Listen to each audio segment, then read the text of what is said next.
Once again, we meet in the court of law. Ace Attorney has been a wild ride so far, and there are still many more games to tackle at some point in the future, even if I'm taking a break from the franchise to focus on other things after today's adventure.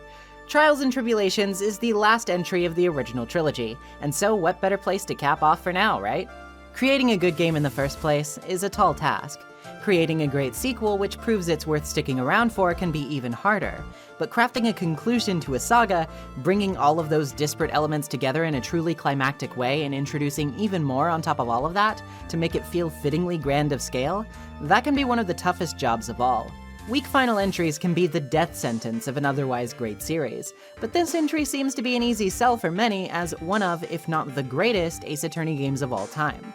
At the same time though, no game is without its weaknesses, and retrospect can sometimes make us fonder or shatter our rosy-colored glasses. Which side of the line does this triple threat fall on? Is this game still the best thing since sliced bread, or is it a bit overrated? Let's investigate and find out together. Let's talk about the final entry of the original Ace Attorney trilogy, Trials and Tribulations.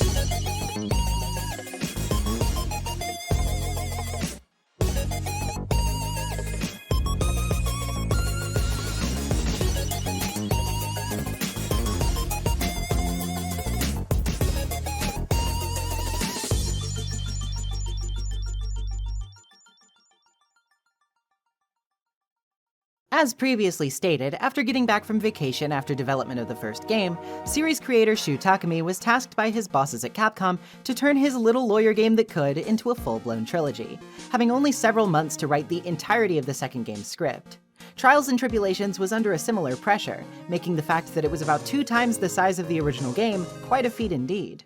No new mechanics would be added for the third game, but it would make up for that with an abundance of content fitting for a finale, with Takumi wanting this game in particular to be the end of the franchise period, stating that he had fully explored the character of Phoenix Wright and wanted to avoid the series becoming, quote, a shadow of its former self, as he valued the importance of knowing when to end a story. Nobody tell him. The game's third episode, Recipe for Turnabout, was also originally intended to be a part of the second game, Justice for All, but was cut due to memory limitations on the Game Boy Advance. Many strides were made in the third game to work around said limitations to allow it to be as big as it ultimately ended up.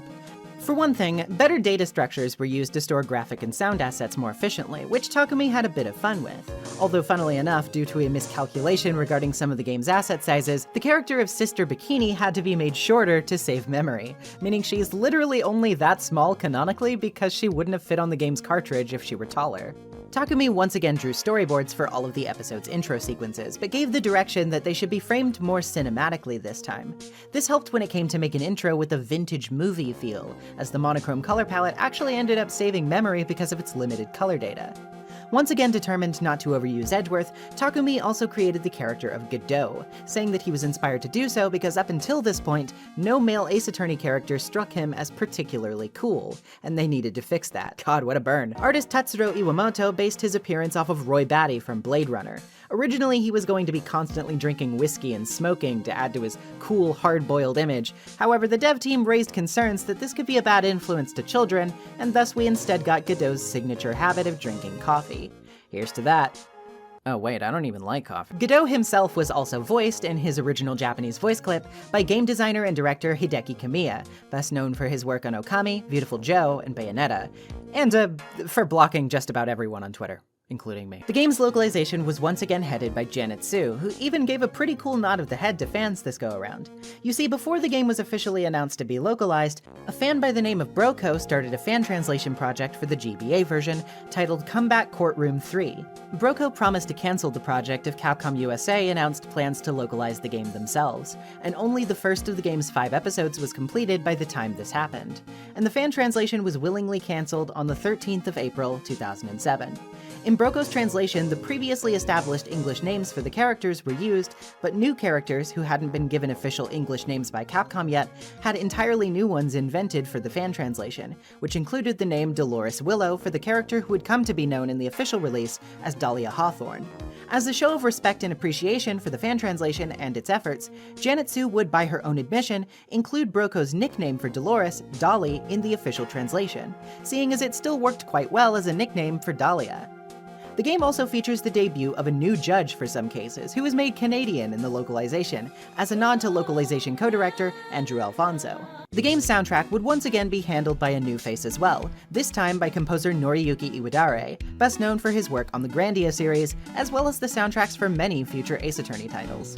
Gyakuten Saiban 3 was officially released in Japan on Game Boy Advance on January 23, 2004, with a PC port following in March of 2006, a DS port in August of 2007, and being localized as Phoenix Wright Ace Attorney Trials and Tribulations in October of the same year. It got a WiiWare port in February of 2010, and was of course also included in the Ace Attorney Trilogy collection, released for iOS, Android, Nintendo 3DS, Nintendo Switch, PlayStation 4, and Xbox One. The game was received very favorably, with most critics loving the story, but being a bit disappointed that no new mechanics were introduced.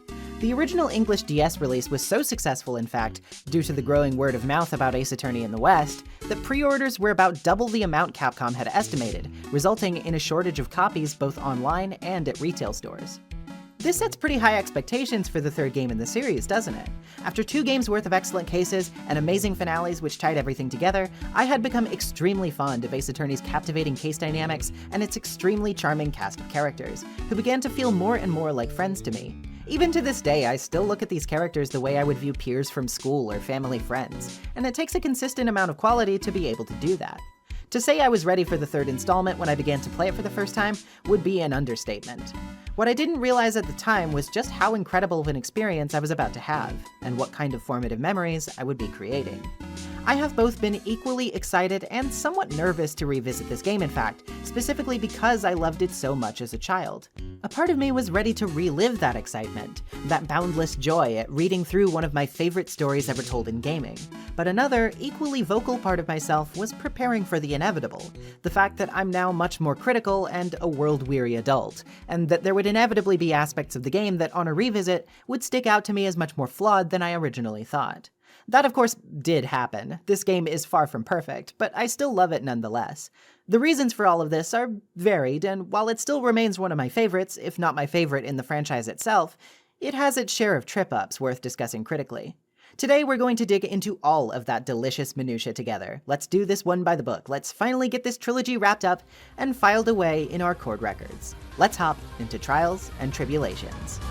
Mr. Wright, you've been lying to me. If anyone says anything rude, you can be sure I'll cut them down to size. Humans aren't machines. They have souls, feelings. Zavari, the truth has once again been elegantly revealed to me. Come on, I'm guilty! Throw the book at me! Yes, the uniform, it's a disgrace! Don't mess with the tiger, or you're gonna get ripped to shreds! Win through compromise. Sorry, I told a little lie. Pride is simply another trap that hinders us in our lives. I lived for myself, and in the end, I died for myself. I thought that was obvious. It's time to prove that you can do this on your own. I'm going to bring your magnificent vengeance to fruition. Just as you want it!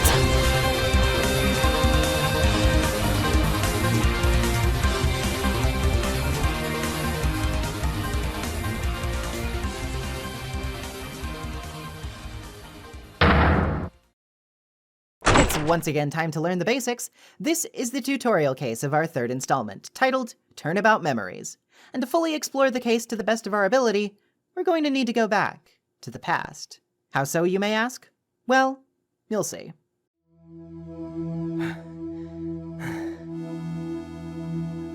How did I get into this mess?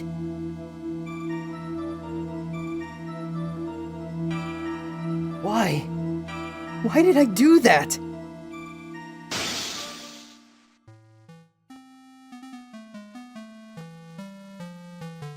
That girl, you shouldn't see her anymore.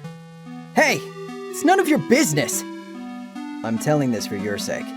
If you continue to see her, it's gonna be bad news. You're lying! Just listen to me. There's something you need to know about that girl. Stop it! Don't talk about her like that!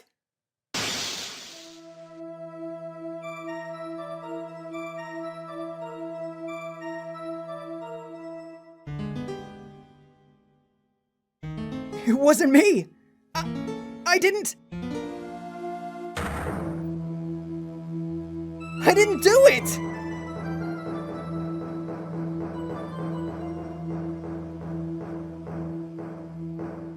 5 years earlier, Mia Fey, second trial. Surprised? Yep, here we are, in the shoes of Phoenix Wright's mentor, Mia Fey, defending the man himself from a murder charge in a case that takes place 5 years before the current series timeline.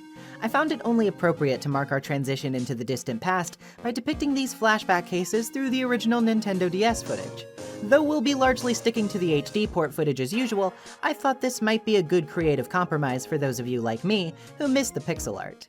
Turnabout Memories is for my money the best introductory case in the series after the first, as it comes up with a much more convincing reason to reintroduce its mechanics, depicting yet another rookie lawyer just acclimating to their job, instead of just having Phoenix get anime amnesia as an excuse to retread its mechanics for a second time. As for its narrative, I think you'll find that this case is extremely fertile ground for introducing many of the game's concepts and themes going forward, and in acting as a prelude to all of the madness that follows.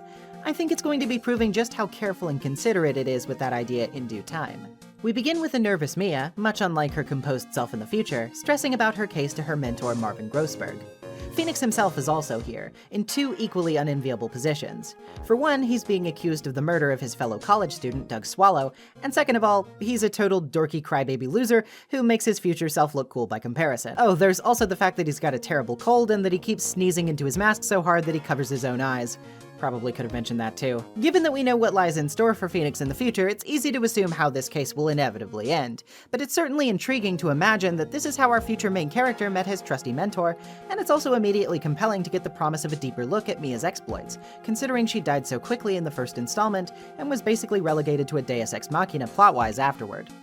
Promising to find Phoenix innocent, Mia moves into the courtroom, vowing that she will win, after her first appearance in court apparently ended so badly that it traumatized her for a long while. As for what happened back then, well, we'll find out later. For now, let's square up against our usual tutorial opponent, good old Winston Payne, complete with hair this time, to show that this is indeed in the past. Payne wastes no time explaining that the victim, Doug Swallow, was in the pharmacology department at IB University, which is the same school Phoenix attends, and that he was apparently electrocuted. Not only that, he quickly lays the groundwork for his case by stating that there was bad blood between Mr. Swallow and Phoenix himself, which was because of Phoenix's girlfriend, Dahlia Hawthorne, who had been previously dating Swallow 8 months prior.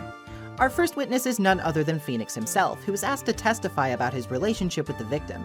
He says he barely knew Swallow, while also calling him a, quote, stuck-up British wannabe, which Mia questions. He says he knew this because Swallow had a big Union Jack on the back of his shirt, but considering that he's wearing a leather jacket in the crime photo, he wouldn't be able to see that, right? This means it's doubtful Phoenix only discovered the body by accident. This, of course, is a perfect opportunity for the prosecution to swoop in and say that yes, it is doubtful that he only discovered the body by accident. At the scene, a brand of cold medicine was found clutched in the victim's hand, which was the same brand of medicine Phoenix is currently taking, Cold Killer X. Of course, it has Phoenix's fingerprints all over it. Swallow's wristwatch also broke at the exact time of his death via electrocution, as pictured. So Phoenix admits he was called there at 2:45 by the victim, then they split up around 3.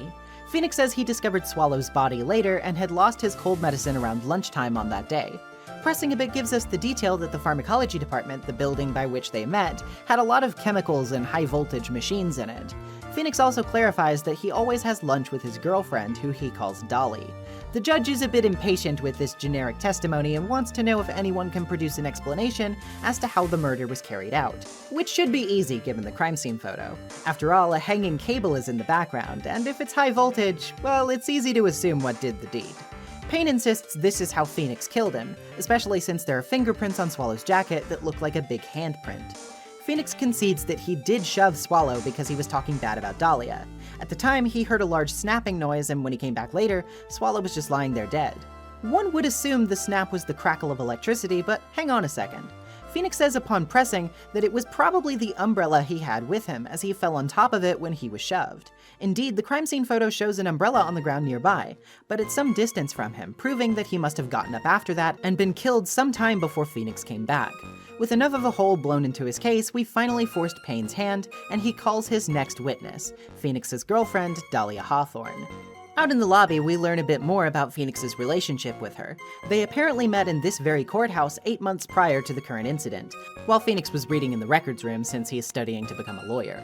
At the time, he says it was like love at first sight, and she gave him a cute little bottle necklace charm to commemorate their relationship. They've been dating ever since, but he says that oddly, she's also been asking for the necklace back this entire time too. Mia, seemingly suspicious about something, asks if the date was August 27th, to which a surprised Phoenix confirms. With her, Mia has a newspaper clipping about a murder which happened in the courthouse on the very same day. Grossberg realizes that Mia probably thinks the two incidents are somehow connected and decides to go to the reading room to help find more information while Mia heads back into court, claiming she needs to finish this herself. When we enter once again, we are introduced to Dahlia herself, who appears extremely demure, innocent, and quickly wraps the cord around her pinky finger as a result. She's insistent that Phoenix, who she calls Feeny, could never hurt a fly and testifies to this effect. Her theme, Distant Traces of Beauty, is probably one of my favorite tracks in the entire game, and while I can't get into the exact nuance of why right this second, I just want everyone hearing this for the first time to really take in how pristine and calmly beautiful it sounds. Its tranquility is perfect for the image set by Dahlia herself upon her arrival, and let's just say that that's not the only reason it's brilliant. Anywho, Dahlia says she came upon Phoenix and Doug's conversation and saw Doug collapse, which seems to be very obviously avoidant of implicating anyone. Although interestingly, as Mia objects to this, Dahlia says that she hasn't changed a bit, calling her by her full name. When asked if they're acquainted, Mia answers that they've met before, once. And the cross-examination begins. Pressing her gets her to say that she didn't see them fight and never heard anything unusual, which presents us an opportunity to strike with the umbrella. Dahlia said she was wearing headphones at the time, explaining how she didn't hear it, but she also mentions being soothed by the music because of the rain and lightning being muffled by it. This gives us a chance to insist that Doug could have been struck by a stray bolt of lightning. Payne responds by saying that no lightning strikes were reported near the university and that a blackout occurred at the pharmacology department around 2:55 p.m., supporting the idea that a cable was severed. Considering that Swallow died at 3, this means Phoenix's initial shove could have severed the cable without killing him, leaving time for someone else to finish the job. Dahlia attempts to course correct by insisting Doug was shoved twice, with the second being the killing blow, all happening in less than a minute. But hold on, the wristwatch from the crime photo is stopped at 3:05, 10 minutes after the blackout. Are we sure we know what Dahlia herself was doing during that time? Maybe laying hands on Doug Swallow here? Phoenix insists that his precious Dolly could do no such thing, but Grossberg arrives just then to give Mia a police report about the incident she was suspicious of, which he says apparently involved the death of her boyfriend. The police report speaks of how a defense attorney named Diego Armando was poisoned in the courthouse, and the prime suspect was one Dahlia Hawthorne. Of course, Dahlia categorically denies wanting to pin the blame for Doug's murder on Phoenix and testifies about her relationship with him. When she explains how they met in the courthouse reading room, Mia whips out the police report, calling into question her claim about being there for a research paper. Of course, Dahlia denies being responsible for the poisoning, saying it happened when she left her seat for a moment and that she would have no idea where to get such a lethal poison to begin with. But oopsie daisy, remember how Dahlia used to be dating Doug, a pharmacology student whose department housed various chemicals? Yeah, I think she could have found a way. She asked us how she could have hidden it though, and that's where the bottle necklace comes in. If she had to hide the poison urgently on the day of the crime, she could pawn it off on an unsuspecting boy and call it a gift. And that's how Phoenix Wright became her boyfriend. Even though Phoenix objects to this, it's as he said, she's been asking for it back ever since, and it would make perfect sense why if it was evidence she desperately needed to get rid of. In hardcore denial mode, Phoenix tries to escape while pushing Mia aside, and when he's wrangled back to the stand, he says he ate the necklace. I'm sorry, I eated it. Mia panics because it could have traces of poison in it, but Payne replies that since Phoenix appears to be fine, Mia's accusations hold no merit. Before our goose can be cooked though, Phoenix finally reveals what Doug said about Dahlia, that being that she stole poison from his department. When he returned later after shoving Doug, he actually saw Dahlia crouching next to his body, who told him not to speak about it. Finally, Dahlia drops her act. Feeny, what a joke you are.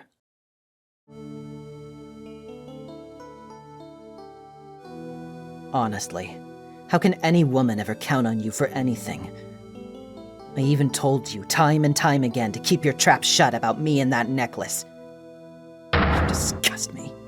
Even with her attitude on full display, however, we're going to need better proof than that to show that she's guilty, and the bottle is a no-go. So what's left? Well, how about Phoenix's beloved cold medicine? He said he lost it near his lunch date with Dahlia, right? If she was going to try to get rid of him somehow, it would be the perfect place to plant said poison. However, of course, when she stumbled on Doug warning Phoenix, she decided he was also a liability that had to go.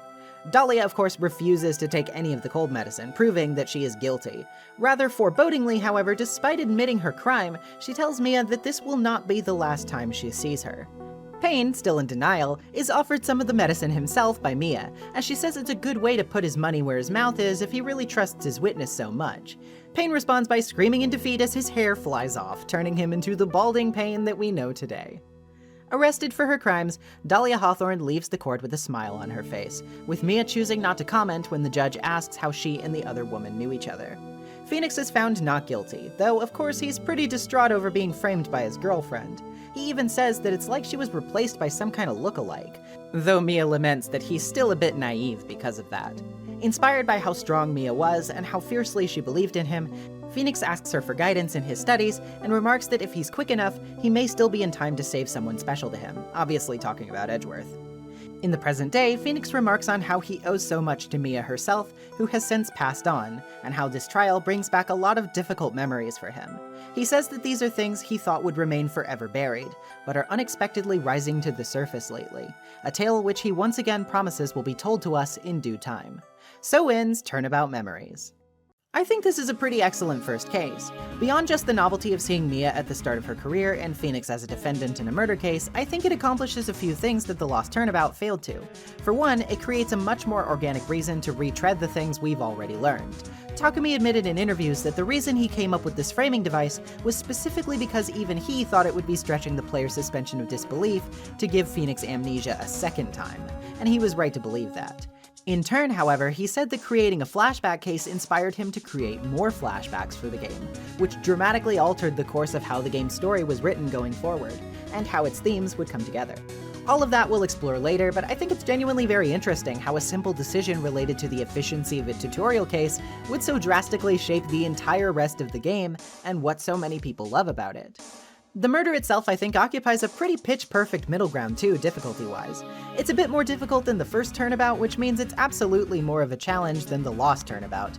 Yet it never gets to the point where I think it's excessive for a first case. It requires you to be plenty observant and make a few leaps of imagination here and there, but it's pretty spot on in acclimating you to the kinds of leaps you'd be expected to make going forward from here.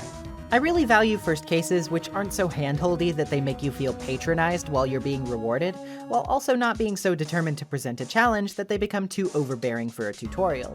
The final hurdle, where you have to put two and two together about Phoenix losing his cold medicine and Dahlia stealing poison, is a perfect example of setting up your clues in a very clearly telegraphed way, without beating you over the head with said information and depriving you of the chance to figure it out yourself. I think this case is also very strong in the character department. For starters, it's very funny to see the normally super competent Mia sweating bullets like a rookie. Getting a look at her inner monologue, where she's panicking and grasping at straws just as much as Phoenix does in the current day, feels like revealing a magician's trick. It's actually very charming to be able to instantly decipher the differences in her mannerisms and how she clearly evolved in her career going forward. And for the first time, I think Ace Attorney really manages to endear you to Mia Fey as an individual character here. Mia has certainly had her moments in the past two games, but she's largely a bit of a plot device, and she died so early into the first that we never really got to know her too well on an individual level. By contrast, seeing her at the start of her career here reminds us of the rookie Phoenix was when we started off, and does a simple but effective job showing us her perspective.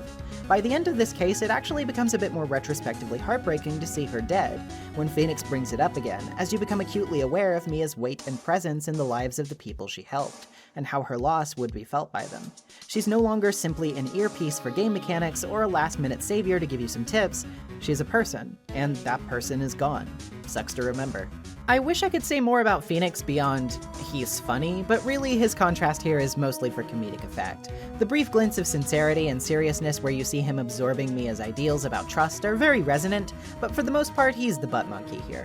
I will say though that it is a bit interesting for a guy whose character arc has largely hinged on the trust he has in his clients, and how his ability to trust in people is challenged again and again. His first big chronological hurdle as an adult is a huge breach of trust by someone he clearly cares about very much.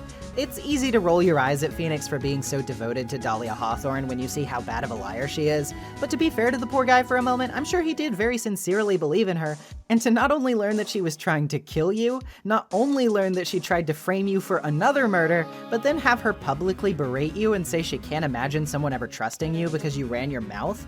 Yeah, I'd think that would have an effect on him, considering that Phoenix sort of makes a habit of suppressing his feelings in the future and keeps a lot pent up in private. I'd say those words certainly had a pointed impact indeed. Speaking of Dahlia Hawthorne, whoo, buddy, I'm gonna have a lot to say about her later down the line, and a lot of it is going to be surprisingly complicated. So I'll try to hold my tongue for now for the most part.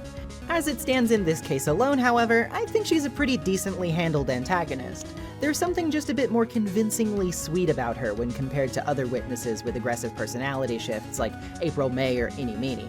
She certainly doesn't come across as any more convincing instantly, but you can clearly tell there's some depth lurking behind the surface, and this is in no small part due to her mysterious link to Mia and the death of her supposed boyfriend, who we learn nothing about for the moment. It really begs the question of what's going on there and what exactly makes this girl tick. Even if she isn't particularly deep here, she invites plenty more speculation than most other villains of her ilk would manage to by this point, especially with as little screen time as she's had.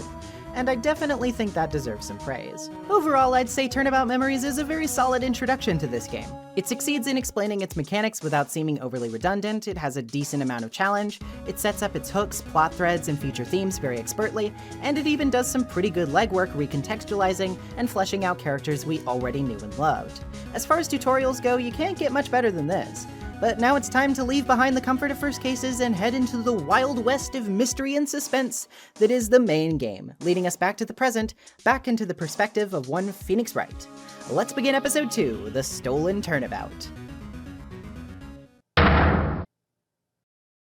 The time is 1 a.m.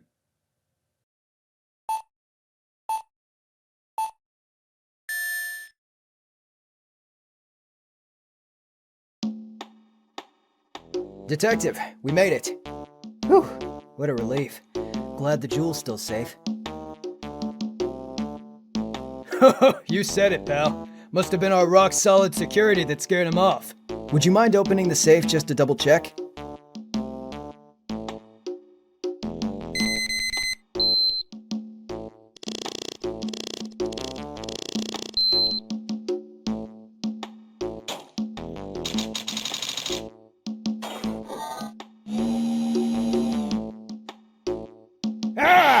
We've been had! Out front! Guards! Turn on the searchlights! Better luck next time, gentlemen!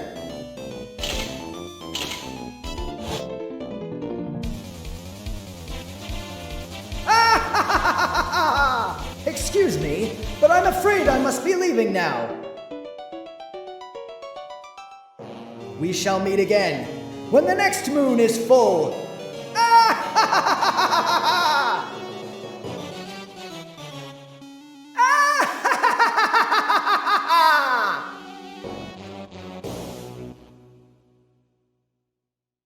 We've certainly dealt with a lot of murder around these parts, haven't we? Ever wondered what Ace Attorney would be like if we were investigating a different crime, like grand larceny, for example? As the name would imply, The Stolen Turnabout purports to be about just that, bucking the formula to deliver us a case about a priceless treasure, an ace detective, and a flashily dressed phantom thief who may or may not obviously take some cues from Detective Conan's Kaito Kid, because What detective game series doesn't have its share of Detective Conan references, right? this case is, by my estimation, a big jumbled bag of surprises, subversions of formula, adherences to formula, and a cavalcade of unique characters who I have varied opinions on.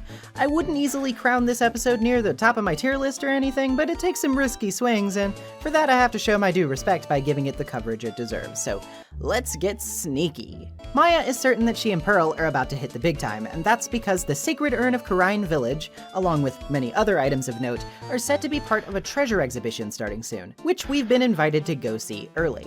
The event is going to be held at a place called Lordly Taylor, and though we can sightsee a bit to peek at some other key evidence that was featured back in Reunion and Turnabout, we want to go down to the basement warehouse. There, we'll find a familiar face, Adrian Andrews, returning from the last case of the second game. She's much more skittish and generally open about her personality nowadays, having taken to heart that she needed to grow from who she used to be. She seems much more at peace now, which is very sweet for returning players who were invested in her story. She quit being a manager after the Youngguard case, and now here she is. In the room, we can also spot a giant golden statue of the Karine channeling technique's founder, Ami Faye, holding the ceremonial sword, the Shichishito. All seems to be going well, but the next day, Maya's got some bad news. Renowned phantom thief Mask Damask has stolen the sacred urn. Seems that we should try to figure out what's going on and track down this thief, huh? Gumshoe's down at the exhibition hall, and he tells us the case is being investigated by a self-proclaimed ace detective who's hanging out down in the basement warehouse. As for details about Damask himself, he tells us that the guy always sends calling cards ahead of time when he plans a heist, that the aforementioned ace detective has investigated all 4 of his previous heists, and that he actually managed to get the 4th treasure back from the thief. He also tells us the emblem on Damask's calling card is a secret to the public to avoid copycat criminals from cropping up. In the warehouse, we meet the ace detective himself, a fellow named Luke Atme who is a bit of a show-off, with the very strange catchphrase of Zavari. At least I think that's how you pronounce it. I don't know, I couldn't tell you for sure. Atme says he's been investigating Damask for a while, and even got this big jeweled ring on his finger as a reward for those efforts. He was called about 10 days before the calling card was even received by Lordly Taylor, in the hopes that he'd prepare a trap for the thief if he was to come for the exhibit.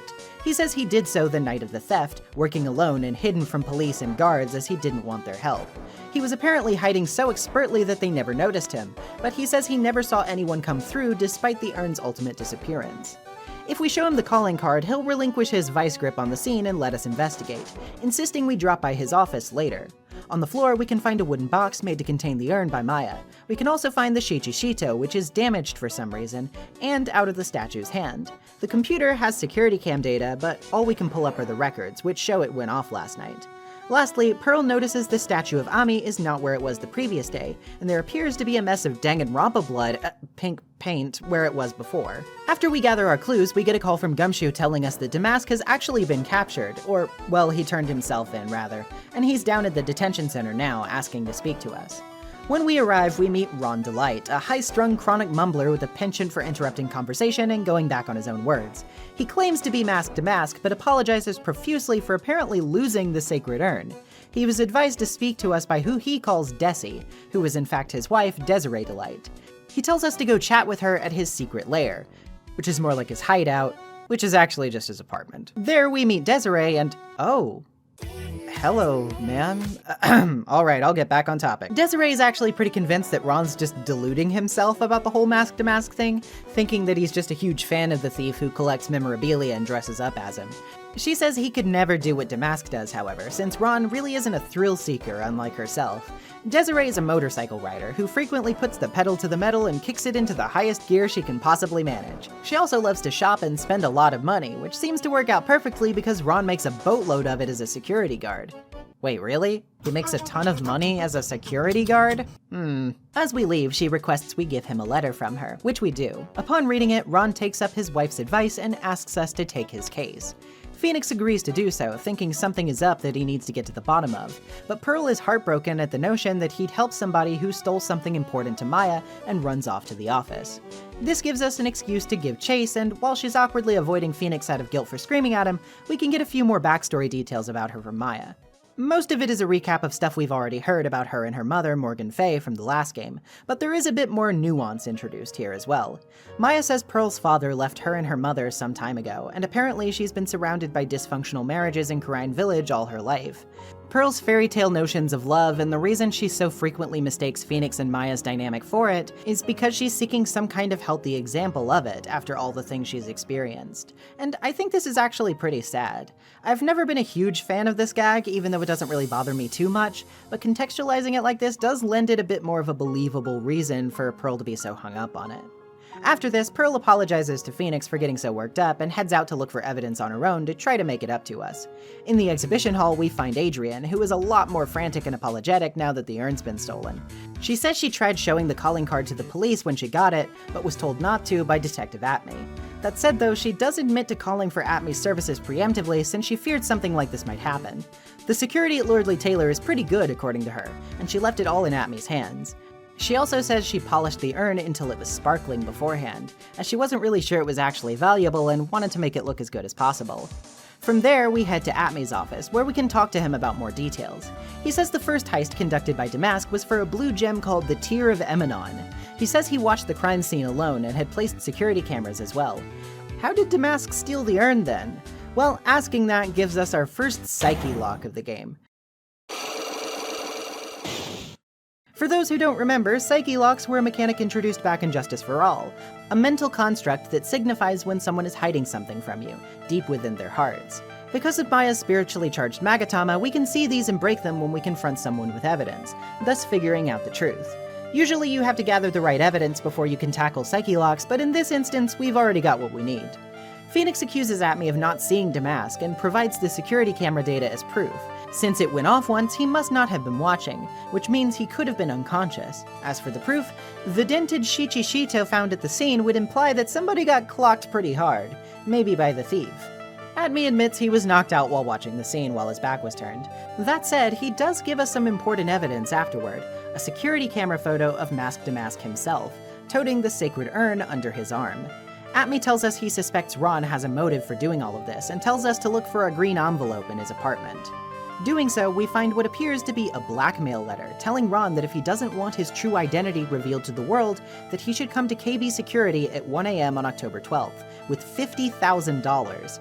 It further threatens that if he doesn't, the letter's author will take, quote, that red diamond you received the other day instead. We've got other problems to deal with too, though, namely the reintroduction of one Larry Butts.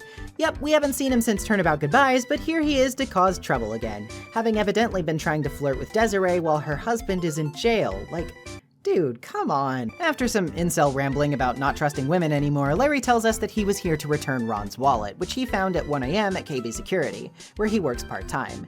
He also says Ron works there too, and that the key card in the wallet is for the CEO's office, which leaves a record of whenever it's used and by whom. From this apartment, Larry says it's about a 30-minute drive to KB, which means a round trip would take about an hour, meaning that if Ron were there at the time of the theft, he wouldn't have had time to steal the sacred urn. Before we can piece together just what this might mean for the case, Pearl calls saying that she got lost and is at Atme's office.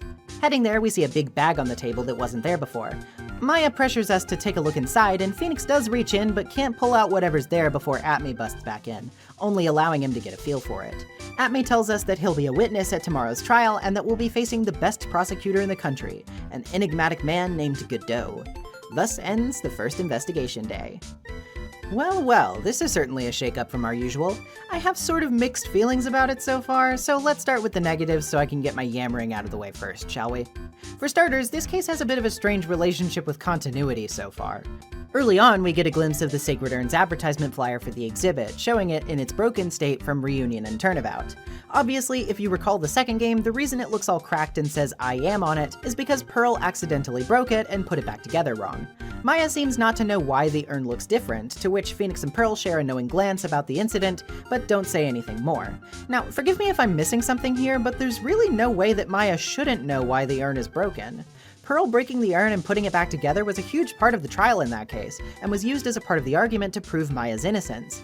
Maya herself was absolutely present for the trial, as she laments learning about Morgan's betrayal of her during it, so why exactly does she suddenly have amnesia about this plot point? It's not the biggest deal in the world, but it's the sort of thing that does create a bit of a disconnect for me immersion-wise. Also, the character assassination of Larry really does become more apparent here. I seemed to remember it not being as bad in this game, but it actually is worse than I remember. He had a couple of questionable lines here and there in the first game, but never anything like this. Him covertly trying to hit on a married woman and congratulating Phoenix when he thinks he's having an affair with Desiree is really scummy, and his lines to Maya get even worse here too. When he hears Pearl on the phone, he even asks Phoenix who he's talking to and says she sounds cute. Like, ugh, come on, man. She's 9. I know he doesn't know who's on the other end of the line, but this is the kind of material you only give to a character who everyone is supposed to despise. Not to the guy who came in clutch for Edgeworth to get him off the hook back in the first game. They did this guy so dirty here, and it only gets worse with his subsequent appearances, so this is pretty disappointing to me. That said, there is still plenty of good here too. For one thing, the setup is great so far. Not only do we get a bit of a break from murder shenanigans, instead focusing on a heist, but there's a decent bit of tension to the mystery here. Wondering whether Ron really is Mask Damask or just a fanboy becomes a bit tougher to suss out than you'd think, and though his wife's word isn't the most convincing in the world, Ron's personality does make it decently easy to assume he's just playing pretend.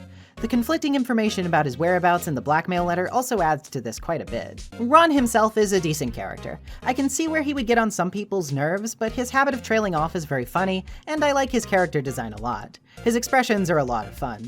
Desiree is also just sort of a perfect balance to him, and though they're both very eccentric, to put it lightly, it's easy to see just how much they love and care for one another, despite being polar opposites. It's actually very refreshing to see a couple that's so crazy about each other.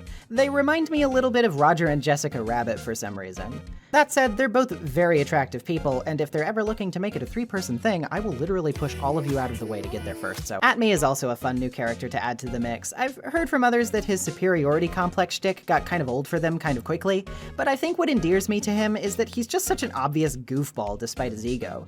He thinks he's the greatest thing in the world and deserves all the accolades, yet he's constantly obviously seeking validation from the people he claims to be above, and makes a constant ass of himself in the process. There's a really comedic, ironic edge to a lot of Atme's material for me for this reason, and it makes any scene with him a lot of fun for me. I love laughing at this little Pinocchio-nosed clown man. But not to only focus on new characters, our familiar faces get some pretty good treatment too. I'm a little mixed on Adrian because I do like the idea that she's way different to account for her being more open, but at times I feel like they lean a bit too hard on her new klutzy side. I get that it's supposed to show that she's more vulnerable, but it does veer just a bit too close for me at times to just making her a different character. Adrian Andrews too, this time she's Maggie Bird, but less unlucky. But all the same, it's good to see a familiar face. Acknowledgement of the past games, even if in passing, helps maintain a sense of world and continuity that I sorely miss in some of the later entries in this series. Speaking of which, I'm glad for the expansion of Pearl that I talked about earlier, though I do think the setup for it, her blowing up at Phoenix and then Avoiding him at the office until she forgives him a few minutes later, is a bit awkward. I like the information it gives us, but the way it's included feels a bit shoehorned and not quite as natural as you'd hope lore dumps to be included in the plot. This episode has been set up pretty solidly so far. It has a lot of weaknesses, sure, but overall I'm still curious to see where it goes, and if you got that much of a hook in me, it'll do for now.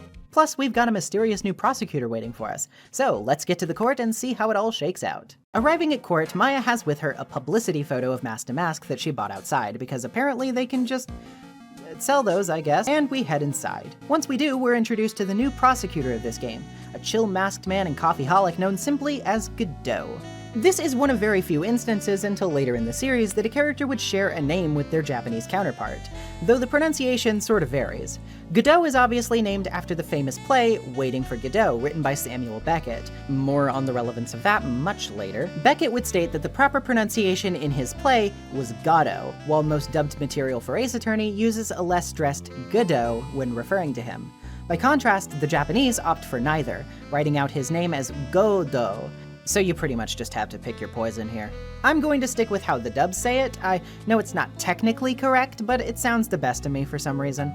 Anyway, Godot tells us that he's a legendary prosecutor who's never lost a case, which is something we've kinda gotten used to at this point, until he undermines himself in the funniest way possible by saying that, oh yeah, this is also his first time prosecuting. Well, no shit, you've never lost a case, dude, you've never taken one. What a loser. He also tells Phoenix that he came back from the depths of hell to battle him specifically, seeming to harbor some kind of grudge we can't quite figure out for now, since Phoenix doesn't really recognize him.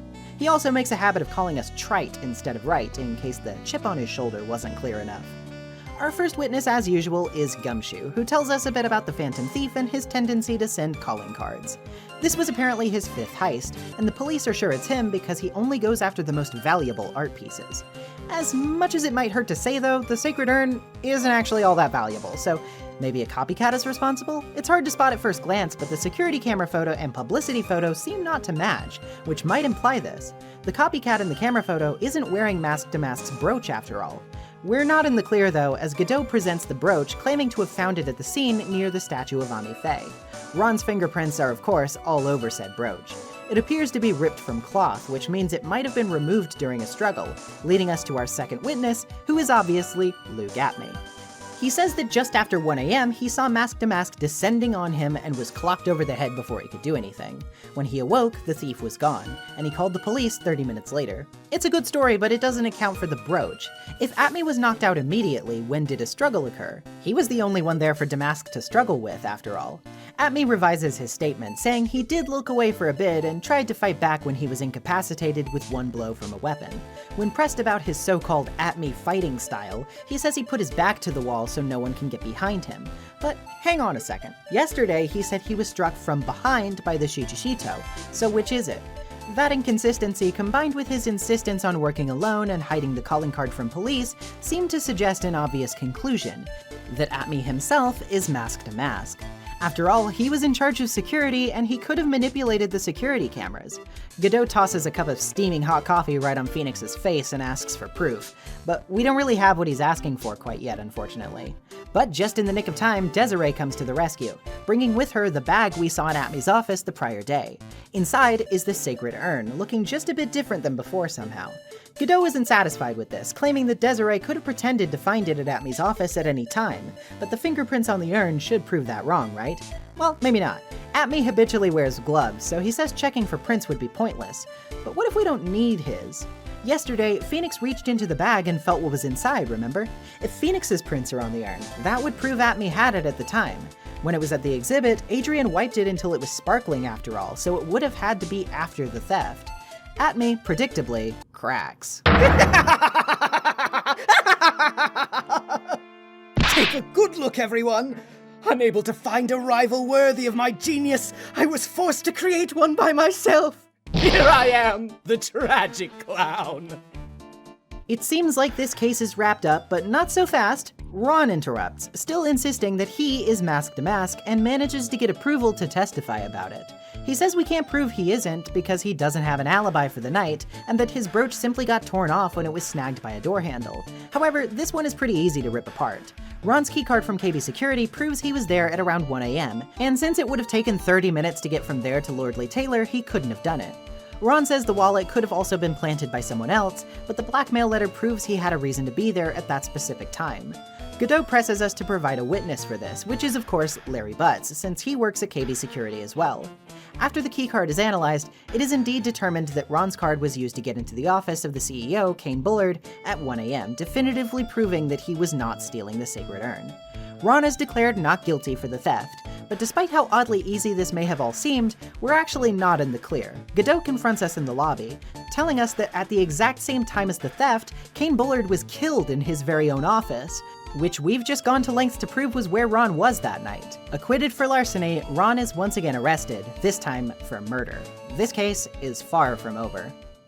Well, what an efficiently delivered twist, which a lot of people are of two minds about, of course.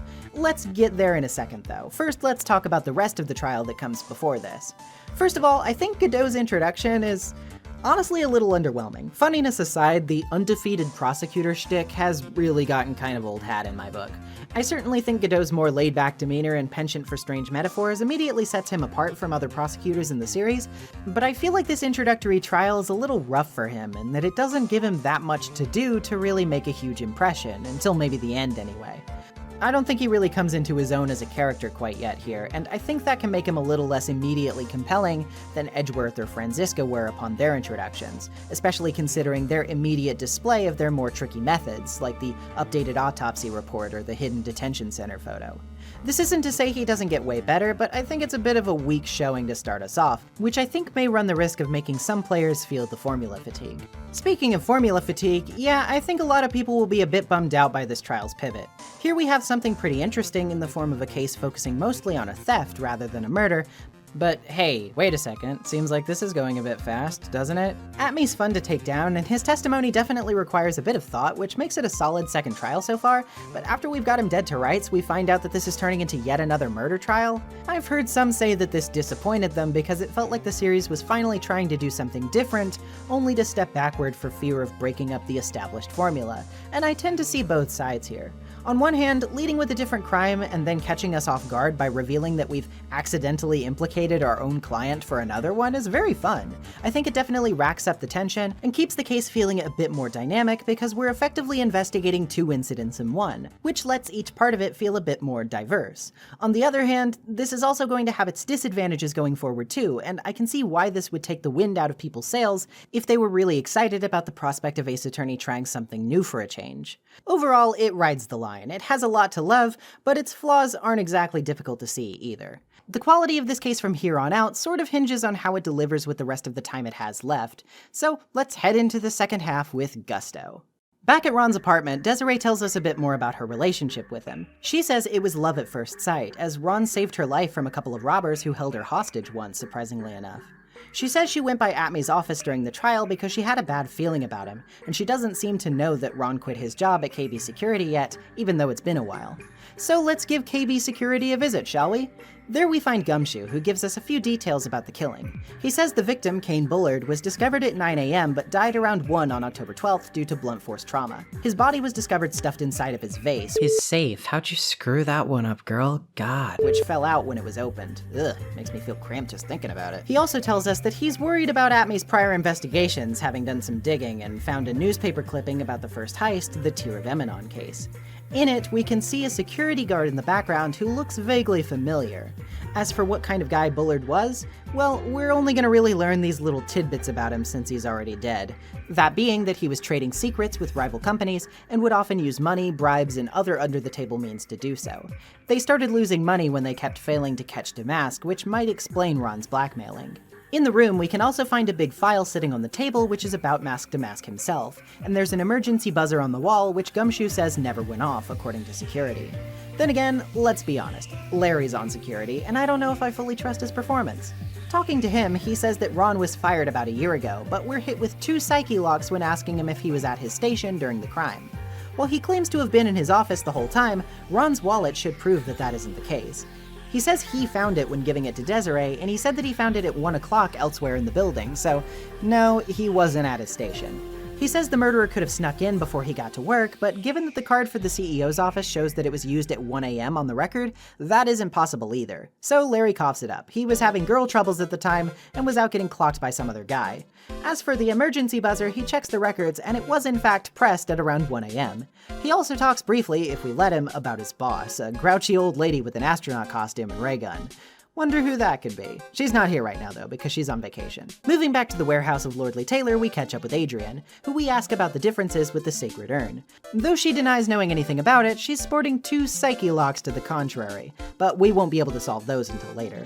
As for Ron, he's still insisting that he's the thief, though he does admit to going to KB Security. He opened up the CEO's office with his card key, but was knocked out when he walked inside. When he came to, he saw Bullard's corpse and, worrying he would be caught with it, stuffed it into the safe, though he didn't kill the guy, of course. He then left, knowing where the cameras were stationed. As for why he was fired, he doesn't want us telling Desiree about it, saying he was fired after Bullard found out he was stealing things, which he only took up because Desiree spends so much money, and he didn't want her to be disappointed by him and leave if he ran out. The blackmail letter isn't the first one he's received apparently, with the first demanding he give himself up, leading to him giving up the jewel that he stole. In exchange, whoever sent him the letter was able to liquidate the assets somehow and gave him a lot of cash in return, after which he started receiving plans in the mail.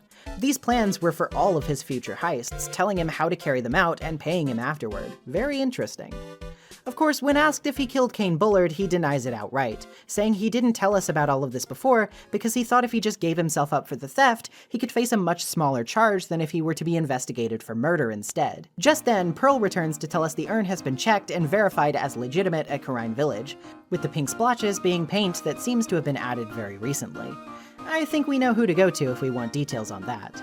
In the warehouse, we can give another sweep around for details pertaining to this, namely pink paint being on the bottom of the Sacred Urn's cardboard box, and the shape of the box's edge being in the midst of that paint splatter on the wall. Confronting Adrian again, it's easy to piece together what happened here. Adrian broke the urn, didn't she? The proof is the treasure exhibit photo, which shows it looking as it did before with the I am text prior to the exhibit. Adrian blames the photo shooters, but we can prove it was broken here because of the box and paint marks. So she confesses. Adrian dropped the urn and desperately tried to put it back together afterward, and the pieces fell into the spilled paint because she had tripped over the paint cans while dropping it in the first place. The Ami statue is where it was specifically to obscure the spill, but then why was it moved, and by who? This case is certainly heating up, and maybe the urn has something to do with the killing after all. We'll have to find out in court tomorrow. Alright, so this investigation segment is a bit of a mixed bag for me, honestly. There's not a ton to talk about though, so forgive me if I'm a bit brief. For starters, I just want to say, Kane Bullard really is such a nothing character. I know the victims in Ace Attorney cases aren't usually the most fleshed out anyway, but this is kind of a new standard for how devoid of character they can get. At least most of them get further extrapolation through who they knew or why they were killed, but Bullard really is just kind of a, generic douchebag CEO who was greedy and that's it. I know we're working on limited time here, but I would have maybe preferred he had something else going for him. But hey, I guess I can only ask for so much. As for what's ultimately going on, I think you can kind of see how this is all pulling together, even if the methods aren't superbly clear yet, and I'll get into what I think of that after the trial. There's still some fun character interactions here, but between Larry 2.0 being Larry 2.0 and the psyche locks being utilized just as underwhelmingly as they have been so far in this game, there wasn't a ton for me to latch onto here aside from the revelation that Ron was receiving his plans from someone else. I do find that concept, if nothing else, somewhat intriguing, as it's not what you would immediately suspect, but it does instantly make a certain amount of sense. What doesn't make a whole lot of sense to me, though, is Ron's entry into KB Security. You're telling me he was fired for stealing from the company a year ago, but his keycard to the CEO's office still works? Why didn't they deactivate it in their system? This is one little contrivance that sticks out super sorely to me. Like, I just cannot imagine why they would let him tote that thing around for so long. I want to refrain from complaining too much here because that, combined with my lack of big comments to make about this segment, probably makes it sound like I'm really coming down hard on this case, and I don't want that to be the impression at all because I do actually like this one quite a bit, but these things definitely stick out and make it less than the sum of its parts, if that makes sense, you know? At least to me. But how it will ultimately come together more or less depends on how it sticks the landing with the final trial, so there's still time for it to pick back up. Let's forego the stalling and see how it shakes out, shall we? Seems Atmy's trial is being held next door to Ron's right now, and Pearl went back home to continue her training. Our first witness is Ron, who tells us about his visit to KB Security. He says the blackmail letter was the first to ever give him a specific location to go to, and that despite the demand of $50,000, he wasn't worried about it. Godot says Ron's firing was a perfect motive for the crime, especially since he needed to keep making money for Desiree's sake. Further explaining that what Ron stole to get fired from the company wasn't valuables, but insider information, which he sold to other companies. This gives us an in to contradict his statement about not being worried, though, as obviously he'd be in a bit of a bind if Desiree found out about all of this. This leads us to another testimony, where Ron tries to explain his actions at the office. He says he saw a suspicious shadow entering the room and was knocked out afterward. He says if he hadn't been, quote, wearing that, he would have been killed, and saw Bullard dead when he awoke. That, of course, was his mask-to-mask costume, he says, which even Godot didn't expect him to say. Why did he wear it to the office, though? He says he thought it was only fitting since it was what he was being blackmailed over. He also took about 10 minutes to hide the body as he panicked and got his cape caught in the safe. Now, that's odd, isn't it? The buzzer was sounded at 1:02 a.m., directly around the time of death. If Bullard pushed it, wouldn't Ron have recognized what it was and ran off thinking security was coming? He did work there for a while after all, so he would know.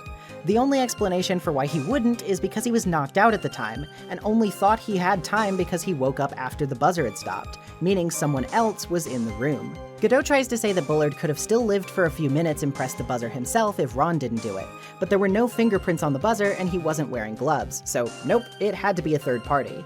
The real killer must have called for security to frame Ron, though they didn't know security was out at the time. As for who the killer is, yeah, it should be pretty obvious at this point. We call to bring Luke Atmy out of his trial next door because he's no phantom thief, he's just a murderer. He's trying to do the same thing Ron was thinking of, be convicted for the theft to avoid the charge of murder, but we can't let him do that. As Mia appears to give us a morale boost, the judge adjourns to recess, allowing us to quickly swoop in and subpoena Atmy before his verdict can be handed down. Atmy of course starts right off by insisting that he was the thief and was caught on camera at the time of the murder. He says that Lordly Taylor was in charge of the equipment, so he couldn't have altered the photo. But hold on, the pink paint is visible in it upon closer inspection. This should have been covered by the Ami Faye statue, right? If it was moved afterward, then why? Well, what if Atmy took this photo days in advance to establish his alibi later? He would need the statue to be out of the way later to match the photo, thus why he moved it again after Adrian tried to use it as a cover. As for the timestamp and the records, he was given charge of that, so he could have easily manipulated it to his benefit. Godot says it's a good theory, but we still haven't proven it, and Atmy testifies again. This time he says the urn was in the warehouse until the day of the crime, thus he wasn't able to see it before then. But hold on, the calling card sent beforehand says something about the urn being speckled, probably referring to its new paint job. If that's the case, we know the paint was put on the urn after its delivery to Lordly Taylor, meaning Atmy had to have taken it with him in the staged photo, not on the night of the crime. With his alibi crushed, now we have to prove Atmy's motive for murdering Bullard. So we get another testimony. He claims to have had no points of contact with the victim, seeing as the blackmail was purely between him and Ron and never involved Atmy himself. Didn't it though? The blackmail letter says something about taking that red diamond you received the other day, but the Tear of Emanon was blue. The only person who has a red diamond here is Atmy himself. sporting one on a ring he wears that he got as a reward for retrieving the stolen treasure from one of Damask's heists. If Atme was the one being blackmailed though, Godot wonders what it could have been referring to by saying that Bullard knew his secret identity. The fact of the matter is that Bullard was blackmailing Atme for being a blackmailer. Atme is the one who's been sending heist plans to Ron, and Bullard found this out because he saw the newspaper about the first case. The security guard in the background is Ron himself, who says he put his costume in a nearby trash can to get away that night. Obviously, it's not as if the ace detective missed this and organized this whole thing to get attention and prestige. Bullard just found out about this obvious ploy and tried to take advantage of it for himself. We still need to prove one thing though, which Godot tells us is Atme being at KB Security that night. We can't prove that right this second though, which puts us in some hot water. If we let him off now and try to investigate more, we run the risk of hitting the wall of double jeopardy. If Ron is found innocent of the heist, he can't be tried for the same crime twice. And likewise, if Atme is found guilty of the heist, he'll get away with murder. So of course, as with all tight spots, it's time for Mia to come to our rescue. She asserts that we have a right to cross-examine Atme's offhand remarks about Ron being the true killer, and Godot, oddly quiet, seems to acquiesce to our request.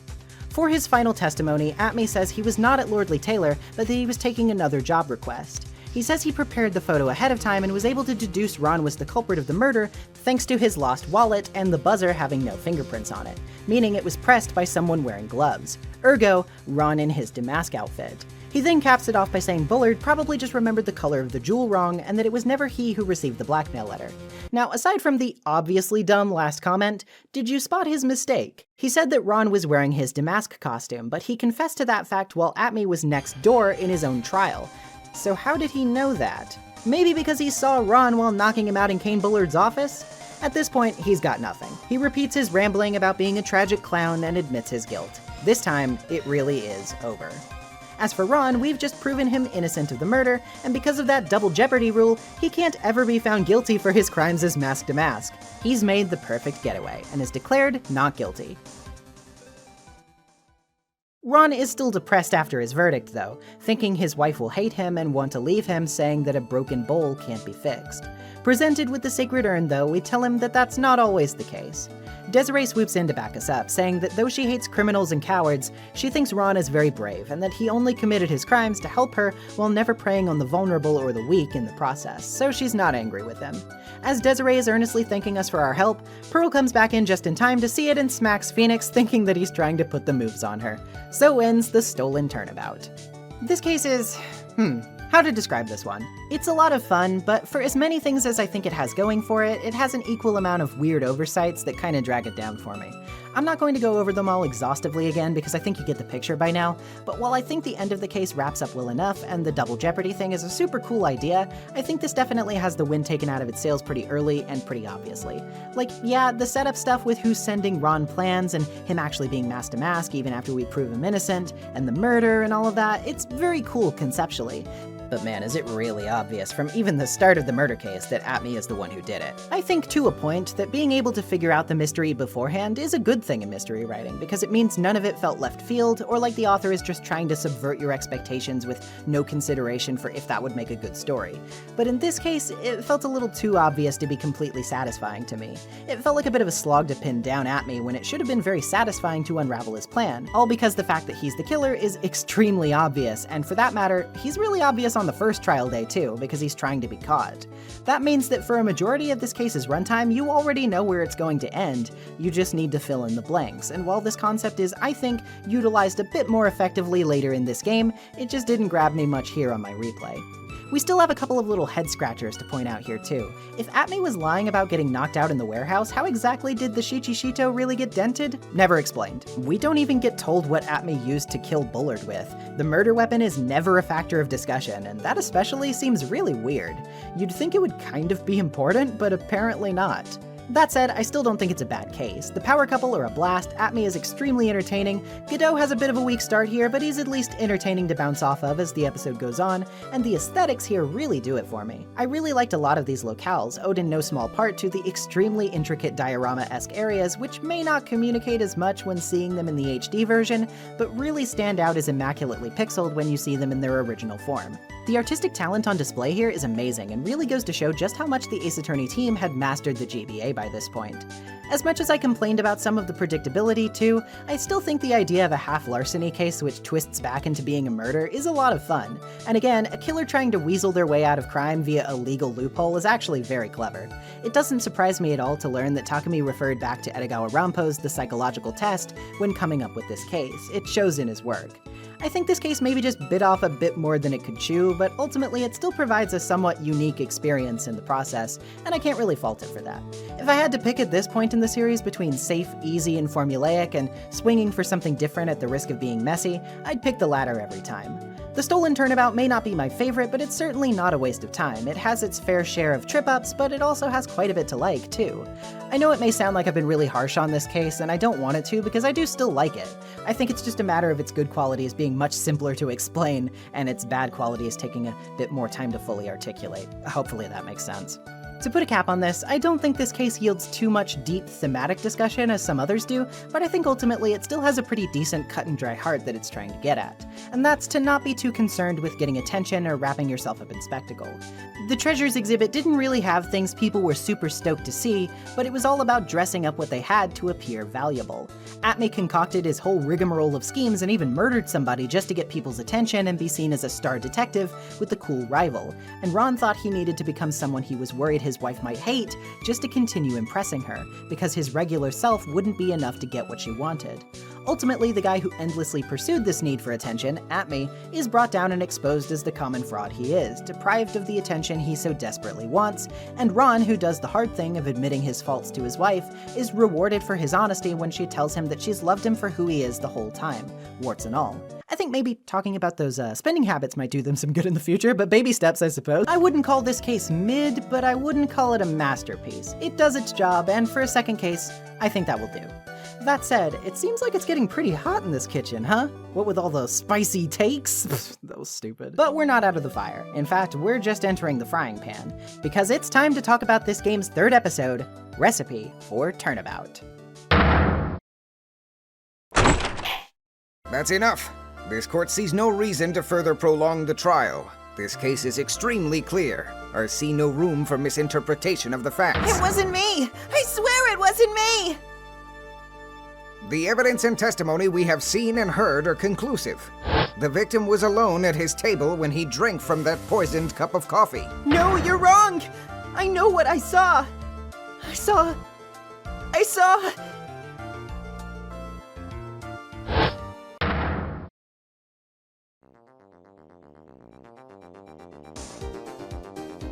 saw someone else there! A man! He's the real killer!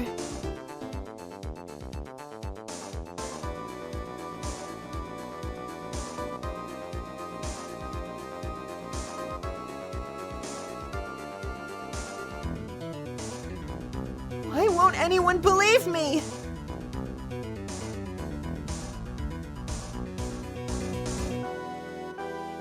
Well, I'd say that pretty much wraps this case up. Wouldn't you, Mr. Wright? This court finds the defendant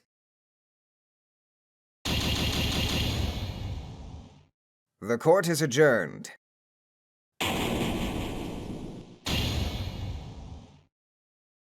Whoa, what? Phoenix just lost a case? And against Pain of all people? I mean, come on. Obviously something weird's going on in this kitchen. Stop! Don't let them cook! Recipe for Turnabout is, an interesting case to put it mildly. As I said before, originally this was planned to be part of the second game, Justice for All, but was cut from the game during production due to there not being enough memory on the GBA to make it work. Now with a more experienced team able to utilize all the little tricks they've picked up along the way, it got reincorporated back into this game instead. The result is actually somewhat seamless for the most part. There are a lot of little things that I think make it kind of obvious that this case is a Justice for All case, and I'll be pointing them out as we go, but at the same time, for just as many other reasons, it works surprisingly well as a Trials and Tribulations case. So well sometimes that you'd be forgiven for forgetting it was ever supposed to be in the previous game. This case is quite a lot of fun, despite having plenty of flaws of its own. I think it mostly succeeds at what this game has been getting exceptionally right so far, which is pushing the aesthetics and characters of the Ace Attorney world to their absolute creative limit, and creating fun twists on the typical formula that keep things feeling a bit more fresh. Speaking of fun twists for the typical formula, you know how I've been doing little voice-acted segments in all of these videos where I voice all of the characters? Well, I've got a little surprise in store for you during this case regarding that, so stay tuned. Anyway, enough about all that. What's this about a guilty verdict? We've got to get the scoop. Yet another new year has come and gone, but Gumshoe is here, and he's not very happy with us. He shows us a magazine article about Phoenix apparently getting trounced in some kind of poisoning case, where his client was declared guilty, but Phoenix recalls no such case. Between this and the description of his childishly amateur performance, it seems clear that we have a copycat prowling around, who Maya hilariously refers to as Zin-Iya? How do you pronounce that? Anyway, but for what reason? Well, maybe we should go and meet with the unlucky client to see if we can't get some kind of retrial in order. And who else would that unlucky client be but Maggie Bird? Yep, she's the one who landed herself a phony Phoenix and a real jail sentence. Oops. She's initially not too happy with this, but she'll still tell us the details. After quitting her job as a policewoman and becoming a waitress at a French restaurant, she was hoping her life would turn around. But last month, while working at said restaurant, Très Bien, she saw two men at a table, with one slipping poison into the other's cup. When the victim drank from it, he died instantly, and Maggie fainted, after which she was arrested for the ordeal. What? No, we didn't do anything. That's exactly right. The law requires you to help or assist anyone in danger as long as it's reasonable to do so. Apparently, nobody else who testified said that they saw the second man at the table, and some poison was planted in her apron while she was out, making her look even more suspicious. All she remembers about the victim was that he was wearing an earpiece and had a CD with him that had MC something written on it, something that she can't quite recall. As for the killer, she says he was well-built and muscular. Ooh. Why did I say that? After that, she says she met with us at the detention center, though she did find it a bit strange that Phoenix was taller, shady, and had a weird accent, so you know, basically nothing like him. But neither she or anyone in the court said anything, despite everyone being suspicious. Either way, of course, we can't let this stand, so let's get to reinvestigating the crime, shall we? First place we need to go is the scene of the crime, obviously. Nobody is here at the moment, but for a crime that's a month old, the scene is oddly well preserved. Well, whatever, what's there to look at here? Well, in the magazine rack, we can find a sports paper with a doodle left on it. It says MC Bomber with the number 100,000 next to it, and is dated December 3rd, the day of the murder. Maggie recognizes the name right away, saying that's exactly what was written on the CD that she saw, which means the paper must have belonged to the victim. When we return to the restaurant, we meet the owner and chef of Très Bien, John Armstrong, who I'm going to refrain from voicing. Refrain. Do you listen to yourself when you speak? How do you do this? To save myself the embarrassment of mispronouncing literally every word of his laid-on thick French accent. He gives us some kind of essential oils or whatever his equivalent of a suburban mom's pyramid scheme is, and recognizes Phoenix as apparently the lawyer who flirted with him during the trial. Okay, understanding a little bit more about our doppelganger here. He says that he was in the kitchen during the murder and that he didn't see another man at the table with the victim. He also says a regular customer who was here at the time said the same. When asking him if he knows a motive Maggie might have had, though, 3 psyche locks appear, and also the Magatama is gone. Wait, what? Well, we'll have to keep an eye out for it, as it must be nearby, considering that we can still see the locks. In the nearby Vitamin Square, we can find an old angry man throwing birdseed at birds for some reason. A magazine full of job listings is on the bench nearby, though it seems he's angry that we're taking it. We can't get anything else out of him for now, though, unless we want to be pelted too.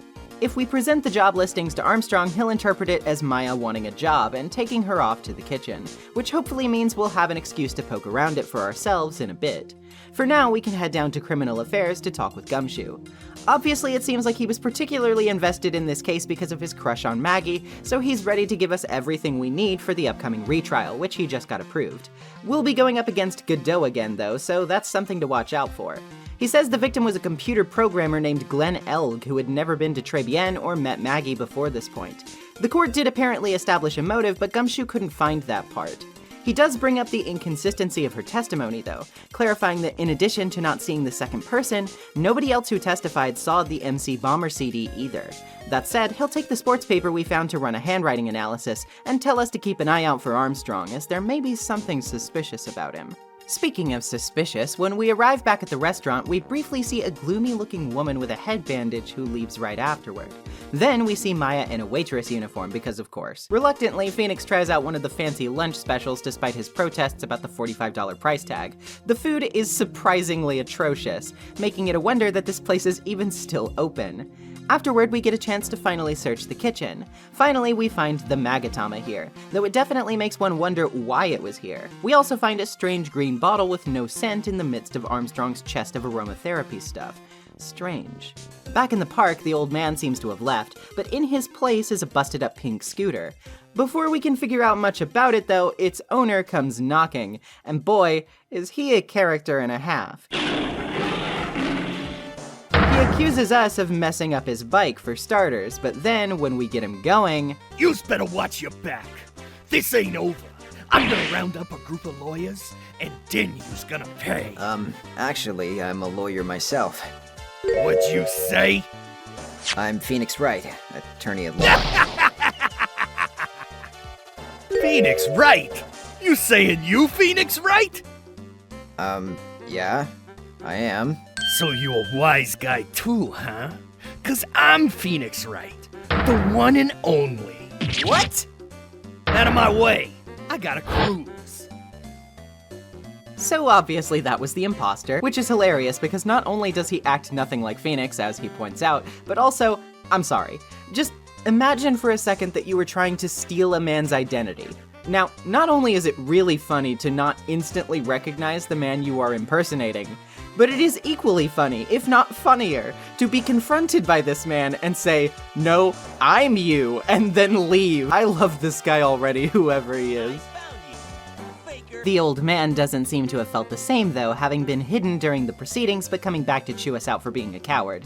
This time he'll finally talk a bit, but he mostly just complains about the revealing outfits that the waitresses wear when we ask him about Très Bien. If we ask him why he keeps going back if he hates it so much though, we get 3 psyche locks.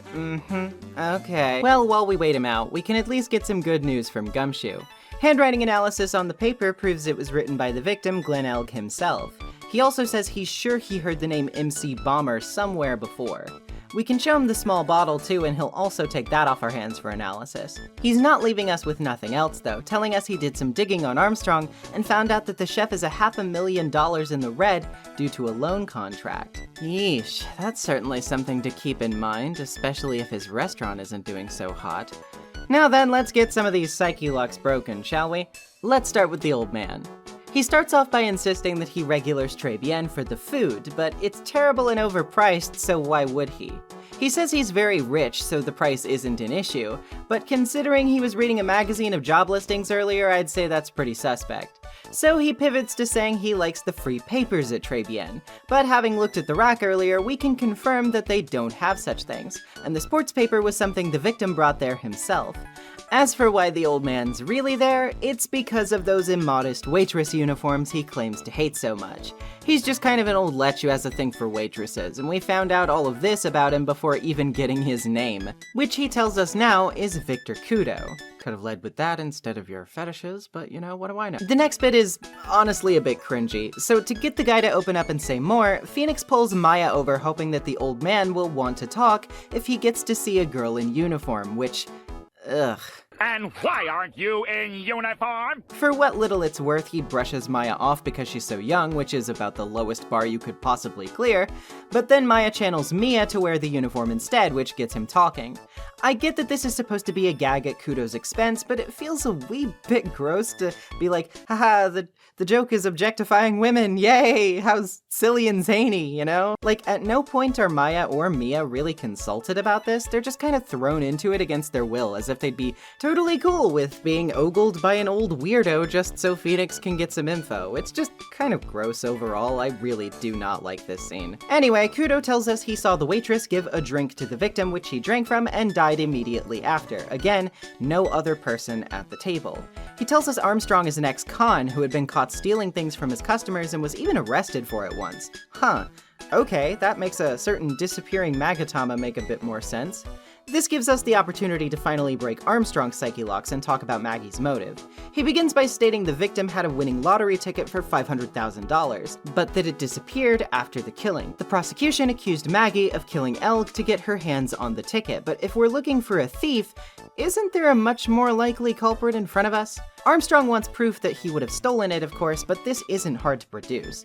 Not only has he been previously arrested for stealing things from customers, but he also stole our Magatama as a recent example that this hasn't stopped.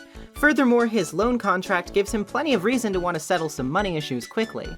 With the locks broken, he admits that he saw Glenn listening to a lottery program on the radio at his table, and standing and shouting in victory when he found out that he won.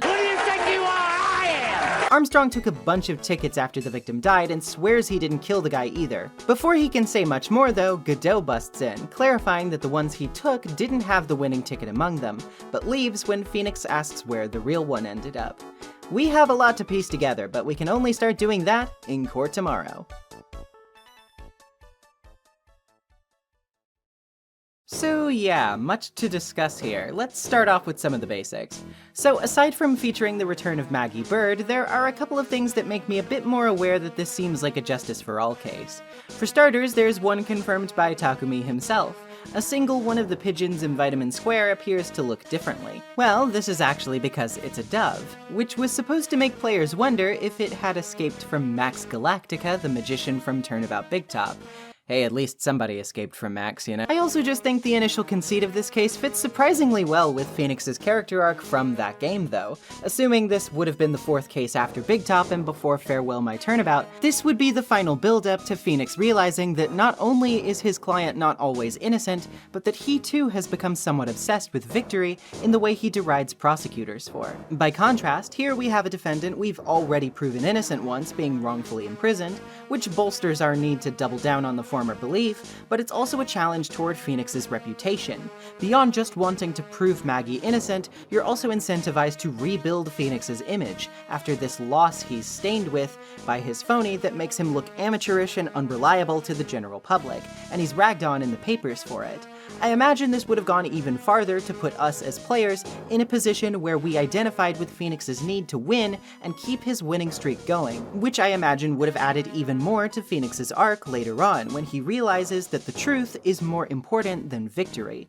It's the little things, you know? Though considering this case is already heavy emphasis on poisoning, it's hard not to link it to trials and tribulations so far either, so that's kind of interesting.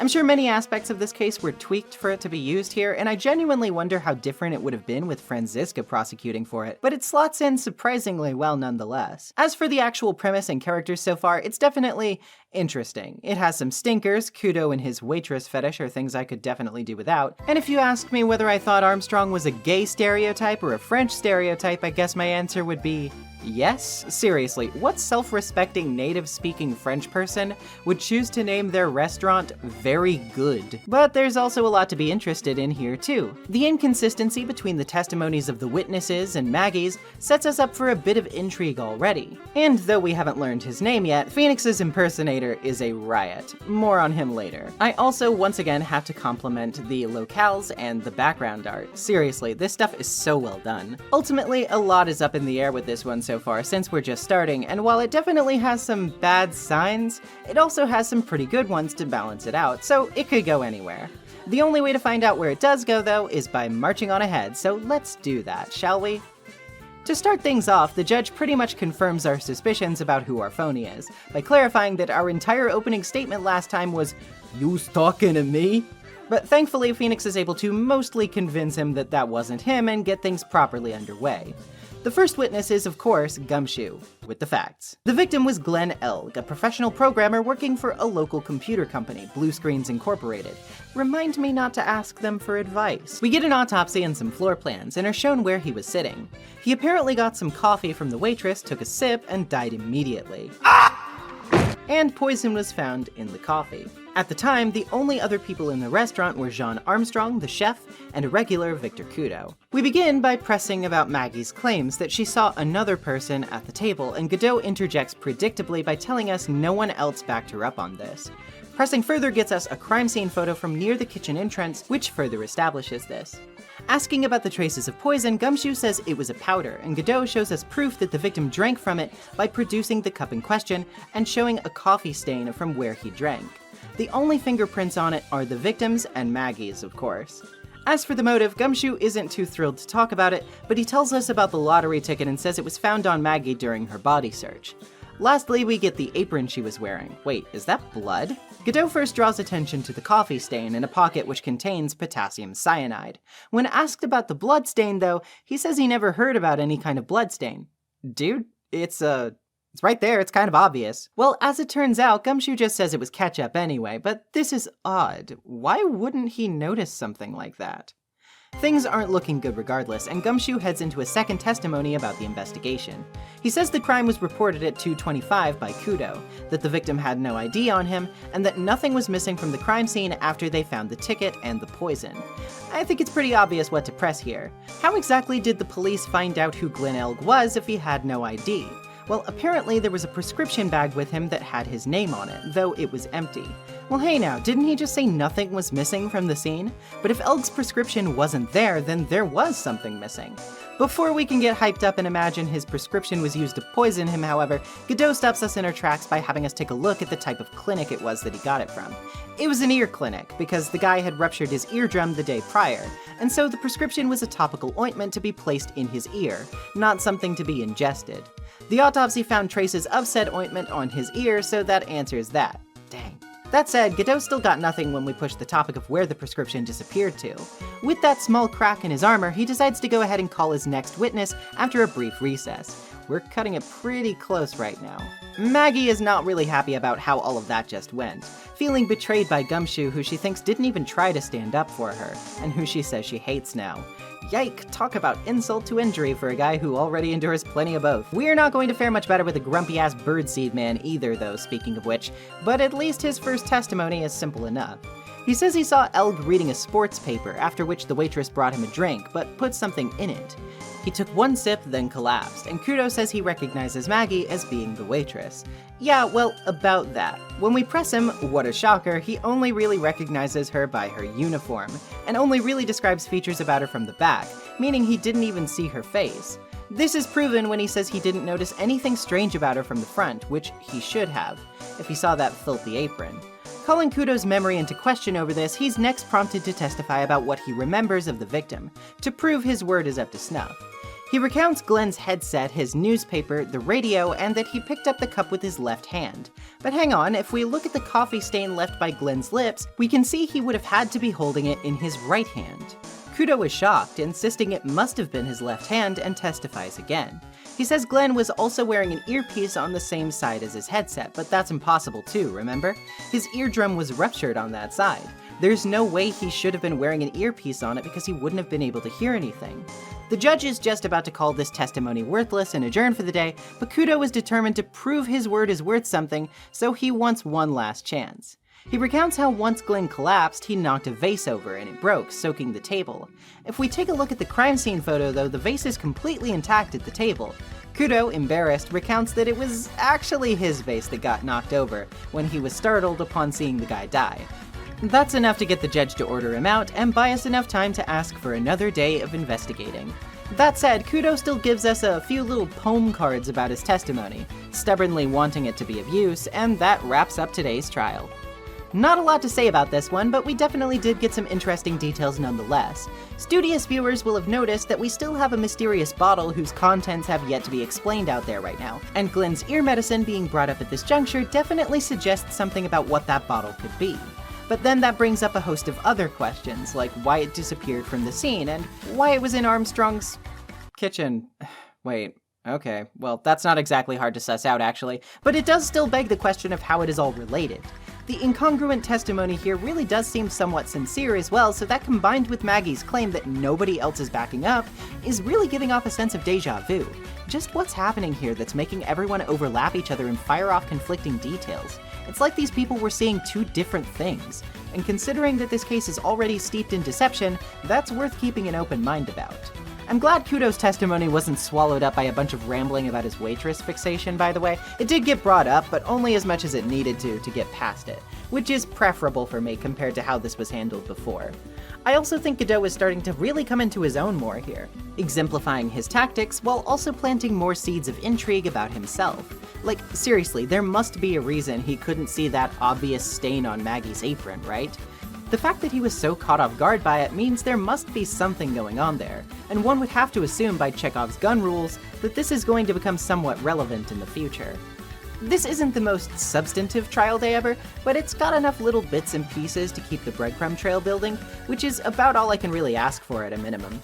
It might feel a bit padded, but it ultimately means we're inching closer to the interesting stuff, as is typical with cases that are sort of backloaded like this. Let's continue, shall we?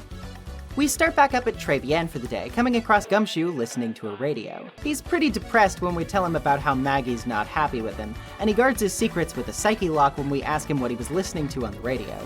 We don't even need to go looking to solve this though, as obviously he was listening to the lottery program, which he readily admits. The program runs weekly at 1:30 p.m. according to him, and he also gives us directions to Glenn's workplace. There we meet Lisa Basil, a very blue woman who also wears a Dragon Ball Z scouter on her face. She tells us a bit about the company and permits us to search Glenn's desk for anything we might need for the investigation. There we find a mess of losing horse race tickets, and a calendar that has December 3rd marked as a meeting with, quote, the Tiger. Wonder what that could be about. If we ask Lisa about Glenn, she'll say he had some troubles, but asking for a follow-up gets us 3 psyche locks. Fun times for all. As far as suspicious things go, that's not the end either.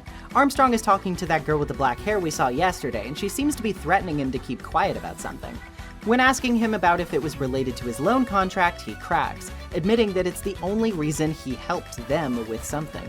As for who they are, he says that the woman works for a loan bank called Tender Lender, which is where he borrowed $500,000 to start his restaurant. The owner, he says, is a man known as the Tiger, and that he has spiky hair just like Phoenix's. Yeah, this is all coming together all right. Before we can head out though, Gumshoe stops to ask us if we can deliver a lunchbox full of rice and weenies for Maggie, hoping that might smooth things over. Our next stop is of course Tender Lender, where we find the mystery girl and start looking around. We find a few things of note. First is a bookshelf with a repair bill on it showing that Mr. Tiger had to drop a pretty $15,000 on a car belonging to the Cadaverini family. On the desk is a CD, and what do you know? It says MC Bomber on it. There's an ashtray on the floor with a box of Trevian branded matches next to it, and most glaringly of all, there's a coat in the back with a fake attorney's badge made of cardboard on it. All the while, the girl tries to offer us suspicious drinks and giggles to herself as she comes in and out of the room, which is totally not creepy at all. But Jenna Ortega's Wednesday isn't the only one hanging around over here either. The Tiger has come roaring back to his den and accuses us of knocking over the ashtray. When the girl takes responsibility for it though, he seems weirdly cool with it, almost like he's scared of her. He calls her Violetta and leaves us to talk to her instead. This is actually notable, as fun fact, he's one of the only characters in the entire trilogy like this that we never get an opportunity to chat with directly using the talk prompt. Anyway, she tells us that Tender Lender is a simple bank business where you can loan and repay money through a contract. Yeah, like how a stabbing is just a simple blood donation business, I guess. She also denies knowledge of Glenn Elg's death, but does tell us a name for our imposter, Furio Tigre. According to her, she and Tigre are lovers, and he even saved her life once. She claims to have died 4 months prior, but says that Tigre gave up everything he had to save her. When asking if this has anything to do with her head bandage, we get 4 psyche locks. We'll have to come back to this little thread later on, it seems. Kudo is back at the park, and he's still sticking to his story. He does tell us that he was gone for a bit after the murder for about 5 minutes though, as he had to rush out to find a phone and call the police. As for why he didn't testify about this, well, we kinda ran him out of court before he had the chance to, now didn't we? When we go to ask Armstrong about this though, he's not around, even though the restaurant is open. Seems like he's avoiding us. One person who can't avoid us though is Maggie, who's still down at detention. She says she remembers another customer being present besides Kudo, which was a creepy cackling woman. That sounds familiar. Presenting her with Gumshoe's lunchbox though, she won't take it, and she lets Maya eat it instead, and well, you know Maya will happily eat that up. Gumshoe is too busy to worry about weenies though. Apparently everyone at Criminal Affairs is scrambling to get a computer virus under control. The virus's name? MC Bomber. That's what it was? He says it was probably put together by some kind of genius and that underworld criminals use computer viruses as threats all the time. Asking him about Violetta, he tells us her real name is Viola Cadaverini of the Cadaverini crime family, headed by Patriarch Bruto, a powerful bunch too influential for the police to stop. They apparently control everything in the black market with their riches, and Bruto loves Viola, considering that she's his granddaughter. As for how she wound up at that loan office, that's anyone's guess. Seeing that we no longer have his lunchbox, he also gives us a bigger one on the assumption that Maggie ate the first. Now we finally have enough to start breaking some locks, starting with Lisa's. We present the horse race and lottery tickets to prove Glenn's problem was related to gambling, and his lack of money. He had a stroke of luck when he won $500,000, of course, but he was entangled with Tigre, which was a problem in and of itself. The calendar is proof that they knew each other, of course. She admits that he had a $100,000 debt to Tigre, but if he couldn't pay it, then what was his plan? Well, maybe he could make something valuable to sell. Something like that computer virus being unleashed on the police right now? That tears Lisa apart, and she admits that Glenn was taking on extra work by developing MC Bomber, hopefully to repay his debt with. December 3rd was his deadline for doing so let's get back to Tender Lender to follow up, shall we? Now it's Viola's turn. We begin with the repair bill to prove that she was in some sort of car accident and that it involved her family. She admits she was driving one of the family's cars and ran into someone driving a motorbike. Taking a blow to the head, she was almost killed, but she claims not to know who she hit. Unfortunately, it's pretty obvious that she hit Tigre. After all, his scooter is busted, right? She seems to have already suspected this, but there's still something she doesn't want to admit to herself. Why Tigre paid for the bill. She said earlier that it's because he loved her, but did he really? Wasn't he just trying to save his hide from the Cadaverini family? Willing to do anything in his power to make this all go away? Well, considering that she admits her surgery cost $1 million, the answer seems obvious. Bruto wanted compensation that Tigre didn't have, and he had his methods in mind for how he'd solve this. I wanted to believe him. I wanted to trust what Don Tigre said. He said it had nothing to do with my grandfather being Bruto Cadaverini. I wanted to believe he helped me because he cared about me, not about my grandfather. But I knew that wasn't really true. Wow, I'm so sorry. What he did to get the money, it was evil. He said it was all for me, so I helped him. There are two things I consider inexcusable: poisoning and betrayal. Only a coward would hurt people using either of these tactics. Left with this knowledge, and our unexpected newfound sympathy for Viola, we head to Trebienne to talk to Armstrong. And wouldn't you know who he's here with? Tigre demands we hand over Viola's medical papers, forcing Armstrong to help him as he knocks us down to grab them by force. Fortunately for us, though, Gumshoe comes to our rescue, saving us in the nick of time, giving us the papers back, and telling us to get going. For now, our showdown with Tigre has been postponed, but all will be settled in court tomorrow. This is a much better day. Not only does the intrigue really pile on, but it's amazing what a little bit of emotional core can do for a case, huh? Like, sure, it's satisfying to learn more about Tigre and who Viola is and what MC Bomber was and all that nice stuff, but I once heard wise words from one of my favorite mystery writers, and that's that when it comes to a crime, you can't neglect the heart. The whodunit and the howdunit are simply not sufficient by themselves.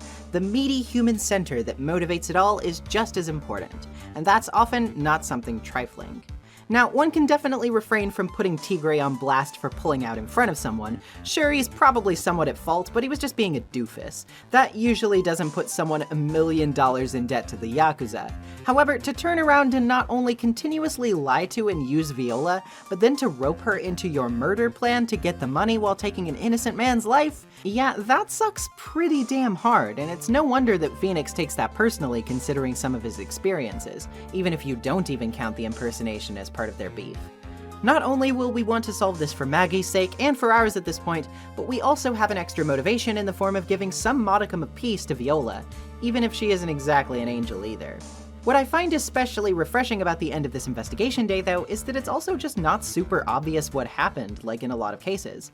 Sure, we can be reasonably sure that Tigray is the one who killed Elg, of course, but how exactly he went about it, his methods and plan, those are still somewhat up in the air right now, and that's an exciting prospect for someone like me. By now, I've usually pieced these things almost completely together, especially with clues as telegraphed as ace attorneys can get sometimes. So the slight ambiguity is really helping me still feel like I'm not quite out of the thick of it yet. I still have a battle ahead, so I can't get complacent yet. That's what I like to feel when I'm getting ready for a matchup like this. The Phoenix versus the Tiger. How is it going to conclude? Well, hopefully this Tiger won't try to maul Phoenix this time. There's no animal tamer around, so one can only pray. Well, at least we start off the trial with a bit of progress. Gumshoe brings us the mysterious green bottle from the first investigation day, confirming that it was Glenn's ear medication after all. He didn't have time to get the fingerprints, though.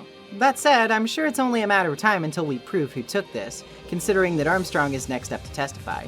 He starts things off by saying only 2 customers were in his restaurant at the time, and that Kudo's misunderstanding of the scene was probably due to a large mirror he put between the tables, as he was apparently experimenting with decorations at the time.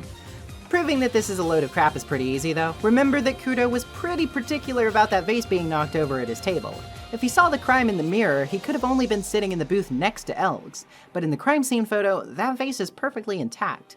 As for how we explain this contradiction, well, it's a bit of a crazy turn, but the correct answer here is that the victim was a fake. Think about it. This could definitely account for how sure Kudo was of seeing the headset on the wrong ear, right? It was a reenactment meant to create a witness. Said actor could have fudged details to make Maggie look guilty, and could have got certain details wrong. And yeah, I wonder who's made a habit of acting like other people lately. Armstrong remains insistent that Elg came alone, listening to his lottery program and dying 5 minutes afterward. If we ask him about Kudo's arrival time, though, he says it was around 2 p.m. Now we've got him. The lottery program runs at 1:30 p.m. every week and only takes about 10 minutes. If Elg really visited Très Bien at 2 p.m., the lottery program should have already been over. This only solidifies our case. Godot's got a prudent question, though, which is, if the Glen Elg that Kudo witnessed was a fake, where was the body of the real Glen Elg during that time? Well, if Armstrong was being roped into this plan by who we suspect, it's not hard to imagine he could have been stashed in the kitchen, especially when his medication was found in there. Ultimately, with nowhere left to turn, Armstrong admits he hid the body in the kitchen, having been forced to go along with it because of his loan contract. To unravel the rest of this crime, though, we'll need to pull in another witness, the very man we intend to implicate for the crime, Furio Tigre. With a 30-minute recess underway to subpoena him, we're finally almost there. Feeling restless, Gumshoe asks us if there's anything else he can check for us. We give him the medicine bottle, just in case he can finish looking into the fingerprints before the trial is over. When Tigre gets into court, he's already raring to go, roaring and making threats as Maya and even the judge hide behind their benches in response. He's clearly just trying to make us cower away, though, so all we have to do is dismantle his testimony, same as everybody else. He says he was completely tied up in December and had no knowledge of any murder, and the judge warns us that pressing him willy-nilly will land us a penalty this time around. This is similar to the Case 3 difficulty spike we encountered with Mo back in Turnabout Big Top, but instead of it being because nobody wants to hear Mo's jokes, it's because Tigre is late for a trip, and the longer we stall him, the angrier he gets, which in turn scares the pants off the judge, who fears he'll reap the consequences for it. It's a little annoying, but at least the reasoning is a bit more solid this time. Anyway, if we press him about how busy he was, he'll say Viola was in charge of his calendar and made sure he stayed in the office, and says that he never met Glen Elg. Elg's calendar is a bit of a problem for Tigre then, isn't it, since it confirms that they indeed had a meeting on December 3rd. He still insists that the meeting never happened, but that he did set up a meeting with someone named Glen Elg at his office, but the guy never turned up. He also says he's never been to Très Bien, but considering he has a matchbox with their logo on it, that also seems pretty suspect. He backpedals pretty quickly, saying he did go to Très Bien, but never met Glen there as he was already dead when he arrived. This one is a bit trickier to spot, but Tigre seems to imply he saw Elg's body as soon as he opened the door. But if you look at the floor plans of the restaurant, the large partition in the front of the restaurant would have prevented him from seeing the crime scene if he had actually just stopped there, meaning he was closer to the scene than he wants to admit. This is obviously where we implicate Tigre himself for being the phony who set up the fake murder scene for Kudo to witness. Godot argues that Kudo saw a waitress sprinkle poison into the cup and asks if she was in on it too, to which we obviously implicate Viola for impersonating Maggie as well, as per Maggie's recollection of her being there. Tigray coughs up the fact that he loaned Elg about $100,000 and that they were due to chat about it that day. Apparently, Glenn told Tigray that he had no way to pay him back, but won the lottery program at that exact moment. He argues that because of this, he'd have no reason to kill Elg, and that the waitress was behind everything. But we know he wasn't really just after the money. He wanted the virus that Glenn made. MC Bomber would have been worth a lot of money on the black market, and if Glenn hadn't won the lottery, he would have offered it to Tigray to make bank on. Tigray was counting on that larger payout because of his own outstanding expenses, the cost of Viola's surgery being held over his head by the Cadaverini family. With Elg about to get off the hook and pay him a paltry portion of what Tigray actually owed, Tigray had no choice but to kill him and draw up an elaborate ruse to frame Maggie afterward, so he could get his hands on the virus and the money that would entail. On top of that, he made doubly sure he wouldn't be caught by impersonating Phoenix so he could do her defense job shoddily and ensure her imprisonment for the crime. Unfortunately for us, as compelling as this theory is, we don't really have the proof to back it up. Or do we? Just in the nick of time, Gumshoe arrives with the evidence we've been waiting for, and confirms that the fingerprints on the bottle were Tigray's. Unfortunately, this doesn't really prove much, but it's not as if we can't use it for something. Phoenix has a hunch, and if he can pull it off, we may be able to sink Tigray regardless. Back in the courtroom, Phoenix presents the medicine but lies and states that it contains the potassium cyanide used for the poisoning. Tigray, overeager to prove us wrong, makes a fatal mistake. Don't mess with the tiger, or you're gonna get ripped to shreds! The cyanide bottle was brown, and it was made of glass! That cheap piece of trash don't look nothing like it! Got it, at last! What? Why has everyone gone quiet? I said that bottle! You still haven't figured it out? Don't you realize what you just said? What I said? What did I just say? You were summoned to this court for the first time earlier today. If you really had nothing to do with the murder, you shouldn't have known all the little details. For instance, you shouldn't have known what kind of bottle the potassium cyanide was in. But just now, you slipped up in front of every single person in this courtroom. You described the exact bottle used by the killer to hide the poison! You don't know who you're messing with! I'm the tiger! I control millions of dollars on the black market! Sure, the last piece of evidence was phony. But that's just what you deserve! The phony trial with a phony lawyer! It was all played out by you! The biggest phony of all!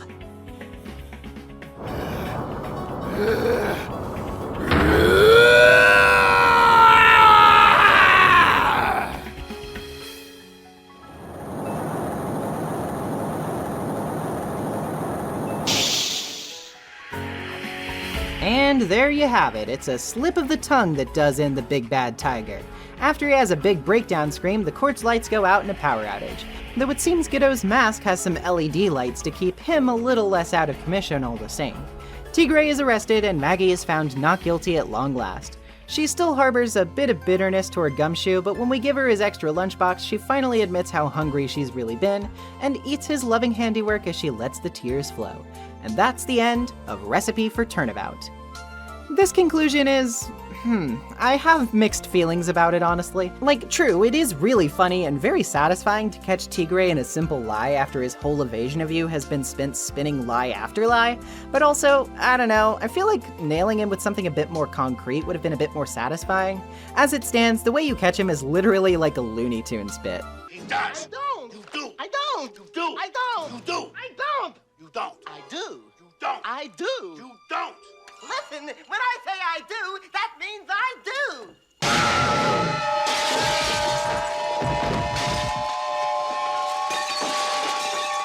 That said, I think the case itself has a lot of interesting twists and turns. The setup was solid and the motivations were pretty well thought out. I would have liked to see a little more closure for Viola here at the end, but we do always get a glimpse of everyone in the credits, so I'm sure she'll show up at least once before this is all over. A lot of the characters here were in general a bit of a mixed bag, honestly. Like, Viola and Tigray both are great. I love that Viola is a bit more morally ambiguous while still managing to remain mostly sympathetic, and Tigray is just such a fun inversion of Phoenix in many respects, with the comedy centering around how much he freaks out everyone around him in court being especially hilarious.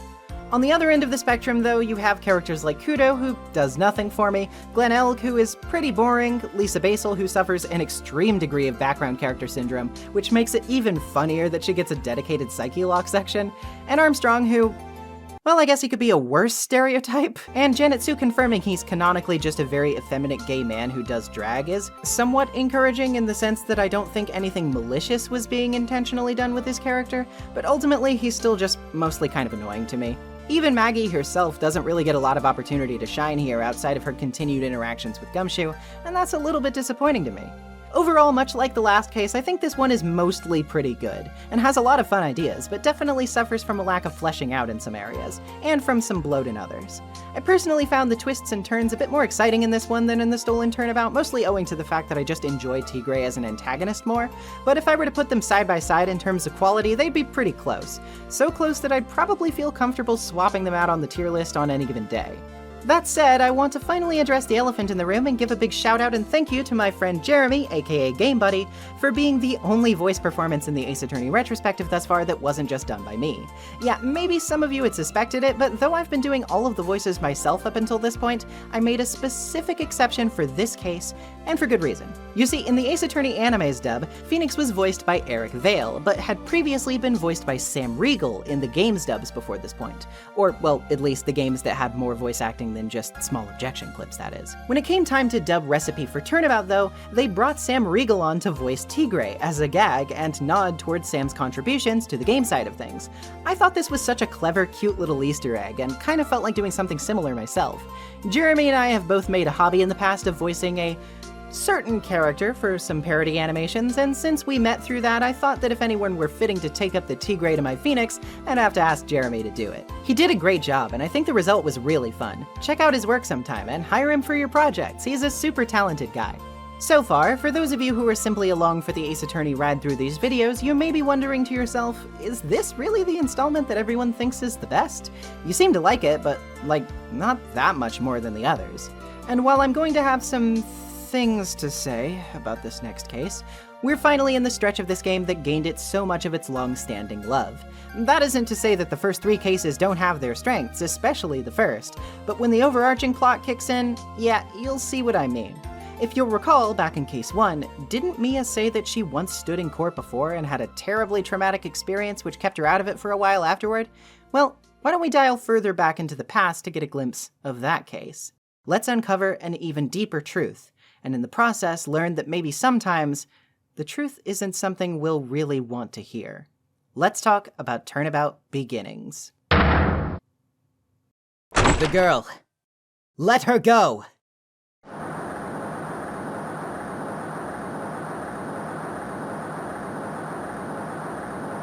Shut up! Come closer, then I kill her! Sorry, but you're not going to get the chance.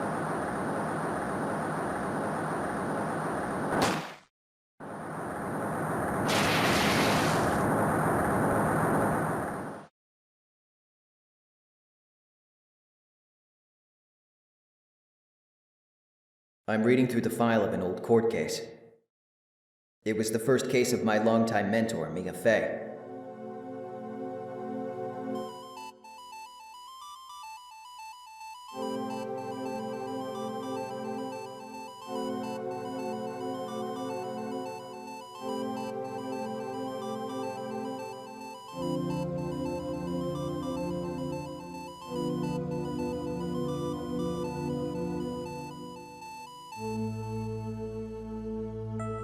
Her very first client was a death row inmate who had recently broken out of prison.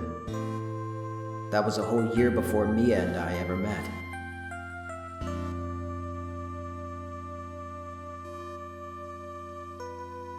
"6 years earlier, Mia Fey, first trial." Turnabout Beginnings is a case that, from its very inception, you know is not going to end well. For starters, we have reason to believe going into it that it won't end pretty for Mia, but we are also about to realize that we're up against a certain prosecutor in this case. With two notable figures locked in battle, both of whom are never supposed to have lost, the potential outcome seems anything but desirable. This, from its outset, appears to be an unavoidable tragedy. It's like being stuck on a train you know is poised to crash, just waiting for the flaming wreckage to arrive as you're powerless to change fate. Sometimes the truth can be pretty harsh indeed, so let's buckle up and swallow some bitter pills. Maybe with the help of some coffee? Oh boy, wait a second, is that? Yeah, we meet our client first, but he can wait a second. This appears to be our legal partner, and his name is Diego Armando. If you recall from Turnabout memories, Diego Armando was the name of a defense attorney who was poisoned by Dahlia Hawthorne and supposedly Mia Fey's boyfriend. Here, he acts as Mia's sweet-talking bench partner, and he is very clearly supposed to resemble somebody we've met. Not to spoil what's already obvious, but this guy looks a whole lot like Godot, which only invites us to wonder even more about who he is now, and why he's got such a bone to pick with Phoenix. His Japanese name is Soryu Kaminogi, which has quite a bit of fun stuff to dissect. Kaminogi means Tree of God, which ties both into the name Godot, as well as the Waiting for Godot play itself, seeing as it takes place at the foot of a tree. Again, we'll get more into that play later.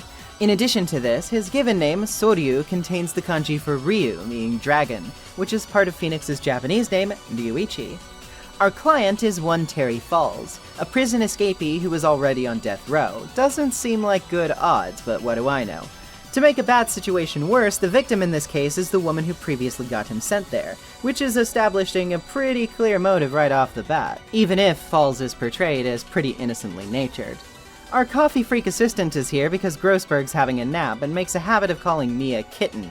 Alright, slow your roll, Casanova. In court, we are confronted by two surprises. The first is rookie prosecutor Miles Edgeworth, who is also having his first court day today.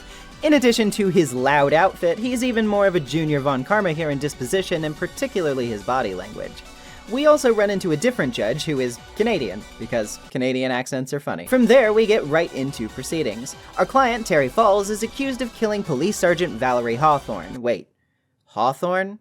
Oh boy. Apparently what she witnessed to get Falls convicted the first time was the murder of a 14-year-old girl, and the fact that she got him sentenced is being established as his motive for killing her after breaking free from a broken-down police vehicle during a transferal. Our first witness is still Gumshoe, though he's wearing a different color coat for what it's worth. After awkwardly telling Mia that she's beautiful, because I guess he can never really keep his mouth shut, Gumshoe gives us the usual deets. Valerie died from blood loss after being stabbed in the neck, according to the autopsy, which also lists her death as having occurred between 4 and 5 p.m.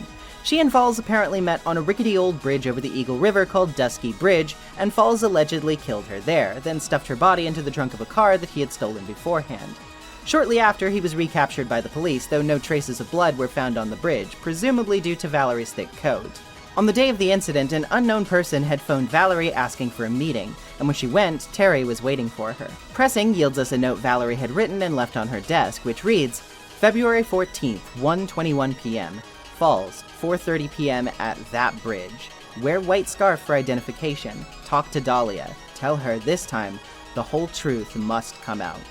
Pressing about the car gets us a photo of Valerie's body stuffed inside of it, as well. Apparently a knife was stuck in her back, but something beyond that sticks out here.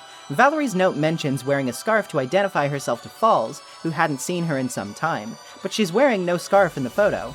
Edgeworth interrupts, though, up to his usual tricks, or at least starting them, by saying that he has the scarf and had taken it for further investigation.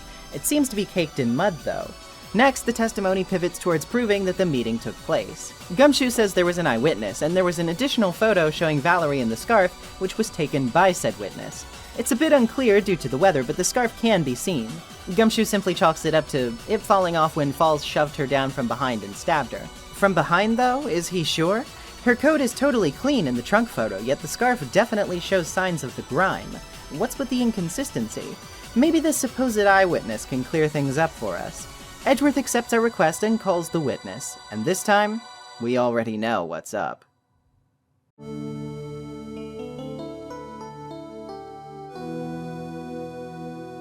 There she is again, just as delicate and polite as before.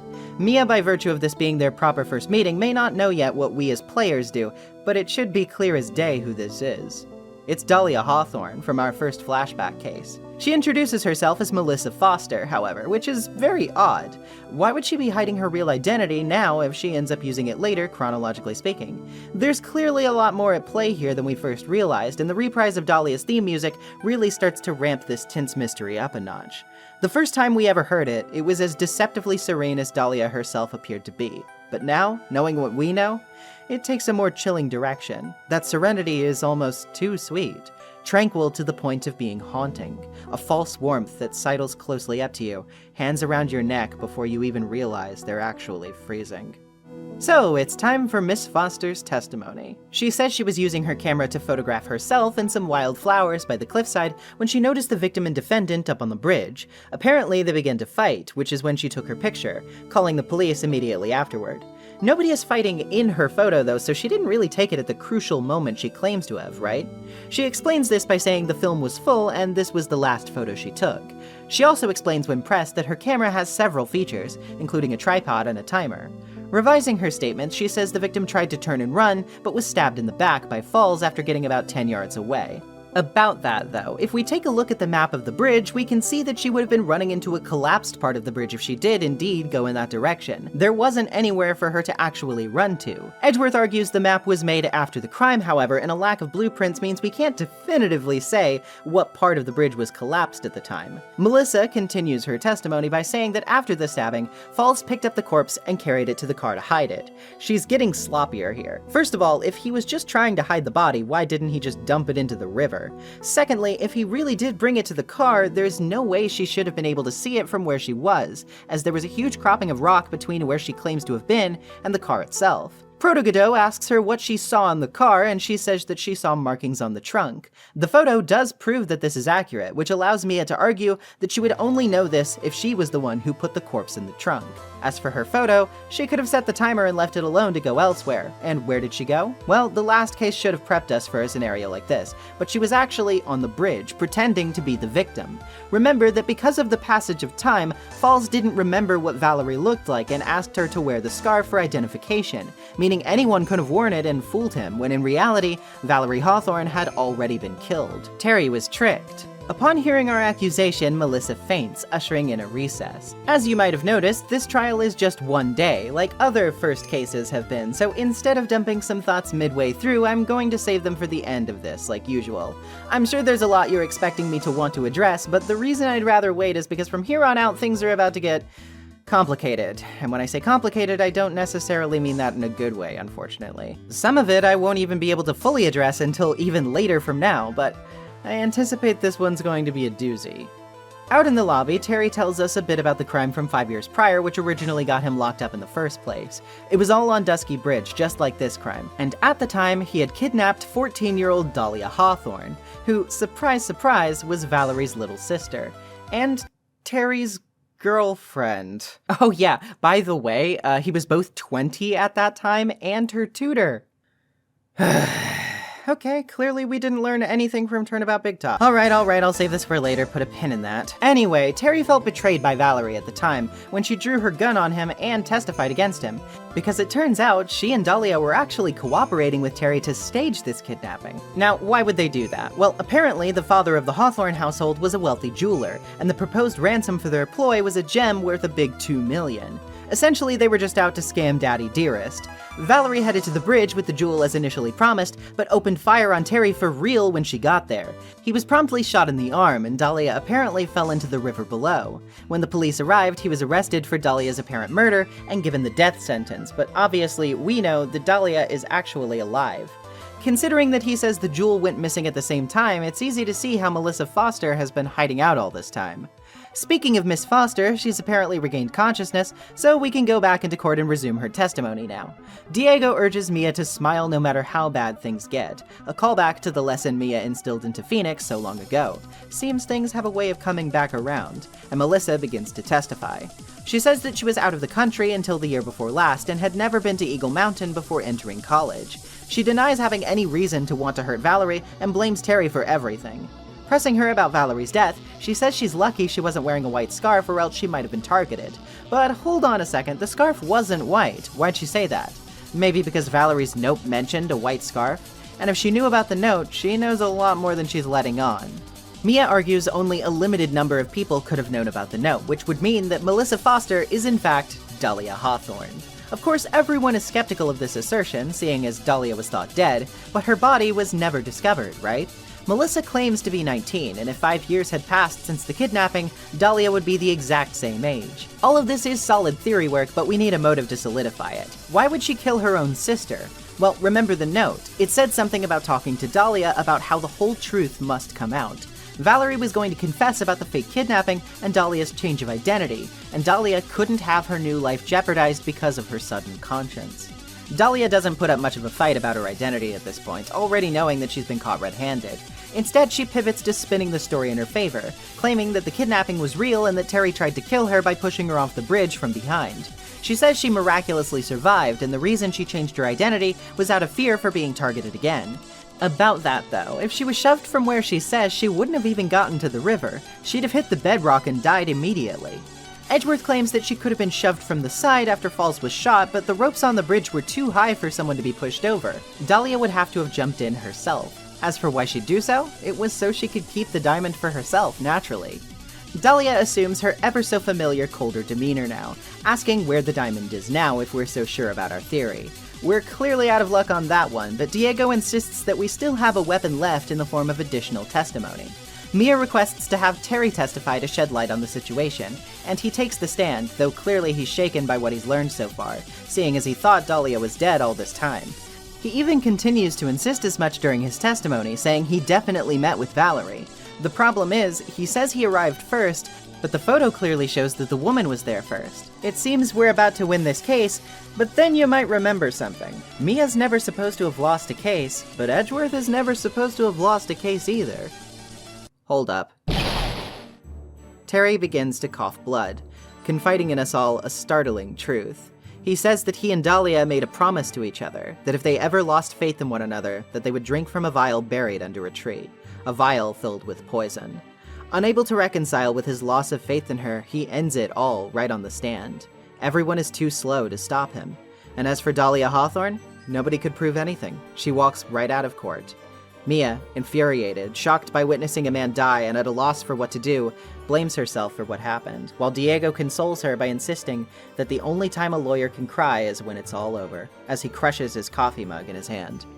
Returning to the present, Phoenix returns to his position as the narrator and tells us that he had been trying for years to forget about Dahlia Hawthorne, and only just now learned about all of this. Eventually, Dahlia would receive her punishment when she tried and failed to kill him too. Naturally, he says, she had a perfectly angelic smile on her face when her verdict was read. It was all over then, he thought, but now, after so many years, something else has happened that's brought him right back to the doorstep of all of this darkness. As for what it is, we'll have to wait until the next episode to figure it out. And that's Turnabout Beginnings, and boy, what a complicated one. If I didn't think too hard about it, this would be one of the best self-contained cases in the entire series. Like I said, the feeling of imminent disaster is palpable. Your victory doesn't even get to feel like a victory, and Terry's death is legitimately haunting. His collapsed sprite on the stand is a striking visual that imprints itself on your brain, and when I played this as a child, you can bet that this absolutely devastated me. But I am an adult now, and with that, I obviously have become a bit more jaded and critical. And you can bet I am not especially happy about this whole 14-year-old dating a 20-year-old thing. Terry Falls is unmistakably supposed to be a sympathetic character, from his puppy dog eyes to his naivete to his tragically framed death which breaks Mia's heart to pieces. I don't really think it's up for debate what this game wants us to think about him. It wants us to think that he is a completely blameless victim, whose worst crime was misguidedly believing in Dahlia Hawthorne. As for Dahlia Hawthorne herself, we will have more to say about her later, like I said. I can't even touch on everything I want to say right now because there are still important details missing. But even barring that, we know very clearly what the game wants us to think about her now, too. She is unambiguously meant to be a cold, selfish demoness in disguise, who evokes no sympathy and has no equal when it comes to self-serving, sadistic evil for its own sake. And I kind of hate this. Because I mean, first of all, I shouldn't really have to explain why them dating is bad. I'm sure some people will point to the fact that Mia makes an offhand comment about how he was robbing cradles before he was robbing diamonds, and even the Japanese script has her responding in a somewhat baffled manner to this information, stating, "Isn't that a child?" But aside from this little aside, it never comes up. It's not even a factor to do with anything. To top it all off, Mia even has unwavering faith in Terry after this admission, and comes out swinging at Dahlia, who she all but calls the literal spawn of Satan before she even knows anything about her. Keep in mind, this isn't a Mia who's wise to Dahlia's tricks yet. She literally just met the girl and doesn't even have any proof that she did anything. And even right off the bat, she's gunning for her like she's a dishonest, evil manipulator. That's because the game agrees with this notion, and I just don't really gel with it. To be very clear, I am not saying that Dahlia is an innocent person. I'm not saying, hell yeah, queen, do all the murder and stealing you want. What I am saying is that it's kinda gross how readily it tosses aside all skepticism about this relationship, and not only ignores the sketchiness on Terry's side, but makes it out like he was seduced for her nefarious purposes, as if a 14-year-old should be held to account for seducing a grown man in the first place. It's just a major yikes. I'm sure I'll get tons of people upset with me for this one, or at the very least trying to justify it with some in-story logic, but what you have to remember is this. First of all, this is just my opinion of the writing. It's not a personal judgment call. If you don't see things the way I do, I'm not calling you a bad person by extension or whatever, I'm just presenting my thoughts on the narrative as it's being given to me. Second of all, regardless of the in-story logic, I think it's incumbent on the writers to take these kinds of things into consideration. They're the writers. They can literally make any decision they want with their story. And this is one of those cases where the ages being changed literally wouldn't have done anything but improve and strengthen the intended narrative they were going for. I just don't see how you can not only fumble the bag like this twice, but get it even worse the second time. And I really hate that I have to say that, because every other detail about this case is almost spot on. Like I said, I'm a little iffy about Mia's instantly jumping down Dahlia's throat before she knows anything about her, and we'll be touching on that again in the future too. But aside from those two details, everything else clicks. The flashback aesthetic is immaculate, the reveal of Diego Armando is subtle in its restraint and beautiful in how it gets your brain turning. Seeing Baby Edgeworth is both super cool and deeply hilarious with how corny he can be sometimes, and some issues aside, I think this reintroduction of Dahlia done via even further flashback and narrative irony is such a cool way to tell us more about her. It's actually super chilling how Mia doesn't know what we know, but because of how the story is being told, we learn so much with so little. From the moment she comes out using a different name, to the conclusion where we see just why she and Mia hold such contempt for one another. And this still sets up interesting questions as well. In particular, I really zeroed in on the fact that when Mia introduces herself by her full name, Dahlia has a tiny blink and you'll miss it reaction where she seems to recognize something about that name.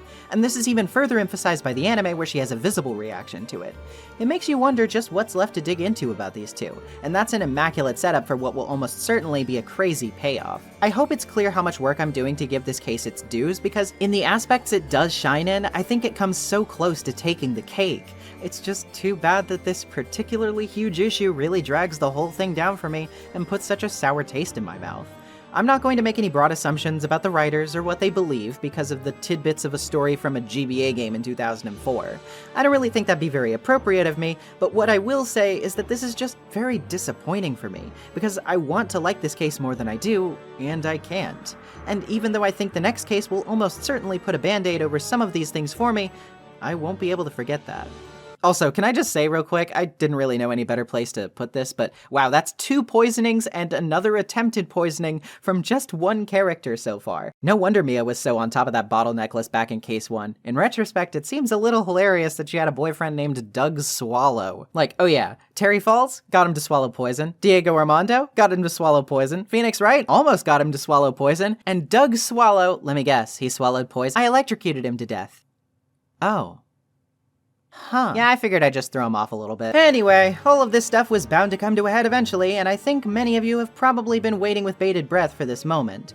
This coming case definitely has its share of problems that we'll be addressing, but problems or not, you'd probably be happy to know that it still remains one of my favorite Ace Attorney cases of all time. Let's talk about the long-awaited, the fittingly climactic, and the widely beloved finale to this game, and to this original trilogy. Bridge to the Turnabout.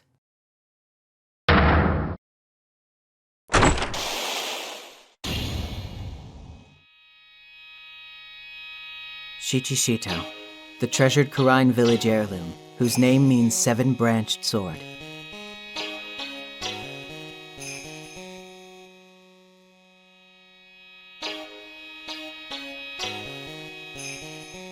It is said that this sacred sword represents life itself.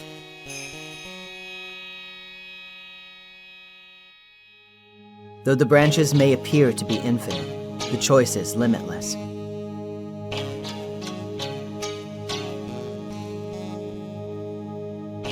Like our destinies, the sword comes to but one end, one merciless point.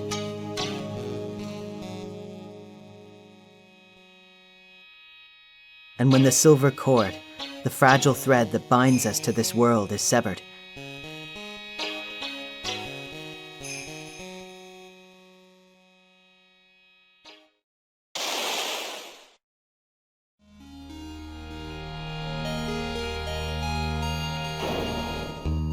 the illusion is revealed, and the implacability of fate is finally laid bare.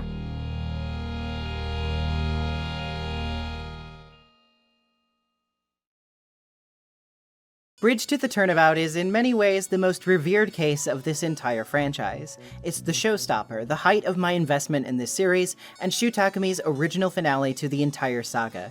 Indeed, past this point, plans for further games were only on the minds of the marketers. For the creative minds behind the Phoenix Wright series, this is where it was all supposed to come to an end. It definitely feels it, from its length to its extensive catalog of evidence, to its multiple deep ties to the lore and characters established up until this point. It is a tour de force.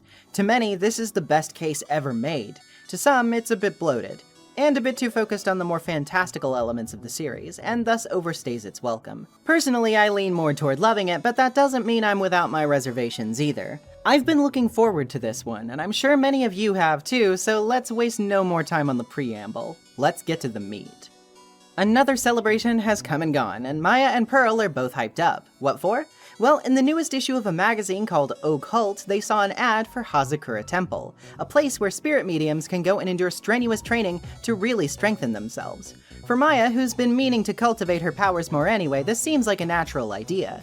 What catches Phoenix's attention isn't the prospect of being their chauffeur, though, but rather the visage of a mysterious girl in the promotional picture, one that looks awfully familiar. But wait, it couldn't be, right? After all, there's no way she'd be out there.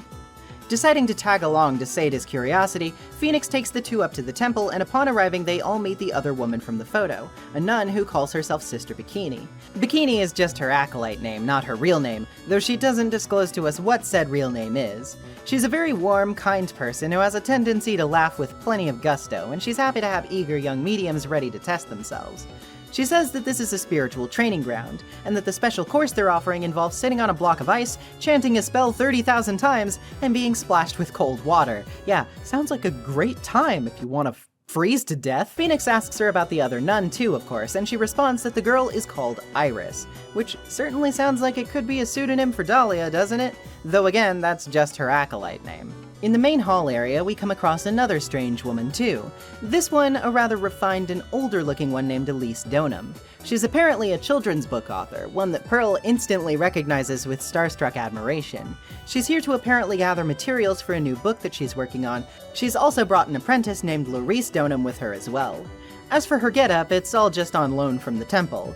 Our conversation with her is brief, however, as she leaves to help with dinner, insisting that Maya relax and not worry about helping, she invites Pearl along all the same. She also gives us a temple map before she goes. Heading to the suspension bridge, there are a few things of note here, but the most prominent is probably the fact that it's Dusky Bridge. Hey now, doesn't that ring a bell? Crossing it, we arrive at the inner temple where the training is supposed to take place later. There's an incinerator here, and the temple itself is very run down and dilapidated looking. Inside, we finally meet Iris, who seems to recognize Phoenix but runs off before we can get a word in edgewise. On the wall is a hanging scroll featuring a picture of the Master of Kurine, that being Maya's missing mother, Misty Faye, who's come up several times before this, as you may recall. Going back across the bridge, we finally meet Miss Donham's pupil, and it's Larry again. Oh boy, here we go. Ever since the Mask to Mask case, he's realized that nobody really likes him, and that he wanted to become someone totally different, reinventing his life. Around that time, he read one of Elise's books and decided the life of an artist was his to claim. He gives us a photo of Miss Donham that he took here, and also seems to be falling hard for some other girl who's here. I'm gonna take one guess. Yep, it's Iris. Oh dear. No time to worry about that though, as dinner is ready. Roasting gravy, apparently. I'm going to imagine that this isn't what's in the Japanese version. Yeah, I looked it up, it's curry. While dinner is happening, Pearl tries to get some help with reading from Elise, who suggests she come to her room later for more assistance. Maya heads off to training after eating, and Iris goes to ring the lights out bell at 10 p.m. Afterward, we run into Elise, who confides in us that Pearl never actually turned up and goes on her way to search. At the same time, we finally catch Iris for a minute and ask her some questions. She says she's been raised at the temple since childhood and has spent very little time in the city.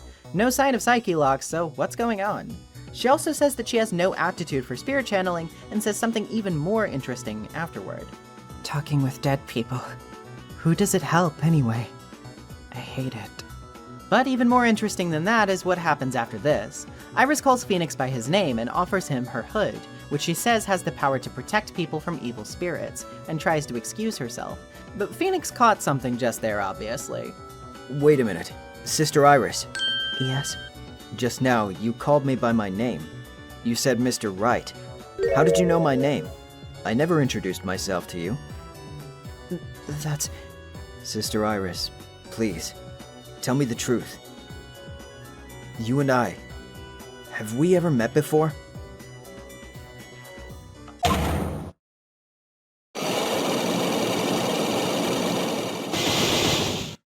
Iris. Oh, it's almost 10 o'clock.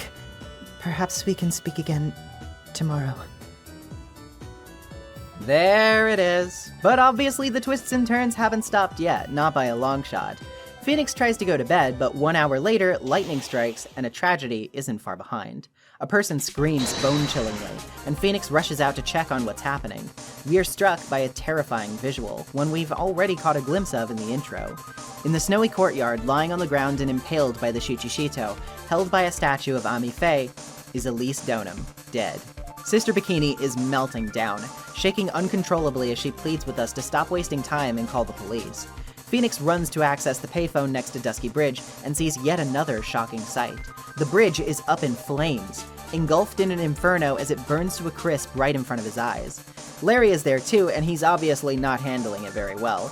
The bridge must have been struck by the lightning, but doesn't that mean that Maya will be trapped at the inner temple? Phoenix tells Larry to call the police, and despite his terror of heights, guns it across the bridge, insistent on not leaving Maya in potential danger. Unfortunately for him, he's about to take an impromptu swim, as the bridge collapses beneath his feet, sending him hurtling into the rushing river below. This looks neat. I wonder... It seems that we have a pretty good idea of why Phoenix was in the hospital and doing research on Dahlia Hawthorne in the last episode. But if that's the case, then who's going to take things over while he rests up? We only have so much time after all. Well, how about a punctual prosecutor who has a knack for holding his own just as well as Phoenix in court? That's right, Larry calls up Miles Edgeworth to book an emergency flight back home and start this relay race of a case.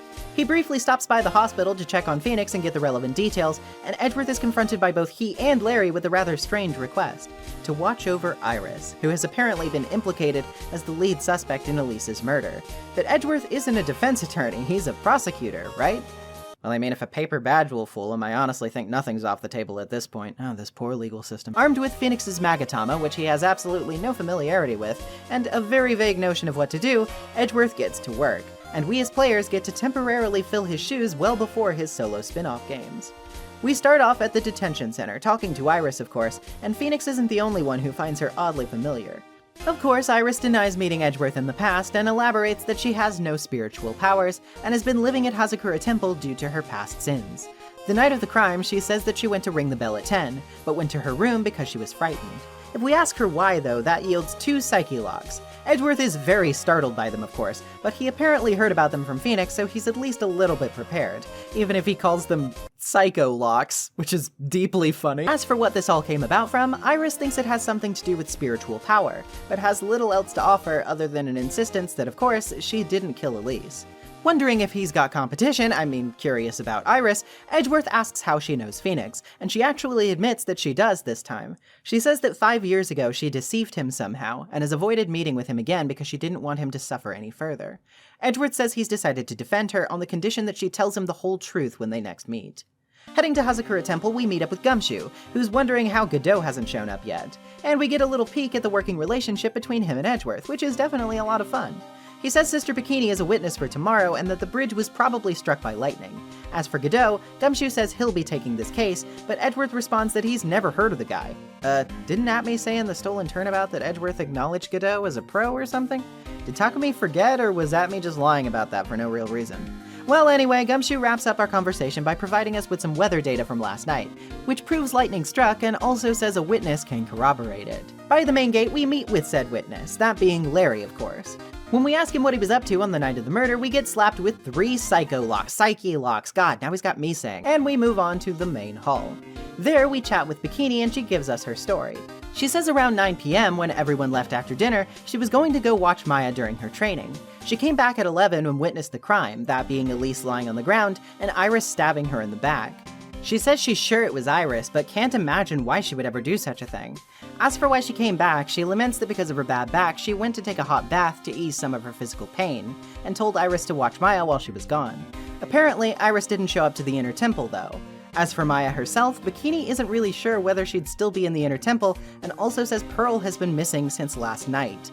Uh-oh, that's definitely not good.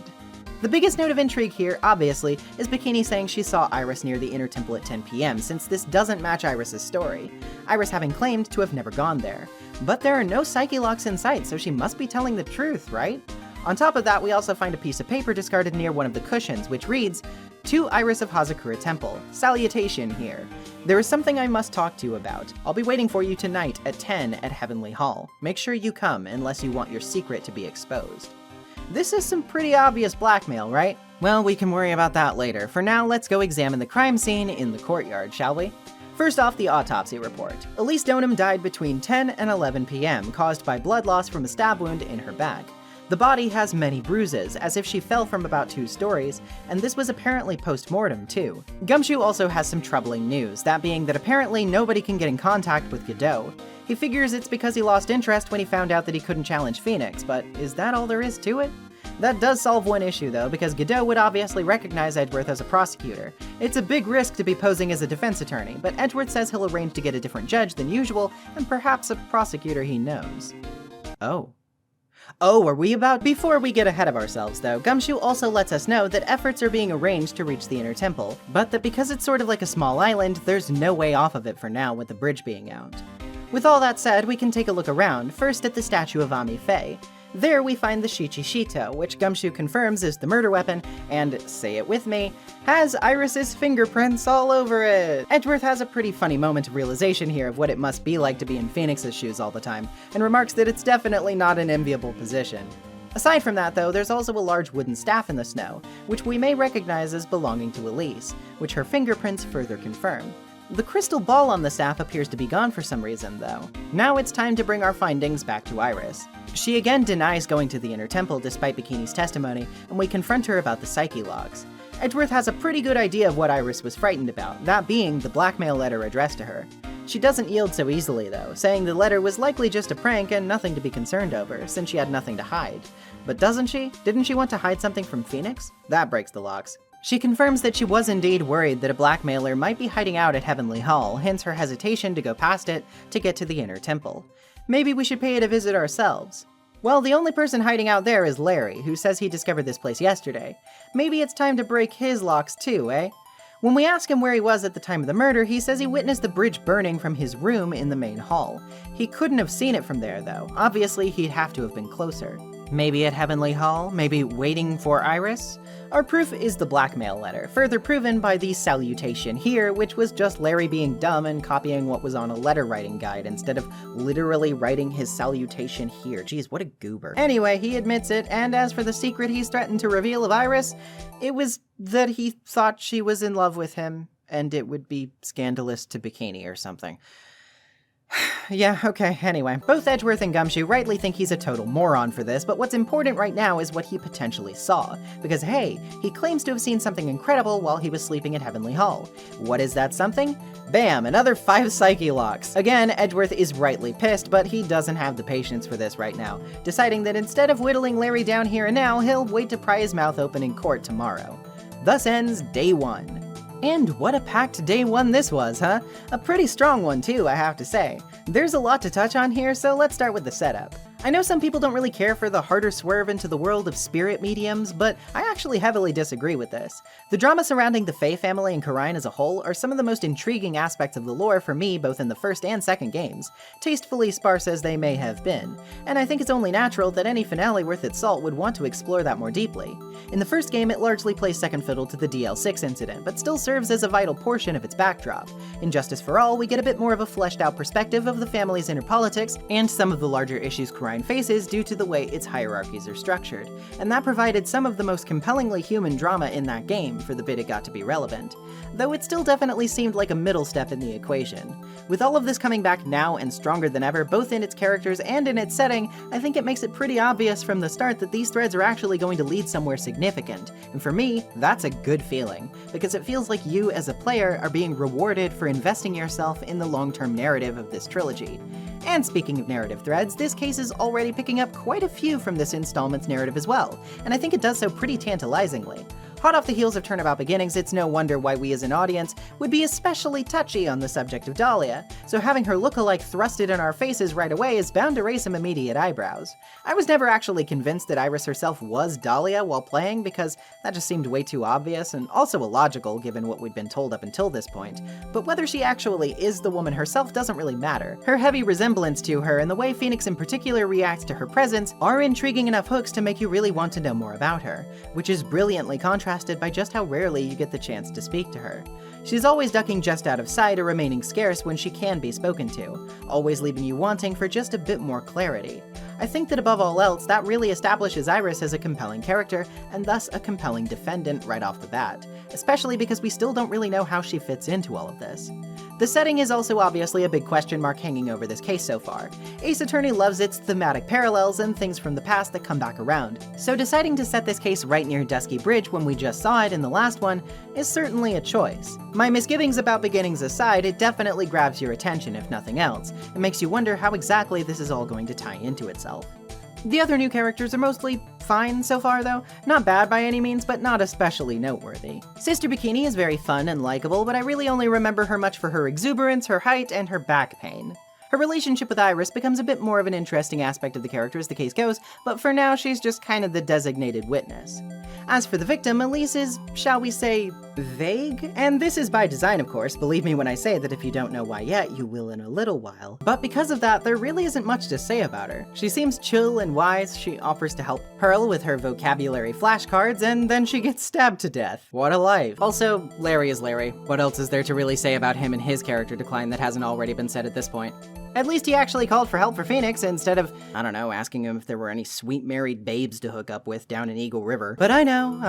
You want me to talk about Edgeworth, don't you? I think we as a fandom have collectively gaslighted so many people into thinking that there was some kind of cute gay hospital scene between him and Phoenix here because of how often people draw scenes between the two there. So it was actually very funny returning to this game after years and realizing, oh wait, yeah, all that shit's off screen. No, really. They just have a black screen of Edgeworth being like, yeah, I went to talk to Wright in the hospital, guess he's not dead, reckon that's good. Like, that's it? What was I remembering? Was I making things up? Maybe I'm the Luke at me in this situation. Anyway, playing as Edgeworth is kind of a blast. I know a lot of people will probably just say it doesn't make a difference since it's all in the POV anyway, but I don't know, there's just something novel about inhabiting his inner monologue for a while. Specifically because of how different he is from Phoenix, and how similar he might be in ways he doesn't realize. I'm at the point now in Ace Attorney where I've played the first couple of games so many times that I don't stop to investigate every little thing that much anymore, because I know the flavor text like the back of my hand. But that's precisely why I do the opposite here. I poked around way more to look at useless items as Edgeworth, because getting his take always felt like there was some consideration put into how he would view things differently from how Phoenix would. And it's those little touches that made playing as him such a cool novelty. On top of that, seeing him interact with Gumshoe is such a treat, with there clearly being a cultivated dynamic of trust, but also Edgeworth's moody ill temper about Gumshoe's bumbling constantly poking out because he's got such a prickly disposition. Also, what was that energy in the room with Iris? Like, so were you and Mr. Wright, like... No, see, I was going to ask you if... No, not like currently. Okay, good. I mean, not good, I just don't want to step on anyone's toes. Look. As long as he's happy. Precisely what I was thinking, yes. So have you asked him out? Have you? Needless to say, there is a lot of good stuff going on here. There are some elements that may be weaker than others, for sure, and as much as I hate to say it, Larry isn't exactly doing this case a whole lot of favors right now, but I'm otherwise pretty damn hooked, and that's a very good thing.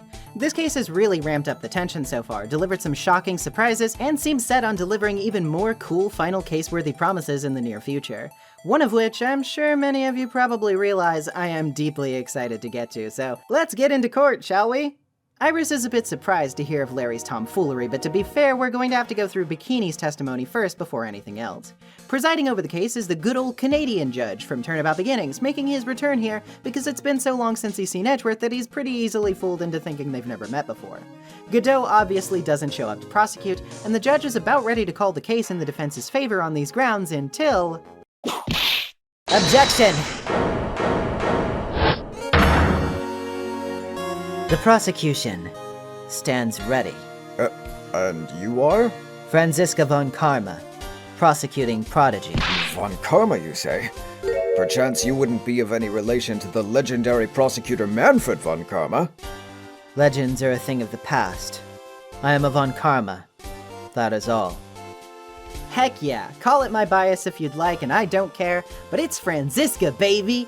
Honestly, using Godot's absence as an excuse to give us a Franziska-Edgeworth showdown is awesome. Is it fan-servicey? Oh sure. Does it stretch believability just a little with Edgeworth's defense attorney ruse? Most certainly. But is it cool as hell? Yes, 100%. Absolutely. She does claim that she was hoping to finally win against Phoenix today, but she also says that getting a chance to take on Edgeworth may be what she really needs. Truthfully, I think she's playing things a little tougher than she actually feels, but we'll get into why I think that a little while from now. For now, let's get Bikini to testify. She recounts her story of helping Maya at the temple and going back for her bath, at which point she instructed Iris to stay behind and look after Maya. It was on her way back from her bath when she saw the murder. Obviously, we first have to square away the inconsistency regarding Iris's whereabouts, since Iris said she stayed in her room that night. Pressing this topic gets Bikini to say that Iris was dressed the exact same as she was at dinner when arriving to the temple, and that's where we can get her on something. She had her hood at dinner, but shouldn't have afterward, remember? Because she gave it to Phoenix before 10 p.m. Franziska argues that they had a stockpile of hoods, so this shouldn't have been an issue, but we've got our foot in the door for the next testimony at least. Obviously, Bikini talks next about seeing Iris stab Elise with the Shichishito. She also says that Elise was staying in the corner room facing the courtyard, so she must have been stabbed after being pushed out of her window. This contradicts the autopsy, of course, which states that that occurred post-mortem. No traces of blood were found in the corner room either, though Franziska has an explanation to offer for that. The sword would act as a plug for the blood until it was removed, therefore she could have been stabbed while in the room if the sword wasn't taken out until afterward. Bikini says the sword was already in place when she looked at the scene, and actually elaborates that she never saw the moment of the stabbing itself. She fainted upon seeing a metric ton of blood though, and awoke to the crime scene as Phoenix saw it. When we press, Bikini says Iris was meditating when arrested, and her clothes were covered in blood. That being said, given what she said, it's possible that she saw the sword being pulled out rather than shoved in, right? She says the sword was removed after being hilted, but this too makes little sense. After all, just look at the sword. Its 7 branches would make a clean plunge nigh impossible, especially for someone as frail as Iris.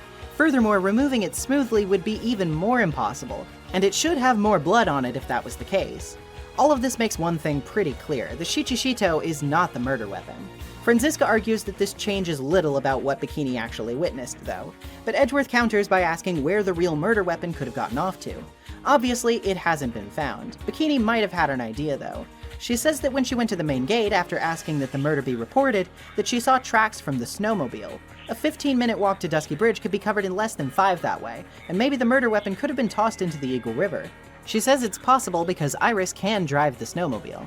We're in a bit of a pinch here, but there's no way out. Franziska adds a photo of the tracks to the court record, which allows us to pull a bit of a fast one. You see, the photo shows only one set of tracks, and if Iris had gone to the bridge and back, there should be 2, right? Franziska argues that they could have been covered because of the snow, which stopped before Iris went back. The weather data wouldn't agree though, as it stopped snowing around 10:50 p.m. If Bikini witnessed the crime at 11, it would have stopped snowing by then already. The crime photo serves as additional evidence, since everything is covered in snow except for Elise's body. Bikini says that the snowmobile key was found in Iris's room, and that she never saw the snowmobile at Dusky Bridge, only seeing it afterward at the main gate, covered in snow. This means that she couldn't have used it to dispose of the weapon. This is all Bikini can give us, and we seem to be doing pretty well, but obviously we're not out of the fire yet. There was a witness near the bridge after all, and he's kind of a doofus. Yep, it's Larry time! After a quick recess, we're finally going to get to the bottom of what he's been hiding. During the recess, though, Edgeworth has to ask Iris if she really did use the snowmobile. She did, but when asked why, yeah, psyche locks again, 5 of them. She says she can't reveal the reason until she's sure Maya is safe, but still once again denies killing Elise, which yields no psyche locks. Larry is brought onto the stand after being plucked out of the gallery for suspicious behavior. Apparently, he was drawing a demonic-looking woman with a whip who was... Wait a minute. Anyway, if he doesn't want to be on the receiving end of that whip, he'd probably better start talking.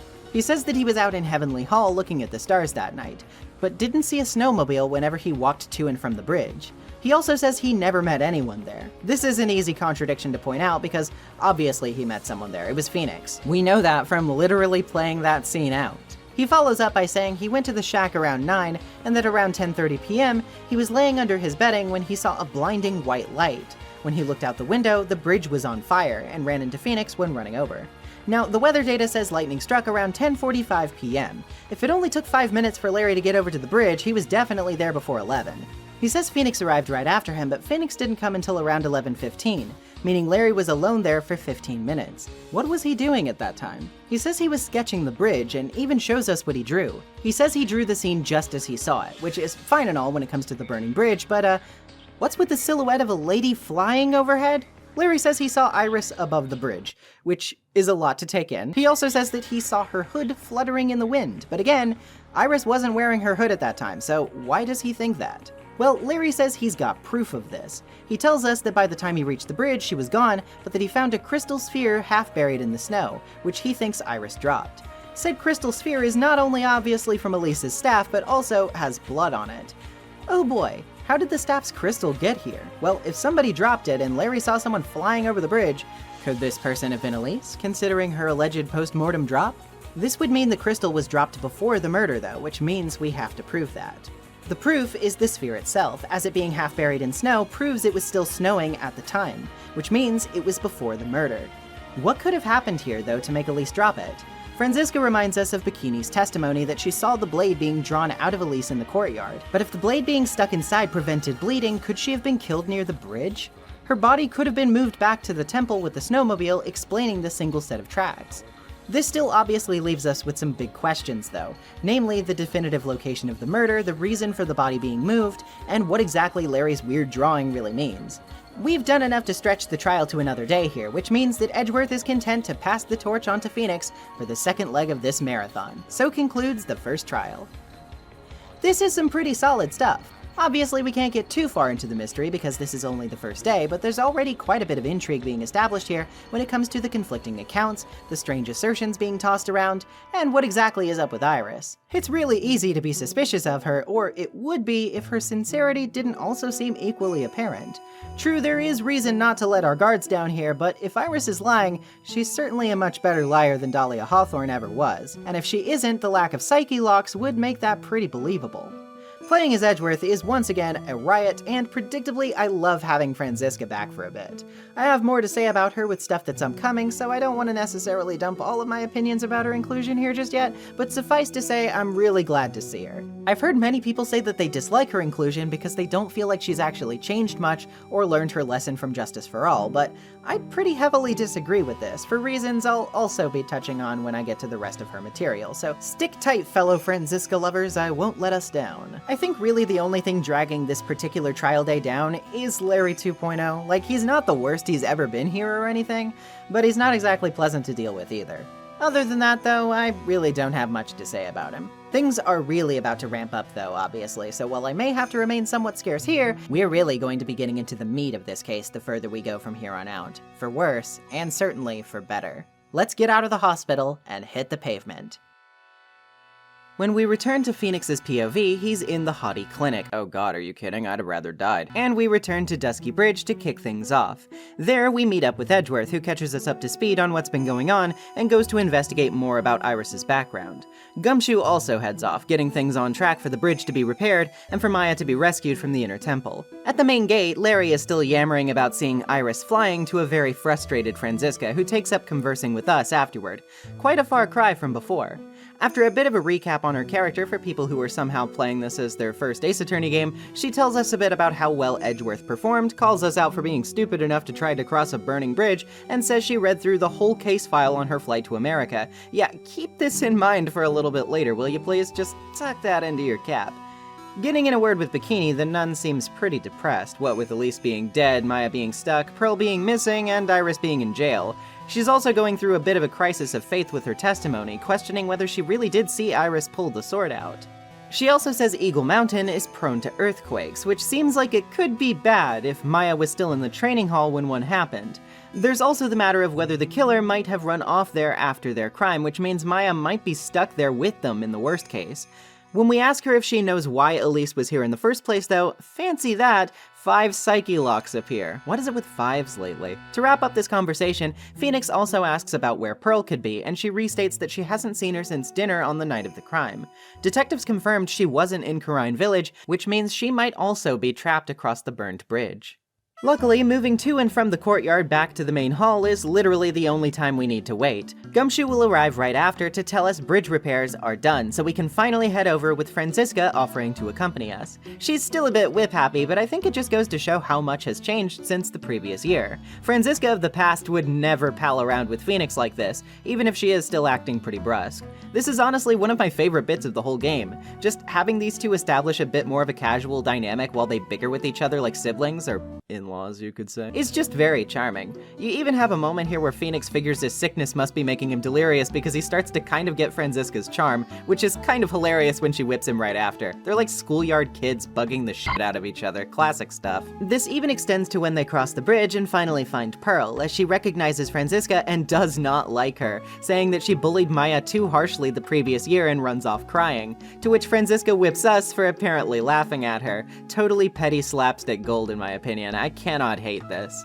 That said, something is different here. The incinerator is open and the snow around it is melted. When the day of the murder, it was covered in snow. Seems somebody's been using it. But where we really want to go is the training hall, right? Well, bad news. Maya's nowhere to be seen, and a strange lock resembling a psyche lock is stuck to the barred door in the back. The scroll with Misty Faye on it is also now covered in gravy? And also, wouldn't you know it, Godot is back, and what better time after seeing some gravy to finally learn what his beef is? I'm a little sorry for that one. Anyway, why is he here? Just because Phoenix is back, or is something else going on? Either way, he does briefly acknowledge Franziska for filling in for him, but boy does he say it in the most chauvinistic way possible, calling her princess, telling her the big boys will take the reign, and when she understandably takes offense, he cuts her off and tells her to know her role and shut her mouth, following with, "I can't stand women like you." Woof. Mayhaps dial back the misogyny, Mr. Coffee Fiend. I've heard before that this was a mistranslation though, so I did look up the original Japanese dialogue, and it's honestly not that much different. It's a little less charged seeming, but he still demeans her position, says he hates chatty women, and that she should just go home, so I don't know, seems fairly close to me. Anyway, time for an info dump. He tells us as before that he died once and was brought back from the brink by the miracles of modern medicine, albeit with a caveat. The mask hooked up to his face to help him see, because he'd be unable otherwise. Even then, he says it's not perfect and some of his vision is screwed up. As for who did this to him, he says he's sure we probably have an idea of that. He also tells Phoenix he's made another mistake he can't undo, clarifying the search party has searched everywhere except inside the locked cavern and haven't found Maya anywhere. He says that if she's dead, it's Phoenix's fault, just like it's his fault that Mia is dead. So that's what this was all about. I mean, of course, right? He was Mia's boyfriend. They were still together when he went into that deep sleep. And when he finally woke up, she was dead, taken out of this world by a Class A scumbag. But he doesn't see that guy right now. The only person he sees is her pupil, who didn't stop it.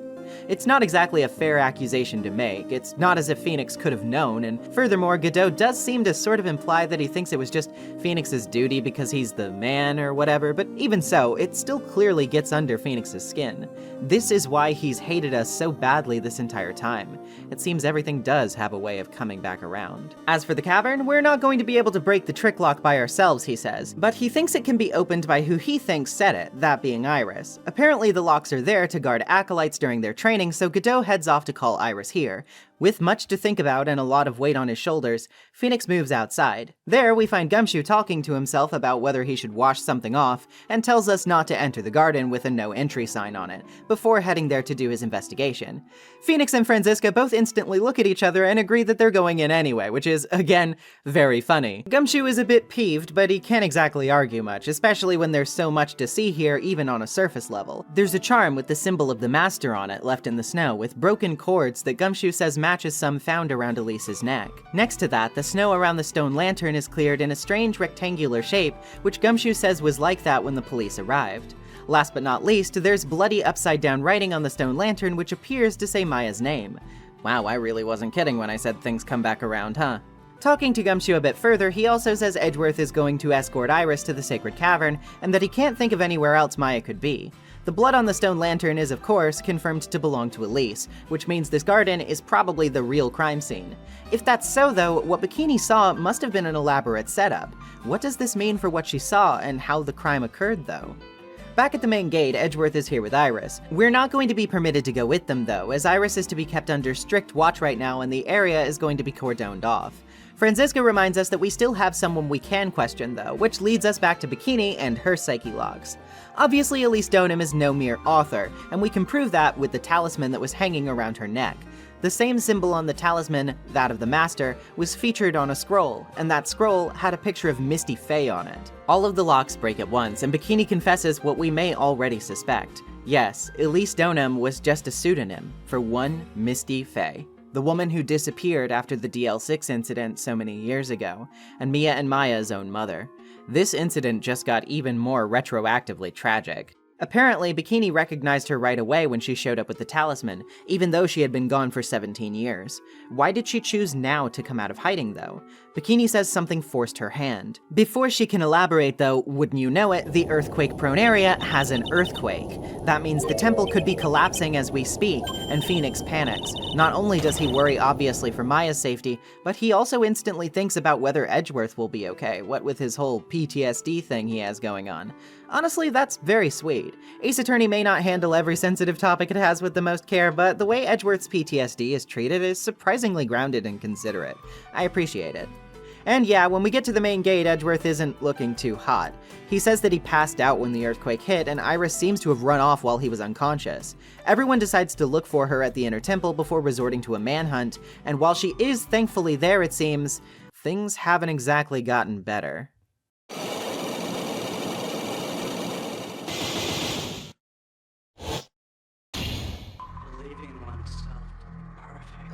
How can there be even more locks? What is the meaning of this? Iris! Iris, please tell me.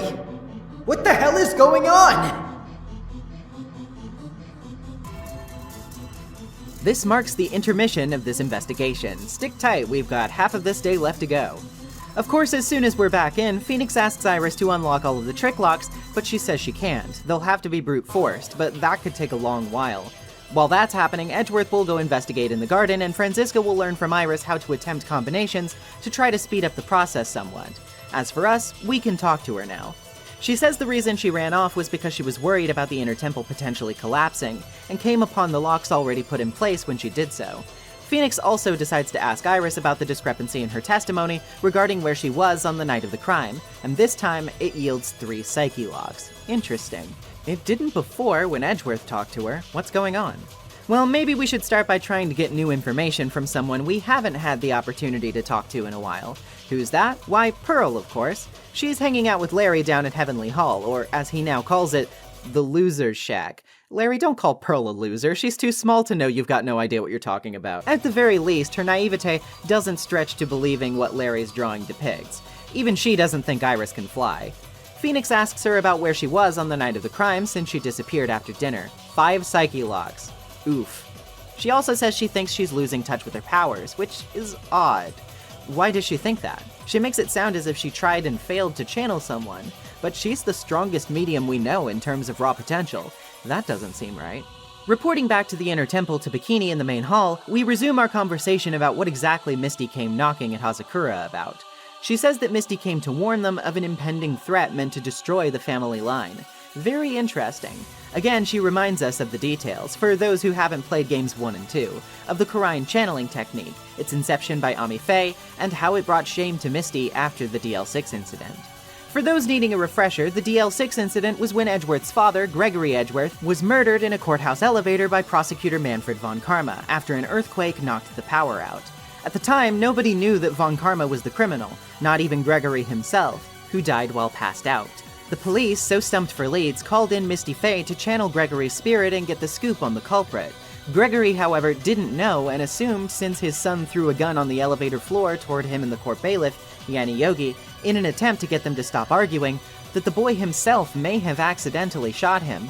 Of course, this wasn't actually the case, and was proven by Phoenix many years later, but because of his instinct to protect his child, Gregory lied when channeled and accused Yanni Yogi of killing him. With Yogi found innocent, Misty's involvement was sussed out by the press, particularly Red White, who had lured Marvin Grossberg, Mia's later mentor-in-law, into telling him about it. With this information revealed, she was made a laughingstock, as were spirit mediums in general, and she disappeared for many years until now.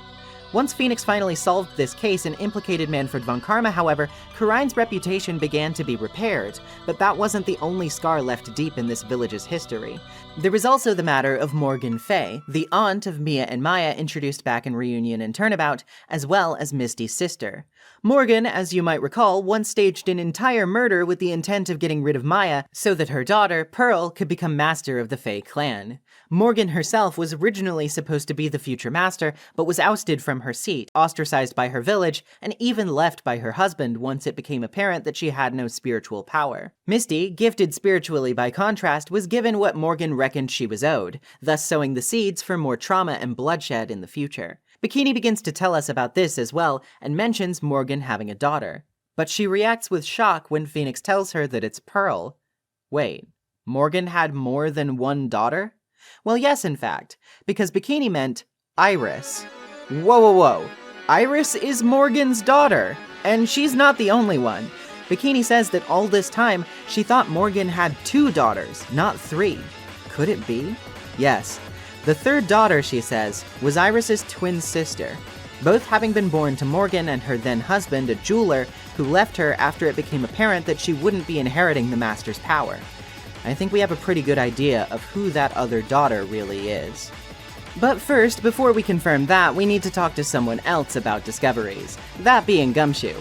He's in the courtyard singing to himself about finding evidence or something. He says he hasn't found anything important yet, just some dumb, useless, totally not important, partially burned letter that was found in the Inner Temple's incinerator. Yeah, makes sense, and wait, what did you just say? Yeah, maybe Franziska is right to be on this man's ass every now and again, because boy, this letter is hugely important.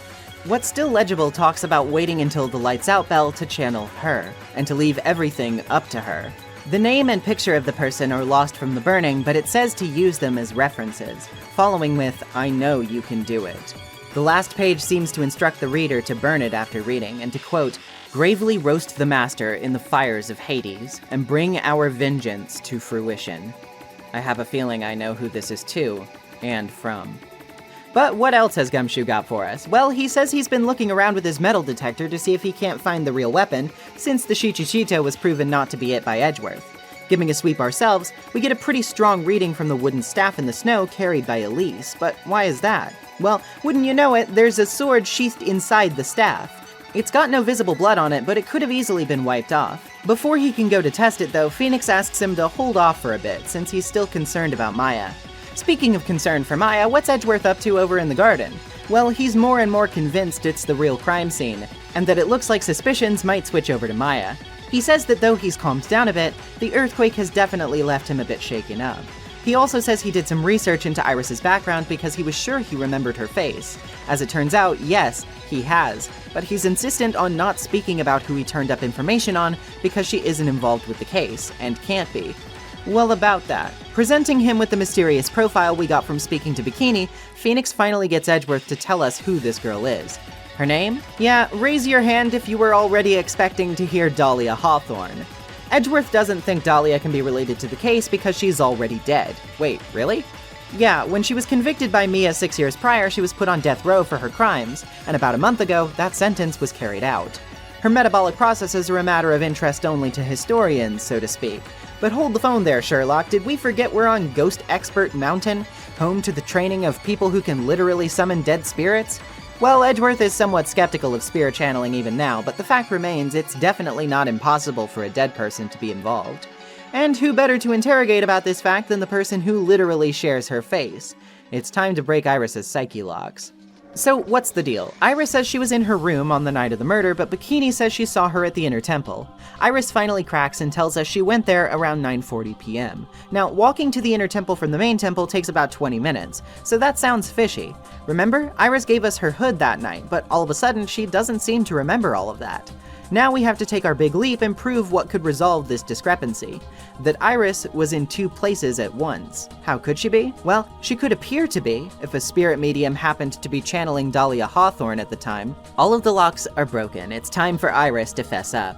Iris says that she knew from the start that Dahlia was at the inner temple, but had apparently betrayed her once before, and so she didn't have the heart to do so again. What does she mean by this? Well, apparently, 11 years prior, she was meant to help Dahlia with the fake kidnapping plan somehow. At the last second, though, she got cold feet and abandoned the plan, and thus blames herself for how Dahlia turned out. Phoenix asks how they could have planned something like the fake kidnapping in the first place, and what Iris tells us is oddly humanizing. She says Dahlia wanted revenge against their father, a selfish and petty man who cast aside their mother because she couldn't inherit the power he wanted from her. Apparently, the only reason he even married her was because of her future position. When he left, he took Iris and Dahlia with him, and married another woman who already had a daughter, that being Valerie. Deciding that two girls were plenty financial burden enough, he eventually left Iris at Hazakura Temple, thus bringing us to today. Phoenix asks Iris if her sister ever told her about a college student she was dating at Ivy University, and she says that all Dahlia ever spoke about him was that she hated his guts. Phoenix is understandably a bit depressed, but Franziska whips us back into shape, telling us to get moving. We don't have time to waste standing around and feeling sorry for ourselves. We've got one more set of locks to break after all, and this one's going to be pretty hard to stomach. So what was Pearl doing the night of the crime? She says she didn't end up going with Elise because she was worried about something. Obviously she was worried about Maya at the inner temple, right? Because of how intense Bikini had made the training sound. That's exactly correct. Pearl says she arrived just after 10 o'clock and heard the lights out bell along the way. She was apparently worried after hearing it, but why? Well, the burnt letter spells it all out, and Pearl recognizes it when we present it. Yep, she was the recipient. And she knew that she was being given instructions to channel a certain someone after that bell rang. That person, of course, was Dahlia Hawthorne. Pearl didn't know anything about Dahlia, but she still trusted the sender and obeyed every word. Whose word would she unconditionally follow? Yes, Morgan Fay. Pearl wants proof that she followed the letter's instructions, though, because she's obviously just a kid, and this is a big, complicated-sounding letter. Phoenix says that he can prove it precisely because her being a child meant she screwed part of the plan up. Remember how the scroll with Misty on it was awash in gravy? Did you wonder why that may be? Well, recall that the letter spoke of gravely roasting the master. Pearl didn't know what this meant and misinterpreted it as gravy and roast, like the dinner they were having. She even asked Elise about those words earlier. Just an editing note, by the way, this is actually pretty cleverly translated. In the Japanese version, it's that Pearl can't read kanji yet, and the kanji that she's trying to read, kare, which basically means like splendid or gorgeous, because the original line was put a splendid end to the head of the house. So Pearl doesn't read it correctly, and she misreads it as kare, as in curry, so she splashes curry on the scroll. It's cute, like they did a pretty good job with that. Looks like we've proven it, but this is not an enviable position to be in.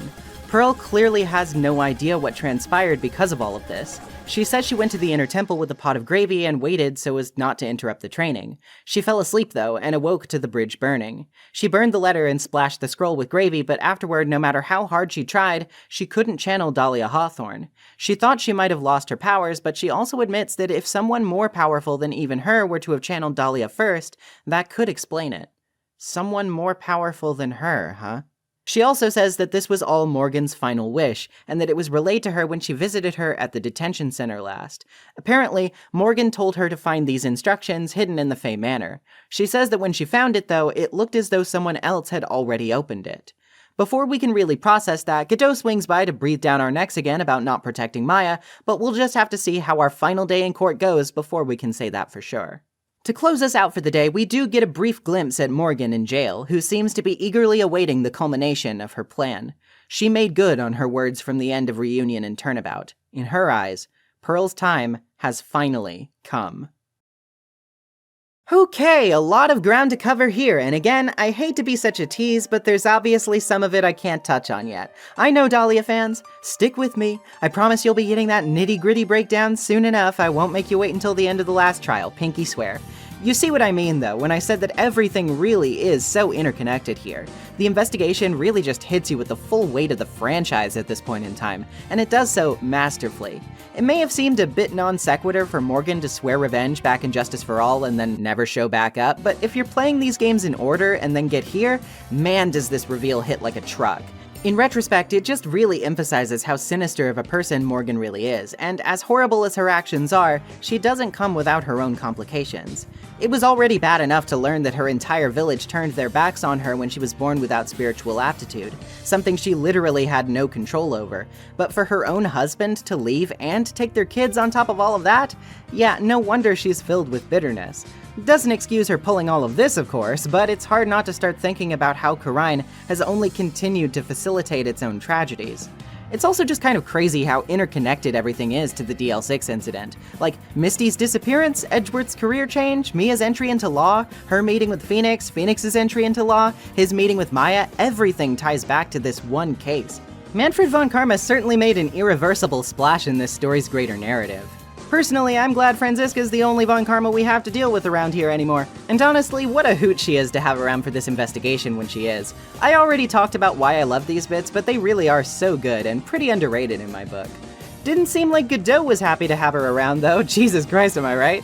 I've got plenty to say about this guy, which I am predictably saving for later, but boy could he stand to chill out a little. Granted, one can make some certain assumptions at this point about why his coffee pot's boiling, what with the whole dead girlfriend and everything, but methinks he blames Phoenix just a bit too much. Obviously, this isn't a complaint about the writing per se, even if I think the sexism was a bit over the top. This is just genuine character flaws, which will only continue to flesh the guy out. I just make special note of this stuff here because it's somewhat refreshing to finally get a better read on him after all this time. And by the end of the next trial, ooh boy. I really look forward to finally discussing his character in depth, even if I don't think he's a perfectly constructed one. I wish I could say more about the reveals concerning Iris and Dahlia, but frankly, aside from saying how crazy cool it was to get this stuff when talking to Bikini, I can't say much more yet that I'm not saving for later. I at least think the mysterious character portrait for Dahlia is cool though. Having a creepy shadowed over face does a really good job at emphasizing that despite her status as a dead person, she still echoes onto the story and the lives of its characters, like an imprint that will never disappear. It definitely gave me the willies as a kid, and I think that's perfect. I do think it's a bit odd though that even now we never actually learn what Iris's real name is, and spoilers, they're not going to tell us by the end of the game either. She just stays under her acolyte pseudonym the entire time, which I found a bit odd, but whatever. You may have noticed that I haven't mentioned Misty much so far though, and yeah, admittedly I don't have a ton to say about her, at least not right now. There are certainly dimensions added to her character by virtue of learning her true identity, but while I certainly think there's a lot of narrative impact to this, and there's stuff I can definitely dive into more later, I still won't ultimately have a lot to say about her in totality, I fear. It's not that she's a terrible character or anything, by any means, but it does almost feel like a bit of a cop-out. We've been hearing about Misty Faye all throughout the first two games, and now finally at the end of it all we get to meet her for 5 minutes before we even know who she is, and then she dies. And then we find out that that was her after it's already too late. Oh, okay. I guess there is a certain amount of heartbreaking thematic irony to the whole affair. Maya's been wanting her mother back since she was a child, and now they finally cross paths for the final time, and it's like they're two ships passing in the night. The significance is lost on her, and afterward she loses any chance she could have had to connect with her mother ever again. That is definitely very tragic, and yeah, trust me, if that made you reach for the tissues, you're gonna want to hold on to them for later. But at the same time, I can't help but feel like she deserved a bit more direct exploration. Oh well, we don't have the space for everything, I guess, GBA and all. Regardless, this is a fantastic investigation day. There's a lot of interestingly risen stakes, some of the circumstances of this case have been elucidated, but enough has been left in the dark for us to feel like we're not quite prepared. And all of the myriad of callbacks make this game feel even more interconnected to its predecessors than ever before. A shame we can't squeeze in some more surprise cameos before this is all said and done. But even if I love her, I guess a lot of people probably aren't missing the return of, I don't know, Lotta Hart or something here at the 11th hour. We've been full speed funneled into the burning hot plot furnace, and the coal just keeps piling up. Only one day in court lies ahead, so let's get shoveling. The proceedings start big with some bad news. Edgeworth tells us Iris is going to be testifying for the prosecution, and is going to be making some kind of confession. Obviously, Godot is back in the driver's seat on that end because Franziska is helping Sister Bikini with trying to unlock the trick locks blocking the sacred cavern. This also means our regular judge is back, after the Canadian judge served his purpose. The reason? Poor guy got a fever. Seems the sickness has been passed on. Our regular judge also confirms that Canadian judge is his younger brother. Huh, go figure. Anyway, first up to testify is Iris, and she comes right out and says she had a role in the murder, which was covering up for the real killer. She did so by moving and desecrating the body with the Shichishito, but it definitely feels a little bit out of left field when she says the murderer she was covering for was Maya. She testifies that she saw it all happen in the garden when she went to the inner temple. Elise, or rather Misty, struck Maya with her staff and was about to kill her for some reason. Maya, defending herself, then stole the weapon and turned the tables. That's how Iris relays the events. Pressing about the supposed fatal strike Misty was attempting to land, Iris says she threw down her staff and pulled out a dagger to do so with. But wait a second, isn't that odd? After all, the staff itself was concealing a blade already. Why would Misty have discarded it to use a knife instead? Godot says this doesn't really change matters, but Phoenix argues the accusation is absurd anyway, revealing Elise's identity as Misty Faye and insisting that since she's Maya's mother, she would have never attacked her in the first place. This, unfortunately, isn't going to get us very far by itself. Godot isn't wrong when he says a bit of domestic violence isn't unthinkable for a case like this, and I mean, hey, this is the phase we're talking about. That said though, the dagger was found stuck in the pine tree in the garden and had blood on it, though the matter of whose blood it is has yet to be determined. Iris next testifies that Maya dodged a second attack to steal the dagger, and then had Misty backed against the stone lantern where she was stabbed. She says Misty flung the knife away but collapsed shortly after. This doesn't really stack up to scrutiny though. If Misty was backed into the lantern, she would have been stabbed in her front, but the autopsy states her stab wound was in the back. Godot says it was nearly pitch black at the time and none of the lanterns were lit, so Iris simply could have mistaken the angle at which Misty was stabbed. When the stone lantern is brought up, of course, this brings the judge's attention to the bloody writing on it that says Maya's name. Again, though, Godot appears to be in shock over this information, not seeming to have registered that there was even blood on the statue in the first place. You may recall something like this happened before, now it's starting to become a little clearer what's going on there. Anyway, now Iris testifies about her role as an accomplice. She states that she was duty-bound to protect the future master of Khura'in, so she called out to Maya, removed the body from the inner temple, and dragged it across Dusky Bridge. She then used the snowmobile to carry it back to the main temple and placed the Shichishito in the body. Now, you may have already assumed this, but we're going to need to press about the snowmobile tracks here. Iris says that when she left, it was still snowing, and went back after it stopped. But hold on, the weather data shows the snow having stopped at around 10:50 p.m., before the murder, and the bridge was already on fire 5 minutes prior to this. Iris reacts in shock to this information, which is definitely weird because she should already know this. Godot presses us right back though, stating that it's a fact that Misty's body was carried across the bridge and desecrated at the main temple by Iris. So how did this come about? Well, Iris says there's no way to move over the bridge beyond walking over it, so she must have just gotten confused. Okay, yeah, sure. She basically calls our bluff and challenges us to prove that someone could move across a burning bridge. Well, didn't someone see such a thing? A certain artist, maybe? Yeah, as it turns out, Larry's drawing actually will come in handy. Phoenix argues that Larry drew exactly what he saw, and the proof lies in the photo of Dusky Bridge. The wires shown in the drawing are above the bridge, but in reality, they're below it. This means Larry drew this scene while upside down because he was lying on his back in Heavenly Hall at the time. He didn't see someone flying, he saw someone swinging under the bridge, perhaps with a rope? Godot, of course, wants proof of this claim, and Phoenix points out the bridge's ropes, one of which probably became loose during the fire. Someone could have tied it around Misty's body and swung it over the river for someone else to receive. As for the proof of this happening, it's twofold. Firstly, there's the crystal sphere found in the snow from Misty's staff, and then there's the post-mortem drop that she took, as outlined in her autopsy, which would be neatly explained by this theory. Iris is of course the one who received the body, but if that was Iris on the main temple side of the bridge, then who exactly is the Iris on the stand who's talking about having delivered said body? Well, I think you already know the answer to that. Take that! I never thought I'd have to utter your name again, let alone see you. It's been a long time, Dahlia Hawthorne. Of course, we're going to need to explain ourselves. How could Dahlia Hawthorne be here before us if she's already dead? Well, she's obviously being channeled by someone with spiritual aptitude right now, and this was all planned by Morgan Fay. The Iris who gave us the hood was real, but this one, it isn't her. Godot reminds us that the real Iris was found in her room and was arrested, while the Iris trapped at the inner temple, Dahlia, was unable to cross. So when was there a chance for them to switch places? Well, recall when the earthquake struck. Edgeworth had brought Iris from detention to help with the trick locks, but passed out when the earthquake hit. During that time, Iris was briefly unaccounted for, and when she was discovered again at the training hall, more trick locks had been added, and this is about when she started acting a bit strangely. Obviously, despite the skepticism of the gallery, there's no need for her to hide anymore. That's quite enough already, Mr. Wright. Now see here, no judge in his right mind would consider the idea of spirit channeling and— Be quiet. It's been a long time, Mr. Judge. That voice. Guess I'll have to ask again. Upon meeting a beautiful lady, always ask for her name and profession. That's one of my rules. Dahlia Hawthorne. And my current profession? Permanently retired. Ha! So, you're not going to bother hiding your identity anymore, huh? Why should I? After all, I'm dead. There's really nothing you can do to punish me. What is going on here? Dahlia Hawthorne. I never thought we'd meet again.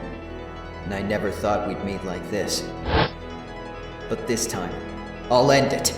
For her. And for myself. And so begins Dahlia's testimony. She says the plan was hatched by Morgan to install her daughter, that being Pearl, as the next master. For this to happen, Maya would need to die. She says the plan got screwed up, but seems to have succeeded anyway. We need to press her about everything here. And what she says is very revealing. Turns out, Morgan and Dahlia reunited while in prison, the first time she had seen her mother since childhood. She even says that Morgan viewed her as a nuisance who might get in her way, so she initially planned to kill Dahlia at first. The only reason she didn't was because she saw a use for her, in her plan to make Pearl the master. Dahlia even seems to extend a mite of sympathy toward Pearl, saying the only reason she was born was for Morgan's own selfish ambitions that she shoved onto her shoulders, the ones she failed to carry out before and was imposing onto Pearl as a result.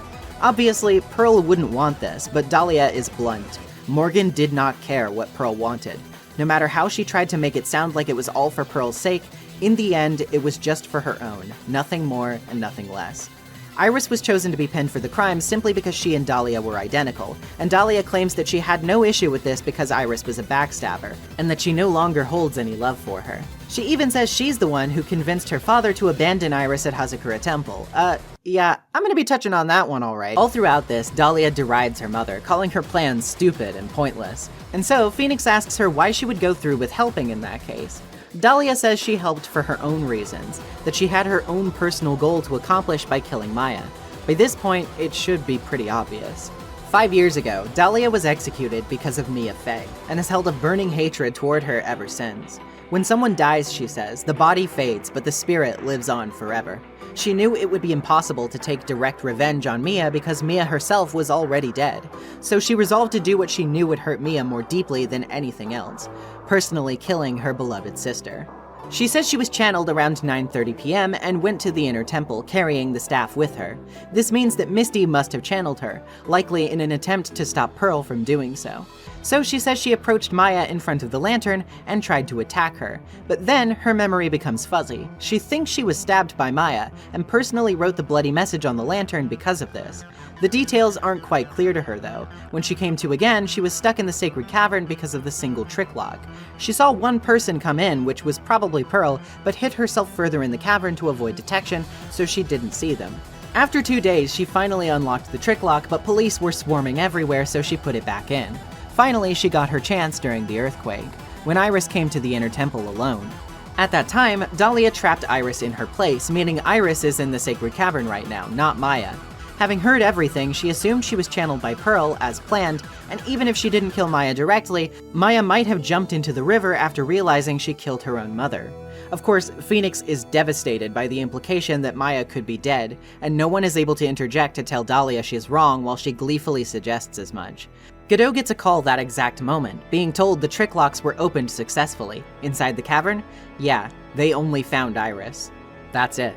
Before we give up, though, Godot suggests that he thinks it's unlikely that Maya would have been able to throw herself into the Eagle River. And hey, he makes a pretty good point. This is just like the mistake Dahlia made in her testimony back in Turnabout Beginnings.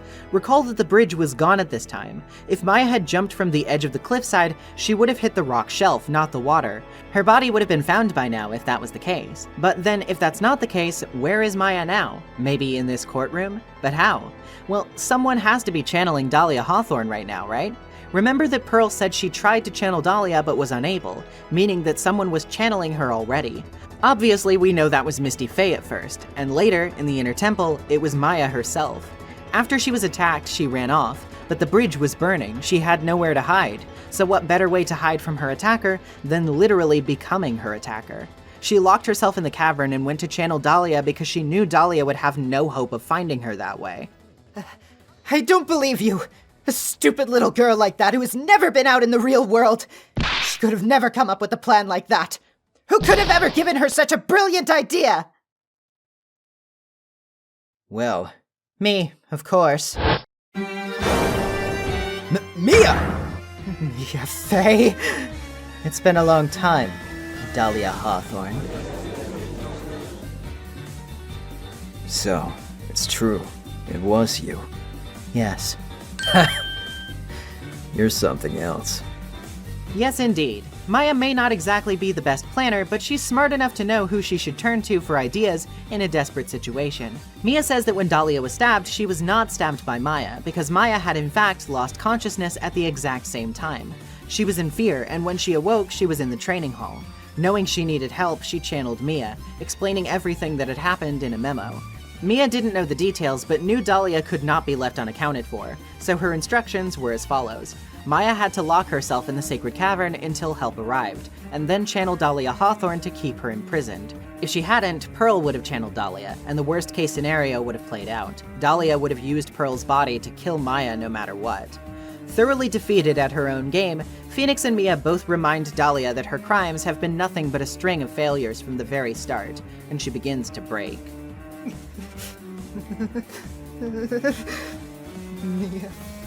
Mia Faye, Mia Faye, Mia Faye, Mia Faye! You spinster! I was supposed to kill Maya Faye like I swore I would! And if you had only gotten this spiky-haired jerk the guilty verdict, I wouldn't have been hanged to death! True. But I think you finally understand, Dahlia Hawthorne. You will never defeat me. What? What did you just say? Whether you're alive, dead, or somewhere in between, you will never defeat me. As long as I'm around, you're destined to lose. For all of eternity. I remember what you said earlier in the trial. You said that there was no way we could punish you, because you were already dead. What about it? Then you said, even when the body dies, the spirit, the ego, it lives on, forever. That's very true, Dahlia. And that's exactly the punishment you'll never be able to escape from. For all of eternity, you'll have to remain as Dahlia Hawthorne. A miserable, pathetic, weak creature who can never win at anything. And for you, there is no escape from that. No hope of freedom. Since the day you were executed, the narrow bridge that once stretched out in front of you has burnt to a crisp. You're wrong. It can't be. Could I lose to the likes of you? It no longer matters. I don't care whether you win or lose anymore. The only thing I want is for you to come out of Maya's body right now!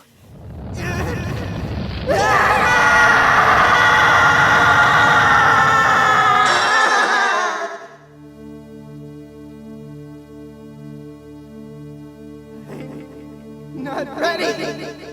Not ready to go.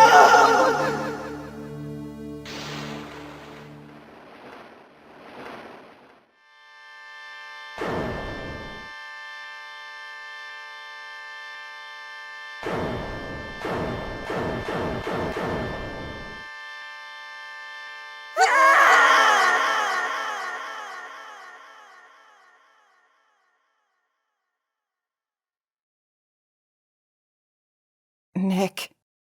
Sis.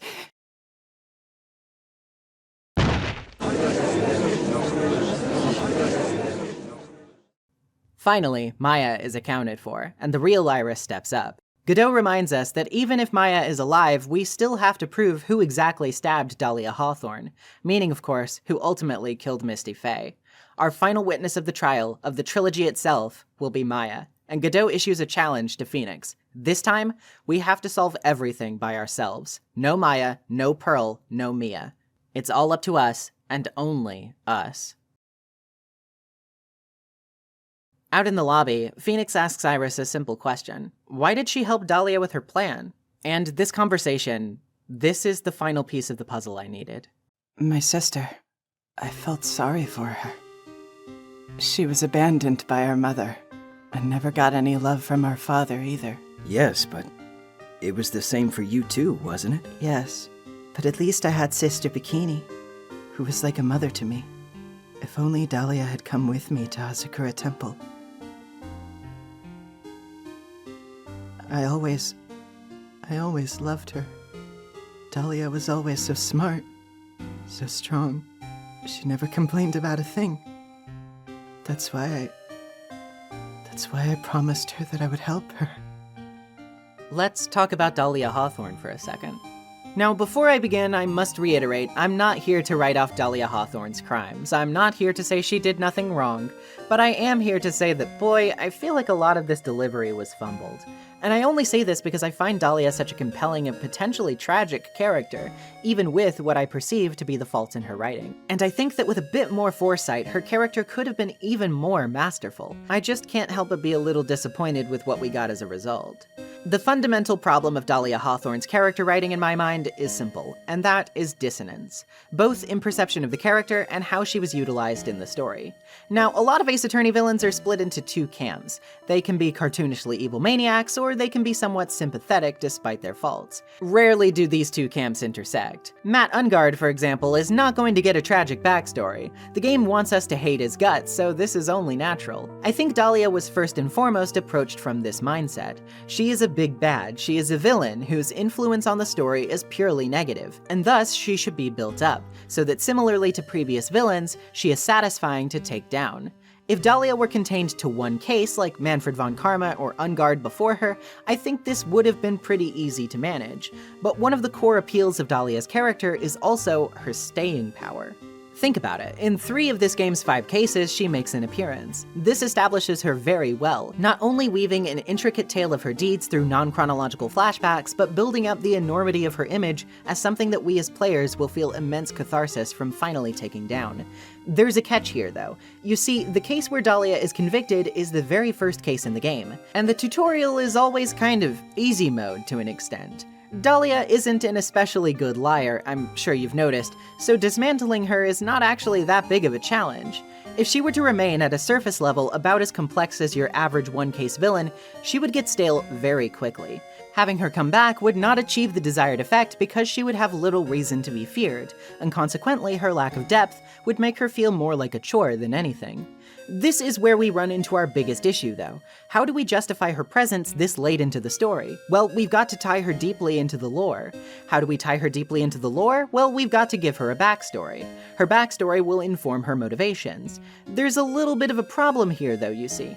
Dahlia is meant to be a big bad. She's meant to be completely unsympathetic. I mean, think about it. From the very moment she first appears in Turnabout Beginnings, before Mia even knows anything about her, she's already calling her a devil, a demon. The dialogue really leans hard on this. I don't think it's really hard to see what the game's opinion of her is. The problem is, the more I learn about her initial motivations, the more room there is for me to feel a certain degree of sympathy.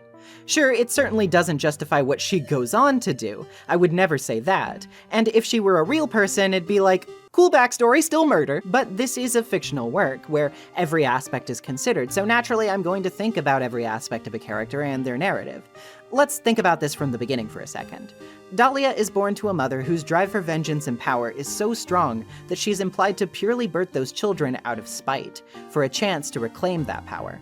Iris and Dahlia are, however, both born without any spiritual power whatsoever. Their father takes them away from her at an early age, though whether Morgan herself really cared about that is reasonable to question. Dahlia claims she got her father to abandon Iris at Hazakura Temple, and yeah, I'm not really sure about that one, Chief. Iris and Dahlia were both born around 1993 to 1994, and Misty became Master around 4 to 5 years later, around 98 to 99. Being generous here, the sisters were maybe around 5 or 6 years old, tops. You cannot in any world convince me that a 6-year-old would be able to meaningfully influence her father's decision to abandon a child like that. Sure, you can say Dahlia may have planted the idea in his head, but ultimately, it would have been his choice. And Dahlia herself claimed, while pretending to be Iris, that he viewed it as less mouths to feed. Given that Mr. Hawthorne immediately left Morgan when he found out she wasn't going to come into power over Karine, I think it's safe to say this dude is not exactly a good husband or a good father. This doesn't instill me with much faith in how he would handle things in the first place. And if that wasn't enough, well, it's certainly enough to be skeptical of him considering that he let a 20-year-old tutor start dating his 14-year-old daughter without ever noticing. Clearly, this was not a good home situation, and Iris herself acknowledges this up front. She says neither she or Dahlia got any love in that home, and this, on top of that, there's certainly a pressure cooker of awful circumstances going on here. So she does what any teen does. She rebels. Her dad's rich now, and what would be the perfect way to exercise some control over your life for once? Well, scamming him, of course. At this point, she doesn't plan to hurt anyone. She's going to take a diamond, squirrel it away, and live a new life elsewhere, with a new name. She even gets her stepsister to help her out with this.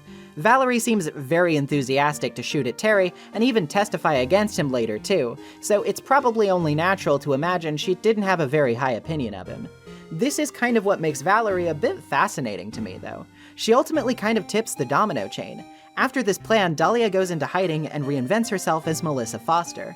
Remember that Valerie's murder happened when Dahlia was 19, which means that she had been living peacefully for 5 years. She wasn't going around doing crimes and killing people. But what triggers her first murder? It's Valerie. Valerie helped with the fake kidnapping, even though she was a cop. And though we're never given explicit reasons for why she ultimately decided to do this, she decided the truth had to come out. I can only imagine that she eventually came to feel guilty for what had transpired and wanted to, in her mind, set things right. But what's so fascinatingly human about this is that this decision does not help anybody. The only person it could possibly help is Valerie herself, a way to assuage herself of the guilt she feels. But this causes everything to unravel, because remember, Dahlia didn't want the truth to come out for a reason. She didn't want to go back, and I certainly doubt she'd want to be put back into contact with Terry. But now, here she is, not really being given a choice in the matter, and she does something terrible as a result. Her murder of Valerie is unambiguously awful. This is where her actions stop really being worth defending. But boy, if it is not tragically easy to see how everything got to this point. I also have to wonder about the whole vial of poison under the tree thing. Terry says flat out that this promise they made was during their relationship, so it would have had to be when Dahlia was 14 or younger. Now, call me crazy if you'd like, but I kinda doubt someone so young could get their hands on lethal poison at this point. She didn't have a pharmacology student boyfriend or anything to steal from. That really only leaves Terry to have gotten it though, which, boy, okay, lot to unpack there if so. Regardless of that point though, because I really do think the devs just wanted you to assume she got her hands on it somehow and not think too hard about it, everything kinda slots into place at this point. Her first murder was very impulsive, very panic-driven. The only reason she isn't caught is because the only witness swallows poison before he can spill the details. From there, though, it's only a matter of time, really. She was both in the crosshairs of Mia and Diego, who were very good at their jobs, and had a boss who was even better. When Diego confronted her in the courthouse, no doubt he had some pretty compelling stuff to put her away with. Everything from this point on is just digging herself into a deeper hole because of cleanup. Diego was onto her, so he has to die. She has to hide the poison, so she impulsively gives it to Phoenix. He won't give the bottle back, so he has to die. But uh-oh, Doug found out she stole the poison to kill Diego, so now he has to die. Like, see how this just gets completely out of hand immediately? Dahlia really isn't much of a mastermind at all. She's the picture-perfect image of someone desperately clawing for control who has been denied it all her life. And she claws too hard. From the moment she's born, she has been deemed a failure. She cannot inherit the power her mother wants for her. She is abandoned by said mother, and then she's thrown into a loveless home. If anything, I think she takes credit for getting rid of Iris because it's a way to feel like she had any say in something. She and Iris both seem naturally to have black hair, so she has red hair now. It's small, but it's something she can control. She becomes obsessed with manipulation because at her core, she feels powerless. Hell, even in this situation, she finally reunites with her mother who left her behind, and what does she do? Does she apologize? Does she comfort her daughter when she hears she's to be executed? No, she plans to kill her, with no remorse. And the only reason she doesn't is because she can still use her. And Dahlia accepts, not because she actually cares about what Morgan wants, but because she's about to die. And the only chance she has to leave a mark on the world one more time is this. And thus, once again, she gives it her own spin. She says it's for the sake of herself, for revenge on Mia Fey, because it's preferable to being used. It's preferable to giving up the illusion of control. And this is why I think it's a bit of a mistake to frame things so black and white. I don't think every villain needs to be nuanced. Purely evil, cartoonish bad guys are a lot of fun, but you can't expect me to uncritically accept that someone is the latter when you've given me a lot of reason to see that they're the former. From the very beginning of this episode, the idea of predestination is played around with a lot. The idea that things are destined to happen, and that certain circumstances will inevitably lead to certain outcomes.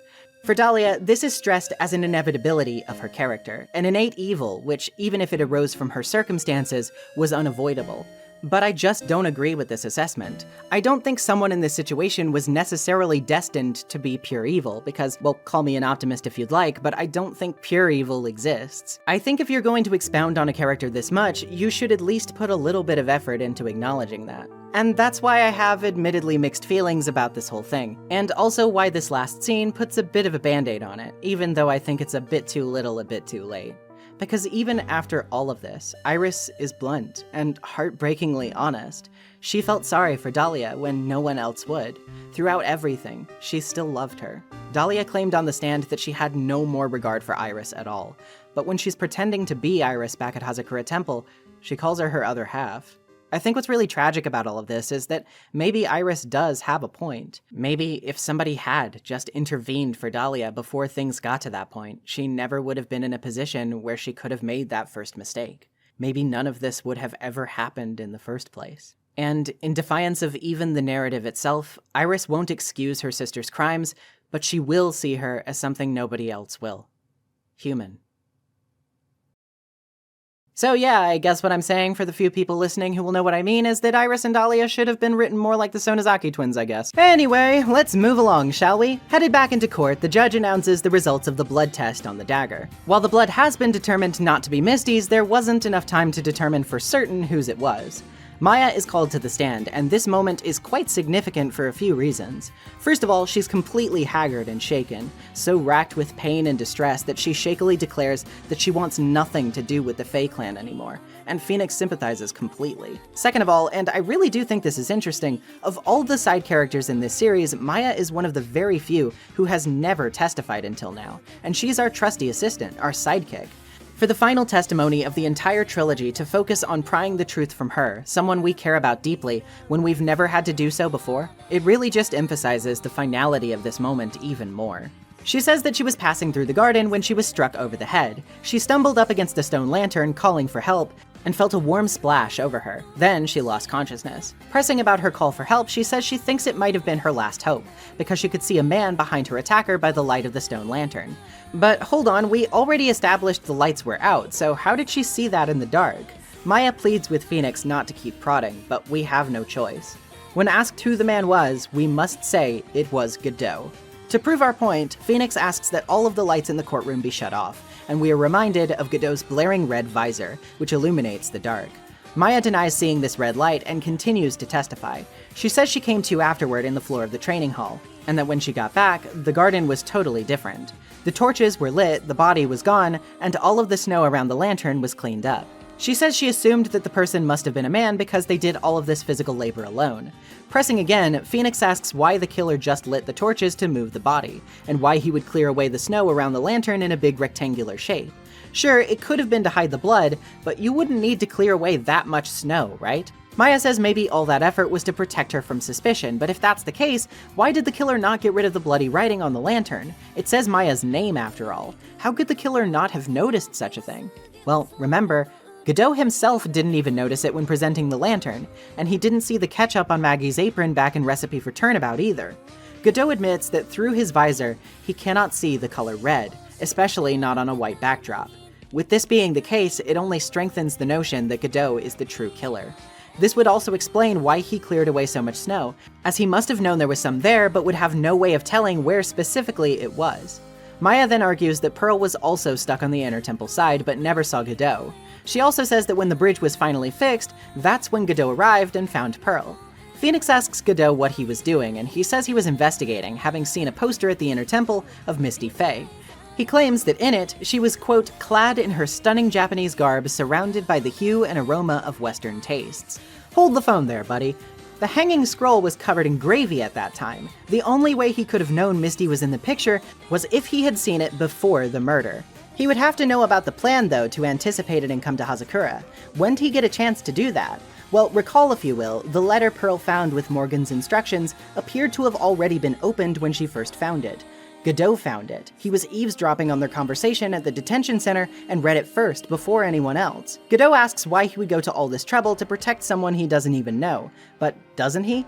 After all, she's the beloved little sister of Mia Fey, someone who is very important to Godot. No, Diego Armando.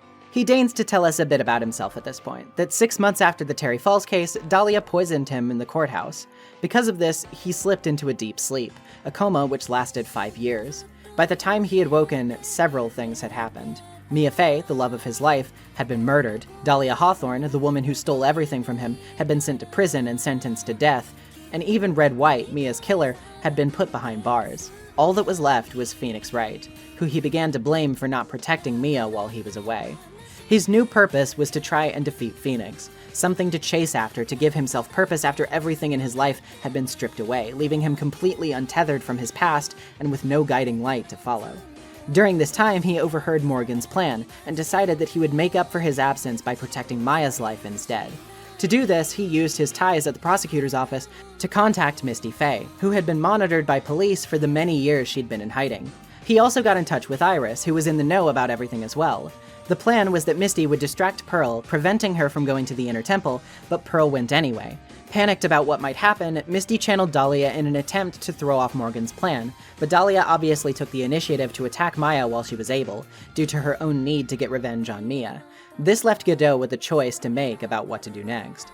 But he refuses to tell us himself. We're going to have to prove we can do this on our own, and pry the truth out by force. It's time for Maya's final testimony. She says she saw 3 lights in the darkness behind Dahlia, and was splattered with blood when she was about to call for help. Dahlia didn't die instantly though, and before passing out, she slashed back towards her attacker. The red lights went out, leaving Maya in the dark as she heard a scream. Then, Dahlia collapsed, leaving Maya to do the same shortly after. Obviously, that scream coinciding with the lights going out probably means the killer was attacked. Maya says she thinks Dahlia used the sword from Misty's staff to do so, but remember, Maya had already been splattered with blood. The sword was already inside Dahlia, in other words. This means Dahlia probably nicked the killer with the dagger, meaning the blood on the dagger is from the killer. But we have a problem. Godot was trapped up on the mountain, and if we're accusing him, shouldn't he have that wound somewhere? A wound isn't visible anywhere. Hey, apropos of nothing at all, let me interrupt real quick to ask you a question. Remember how in each game, while there are some recurring themes, the OST always has a new objection and cornered theme and they're never reused? Well, allow me to introduce you to the most hype reprisal in all of video game OST history. How about it, Mr. Wright? You've accused Mr. Godot of being the killer, but can you prove it? Have you even got one piece of evidence? The question isn't whether I can prove it or not.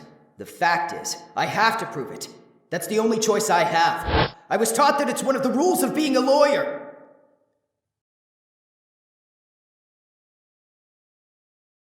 I can prove it. I'm going to bring your magnificent vengeance to fruition, just as you want it! Ha! That's good. A fighter till the bitter end, Trite.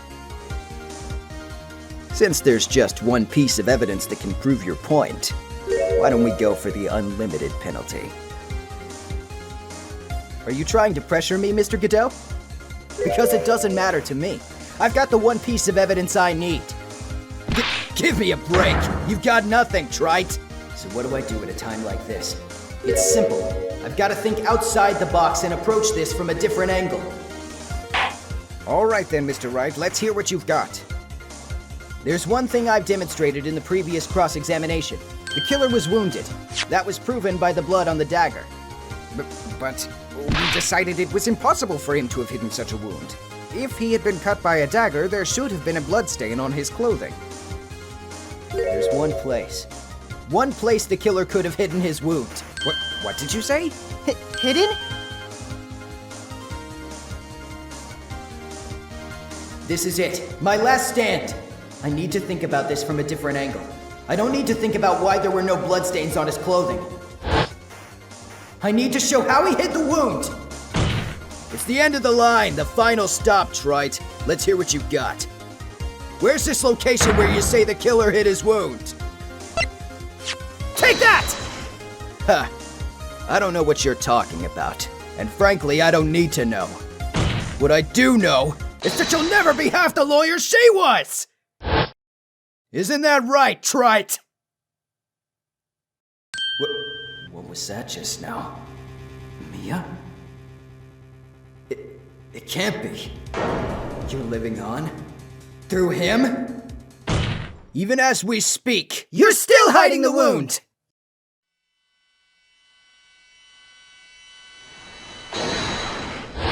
It's beneath your mask! During the fight, the red lights given off by the killer suddenly disappeared. Seconds later, the killer let out a scream. That's right! Your mask went flying off your face! Mr. Godot, would you mind removing your mask?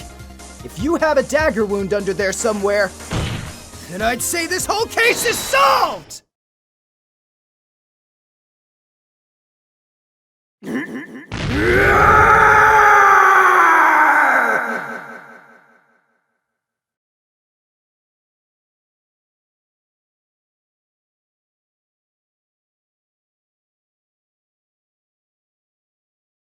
Finally, it's time to talk about him. Earlier, I talked about how Godot got his name from Waiting for Godot, a tragicomedy play written by Samuel Beckett. Now, pretty often I see most assert that this joke for his name is pretty surface level, you know? Oh, well, we were waiting for him because he was in a coma. That's all there is to it. There's no deeper meaning to the reference. But me? I don't quite see it that way. Because, wouldn't you know it, I actually went and watched the play specifically to see what I could glean from it. And I think it's kind of perfect. The play centers primarily around two characters, Vladimir and Estragon. Both of these world-weary men are awaiting someone or something they call Godot, and it's implied that they've been waiting around for a pretty long time. They wait near a withered tree, a dreary fixture of organic life in an otherwise dead place. During this, they try in many ways to pass the time, from discussing Bible stories, to debating about how best to end their lives, to complaining about their boots and imagining the many things they'd do if they were to go elsewhere. They can never go elsewhere, though. They always have to remind themselves that they are waiting for Godot, and that until then, there is nothing to be done. A phrase which recurs frequently throughout the script. Nothing to be done. The reason they're even waiting for Godot in the first place seems rather ambiguous. Apparently they've asked him for something, but they can't really remember what. This something seems awfully important if they keep coming back to stand around waiting every day for it, though, but every day ends the same. Godot never shows up, and a little boy, a go-between for Godot, tells the men that Godot will not be arriving today, but that he should surely turn up tomorrow. The men forget what they've done and said already. The boy claims not to have ever seen them whenever they cross paths again, and they grow increasingly frustrated and listless. During this time, they commiserate briefly with a wealthy jerkwad named Pozzo, who is ordering around a man he's enslaved named Lucky. They're a pretty miserable pair, even if Lucky once verges on profundity before dissolving into rambling. But they, unlike Vladimir and Estragon, do undergo some sort of change throughout the play. When we see them again toward its end, Pozzo has gone blind and Lucky mute. Vladimir and Estragon pester them incessantly to explain how this happened so fast, and Pozzo chews them out for it. Have you not done tormenting me with your accursed time? It's abominable. When? One day. Is that not enough for you? One day like any other day. One day he went dumb. One day I went blind. One day we'll go deaf. One day we were born. One day we shall die. The same day. the same second. Is that not enough for you? They give birth astride of a grave. The light gleams an instant, then it's night once more. By the end, the two men have once again repeated this unending cycle, this repetition of waiting around for something that never arrives, not managing to change all the while. They resolve to leave, and yet they stand completely still. This, I think, is perfectly analogous to Godot's character. Godot sees Mia's spirit in Phoenix, and in that split second, he is humbled. He admits that he couldn't stand to see Phoenix continue his life, striving forward happily despite Mia's death. But then, he follows up. But I was wrong about you. I knew it from the very beginning. The truth is, the only person I could never find it in my heart to forgive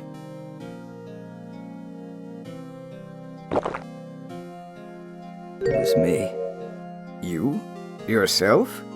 I was the one that failed to protect Mia. Me and no one else. I tried to avert my eyes from the truth, to escape the harshness of reality. I just couldn't face Mia's death head on, so I ran. I hid behind a mask. I threw away my true name. I couldn't even deal with being a defense attorney anymore, so I quit. Godot had a purpose in life, but upon awakening, he felt alienated from it. It had been taken from him. In this sense, he was purposeless, and to be named after a play examining the absurd ways in which we fall short while seeking meaning in a meaningless existence, I find it pretty apropos. He thought he could seek a purpose in defeating Phoenix, but this, he admits, was something illusory and silly. It was just as meaningless as anything else. It wouldn't return to him what he'd lost. Godot is much like Vladimir and Estragon in this way. He waits constantly for something to change, for something to arrive and give him meaning. He's waiting for Godot just as much as anyone, but that arrival will never come to pass. Not while he's waiting for something that's already passed him by. His entire life, what he wanted for himself, is gone. But he can't accept that. He can't let go of it. He thinks that by setting these arbitrary goals for himself, by proving something to himself, that like those two men, something will change for him in an instant and everything will be better. But he doesn't move. He doesn't change. He remains static, and thus everything remains as it is. Was I sleeping while the others suffered? Am I sleeping now? Tomorrow when I wake, I think I do. What shall I say of today? Astride of a grave and a difficult birth. Down in the hole, lingeringly, the gravedigger puts on the forceps. We have time to grow old. The air is full of our cries. But habit is a great deadener. At me too, someone is looking. Of me too, someone is saying he is sleeping. He knows nothing. Let him sleep on. I can't go on. Godot even admits that though he initially explained his motives away as wanting to save Maya, what remained of Mia, this is just as he says, an excuse. Recall that he found the letter before Pearl and put it back. Couldn't he have ripped it up, burned it, taken it away? But he didn't. Couldn't he have put his differences aside with Phoenix, opened his eyes to the most important man involved, and talked to him? But he didn't. Couldn't he have seen the red on white for once and realized who was really to blame? No. He shut his eyes to that a long time ago. I suppose I wasn't really interested in saving you at all. Huh? I think I was just trying to salvage what's left of my own broken soul. I was trying to make up for the fact that I couldn't save Mia. Nothing more. That's why I let you walk right into a situation that I knew was dangerous. Forgive me. Godot didn't want to protect what was left of Mia. If he did, he would have already recognized that Phoenix was carrying her will on, into the future. Godot didn't want to prevent tragedy. He wanted to prove to himself that he could have protected Mia when it arrived. He never let go of the past. He has stayed shackled to it. He allowed Morgan's plan to be put into action, allowed Maya to walk right into danger, because if it came to pass, he could step up to the plate. He could prove to himself, to everyone, that he was strong enough to save Mia's life. That it wasn't his fault. But that's not how it went. That night, in the darkness of the garden, when I saw her silhouette, But part of me must have known the truth. The truth that it wasn't really Dahlia Hawthorne standing there in front of me. It could have been Misty Faye, or even that little girl, but I still picked up the blade. It was like I was dreaming. I'm not sure exactly what was going on in my mind at that point. Was I really motivated by the pure desire to protect Maya Fey? Or was it something else? Was it my hatred for a woman who had stolen everything from me 6 years earlier? Could it have simply been a desire for revenge? And now, I don't know anything anymore. And so comes to a head a main theme of this game. But more on that in a bit. One last thing I want to point out about the play is that toward the end of its second act, Vladimir finally asks the little boy, Godot's go-between, what the man himself is really like. What does he do, Mr. Godot? He does nothing, sir. In being Godot, this man has consigned himself to a life of cyclical inaction, of waiting around in the same spot, hoping to God that the world which has already passed him by years ago would slow down around him. But when the veil was shattered, when he finally saw the light of the truth once again, it all hit him in an instant. You were the one who made me realize my folly. You never ran away from Mia's death. Instead, you picked up where she left off, as a true defender of the people. In that one moment, I understood everything. Mr. Godot.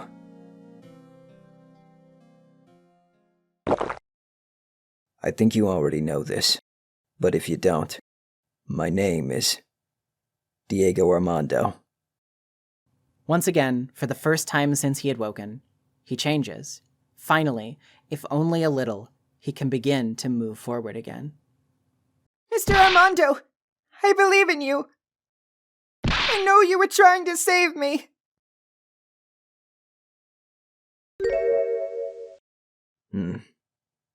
Thanks. Your wound! It's bleeding! Ha! Did you forget already? In my world, the color red doesn't exist. These must be my tears. Tears?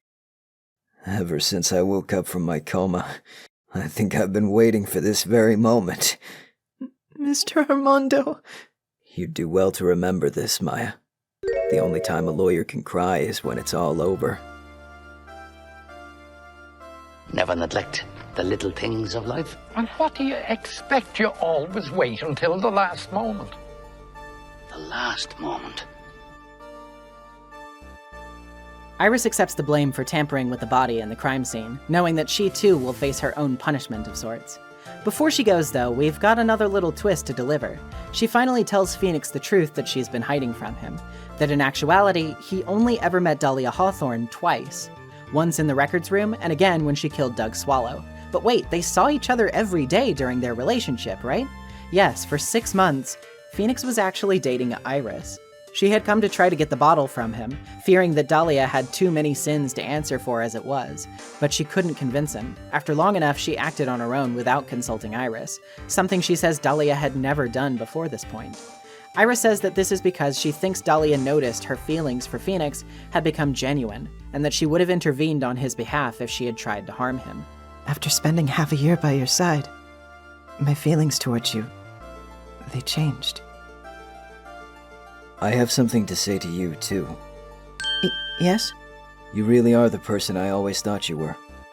Even after Dahlia Hawthorne was found guilty, I still believed in you.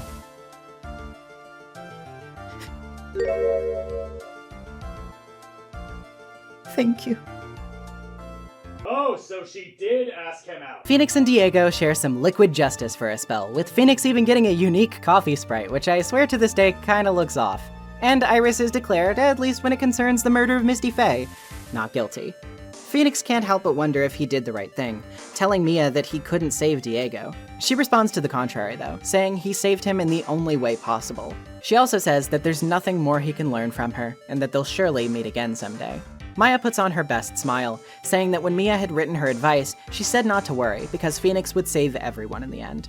The Rogues Gallery all return to congratulate Phoenix, including Franziska, but nobody has seen Pearl. Maya, of course, goes to look for her, but both Phoenix and Franziska are troubled, wondering how she can remain so happy. Okay, so sorry, I have to cut in now. I gotta do it because there's nowhere else to do this. What do people mean when they say Franziska hasn't changed at all between games, huh? This right here is just more evidence, but let me recap, helpfully pointed out by someone who did the math. She read all of the case files on her flight, which would have been 15 hours from Germany at minimum. She was called by Edgeworth late, which means she probably didn't get much sleep prior. She was slightly late to court when she's very punctual, which means she probably just got off in time to prosecute. Then she was there for the whole trial, helped out with the investigation the same day. That whole day she runs around Hazakura with Phoenix, then she goes straight to the cavern to learn about the trick locks from... well, it was actually Dahlia, so she was probably screwing with her. Anyway, she was out there all night, according to Edgeworth, which means even up until now, she has not slept for like 40 plus hours. No matter what her excuses are, she's put in so much work to help out, and a lot of that effort was for Maya specifically, someone who she's even now displaying concern for. I'm sorry, but like, read between the lines, please. She runs herself ragged for the people she's chosen to care for. She's a part of the team now. She's just brusque and bad at showing her feelings outwardly. Anyway, my Franziska bias aside, the reason, of course, is Pearl. Maya is in immense pain right now, but she knows Pearl must be suffering quite a lot as well, and probably even blames herself, and she wants to remain steady for her, just like other people have done the same for her. Gumshoe invites everyone to dinner, but Maya comes back in saying she can't find Pearl anywhere. Phoenix has a pretty good idea of where to look though, telling everyone to go ahead and that they'll catch up. Pearl is, of course, at Hazakura Temple, which Sister Bikini confirms when they hike up there. She's in the training hall, having spent a lot of time cleaning the scroll of Misty. She tries to apologize to Maya, but Maya tells her not to, saying that she isn't at fault and that furthermore, she'll be okay. My sis, my mother, Mr. Armando, Nick, and you. If even one of you weren't there, I'm sure I wouldn't still be alive right now. That's why I have to be strong. For all the people that were there for me when I needed them, that's all I can really do. Bikini tells Maya that the night of the murder, Misty told her that she didn't reveal herself to Maya because she didn't feel she had the right to after dishonoring the Kurine name, but that she would always be with her until the day she died. Just then, Phoenix remembers the charm that was hanging around her neck, said to never be taken off until the wearer's death. Close to her heart, the charm itself wasn't important, but rather, the contents. A photo. Mother. It's only natural for living creatures to fight to protect their own lives. But what makes us human is that we fight for others. But who do you fight for? How hard must you fight? That's the true measure of what human life is worth. We defense attorneys are warriors who are constantly challenged by that question.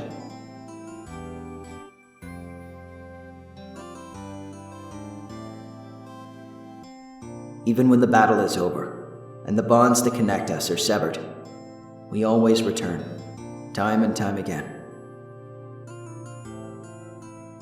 Mia, Maya, Pearls, Mr. Armando, and Maya's mother too. I learned that from all of them. And with that, they're off, but not before Bikini says she'll prepare training reservations for 3 when they eventually come back.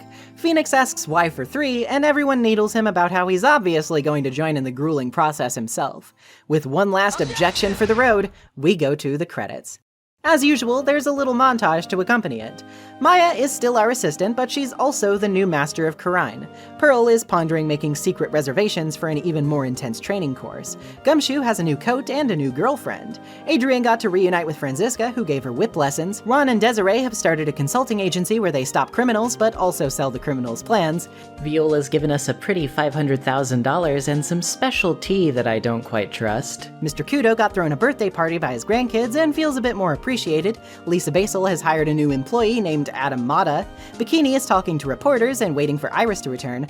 Iris is happy to have been visited by Phoenix, but feels sorry for him considering that Pearl smacked him when she caught him blushing at Iris. Oldbag returns to her security job to find that Larry is gone, and of course Larry has found his calling in portrait art, showing that his talents are actually nothing to sneeze at. And that's the end of Bridge to the Turnabout, the end of Trials and Tribulations. And man, what A case. It is certainly not perfect, but it is hard for me to really complain about what faults it does have too much, because it is still just as masterful in so much of what it tries to do. The murder is compelling, the callbacks are hype-inducing, the interconnectedness is to die for, the setting is super interesting, playing as Edgeworth is phenomenally fun, and taking down the perfect thematic parallel to Phoenix and his journey in the form of Godot, scored to a reprise of the original Cornered theme, that is just the insane cherry on top of all of it. I've said it before, and I'll say it again, this really does feel like the proper end to the series. And while I'm not necessarily of the mind that further sequels were only a bad idea, I certainly would have been satisfied with this if it were simply left there. There's so much ground covered here, and frankly, I understand where Takumi was coming from when he said that he felt like he had no story left to tell. Phoenix came full circle, did everything he needed to do here. There really doesn't seem in my mind to be much more he can learn, but more on those sequels in a bit. I guess I can kinda see where some people are coming from though when they say that this case is just a bit too bloated for its own good. I argue that given the mindset that it was the finale, this makes sense. Obviously they're going to stretch it out and put in a lot of fan service because they want to make it fittingly climactic for a final case. But in hindsight, since this wasn't the final case of the series, it does end up feeling like it plods in places because of this. As much as I adore this case, I'll admit replaying it isn't something I do very often because unlike most of the others, it has a lot tied up in it. Now, it isn't totally unique in this sense. The first game builds pretty naturally to DL6, for example, and even Justice for All has a through line with Phoenix's arc, but the point is that most cases from the previous games can still be sort of enjoyed in a vacuum. Bridge to the Turnabout, however, not quite so much. Between all of the lore of the previous games and even the establishment of plot threads like Godot's identity and Dahlia's crimes, there is a lot of crisscrossing here, which means I think it's most satisfying to play when you're hot off the heels of the other content. It's not exactly the kind of case I feel casually inclined to pick back up in isolation if I'm feeling bored, and that does weaken its appeal just slightly because I could pick up and play Farewell My Turnabout any day if I wanted to. This is an aspect of this case that definitely sets it apart, and in that sense I guess it is paradoxically its greatest strength and weakness at the same time. I wouldn't necessarily want that aspect of it changed, but I can personally see why it maybe underwhelmed some people because of this. I definitely disagree that spirit channeling and the mystic elements became too much of a focus though. Personally, I've always found the Faye family drama super compelling, so I was just glad to see more of it. Though to be honest, I think it could have been pushed even farther. I know practically speaking there was only so much time to write this thing and only so much would fit on a GBA cartridge, but just speaking as a fan here, I think there was some seriously missed potential in making Mia and Dahlia total strangers to each other before they met as adults. I know it would have run the risk of revealing the family twist too early, but it always struck me as a little odd that when you really think about it, the game flat out tells us in this case that they're cousins.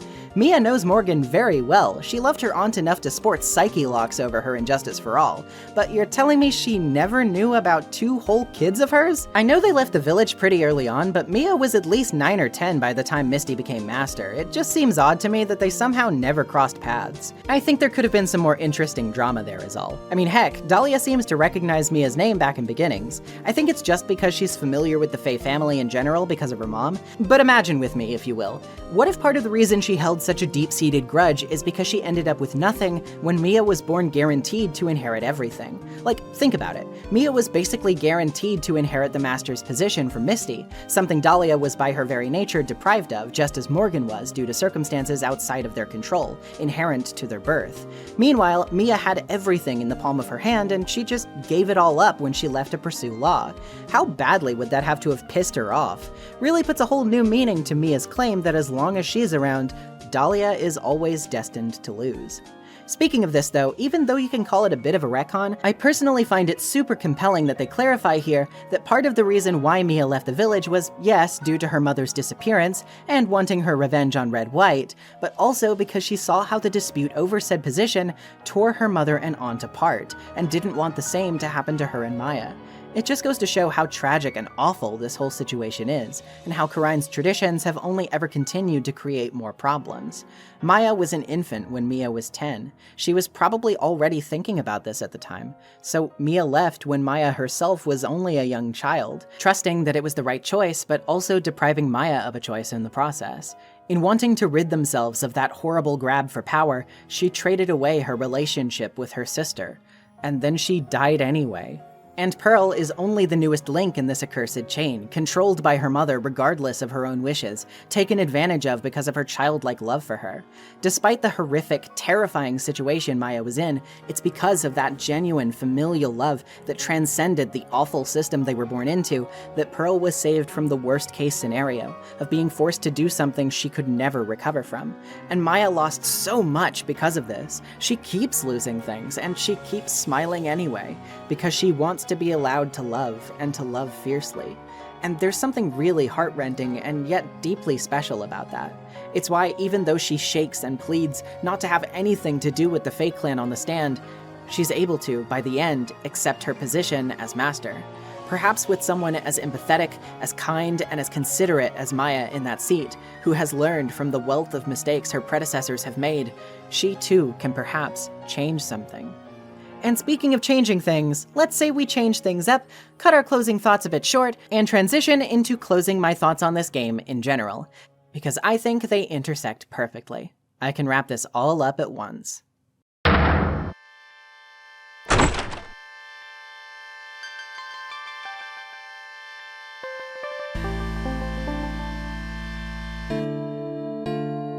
What I just got done talking about also speaks to one of the larger themes of the last case, and the game in general, which I briefly mentioned before, and that of course is the cycle of abuse and of revenge. The birthright of a master, of spiritual power, is what caused the village to alienate and scorn Morgan Fay. That scorn gave rise to her plans, gave birth to her children, and further embittered not only her, but them.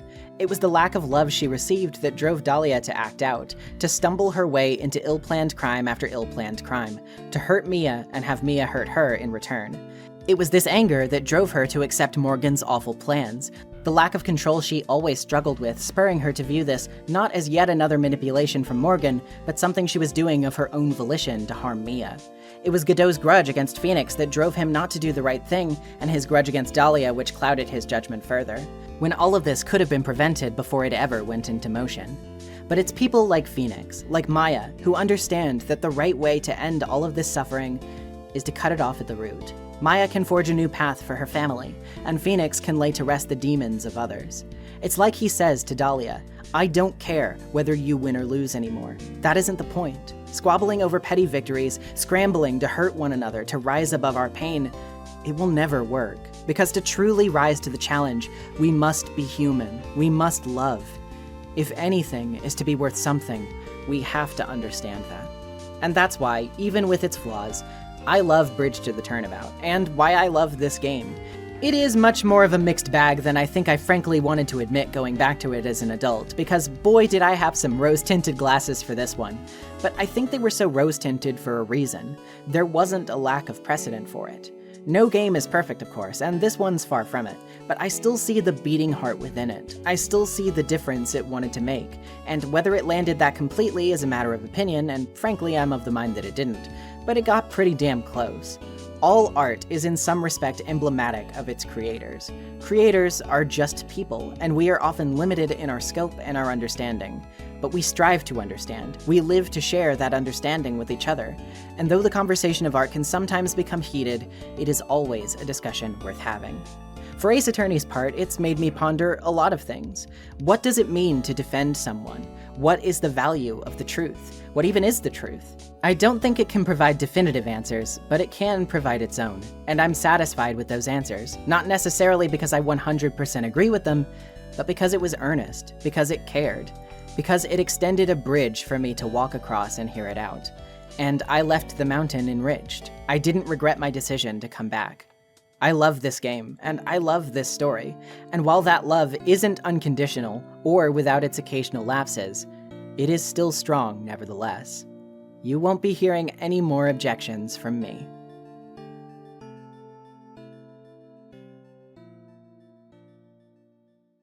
But you will be hearing a big sigh of relief because the trilogy is finally over.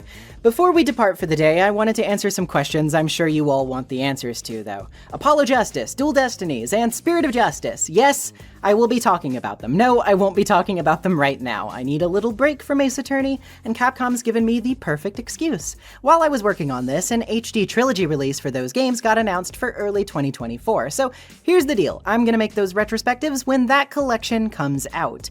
As for the other side games, like the Investigations games, the Latent crossover, or the new sister series, The Great Ace Attorney, I will be tackling those all at some point. I just can't exactly say when. Wanted to do some of them later this year, but to be frank, I'm running out of time a little bit.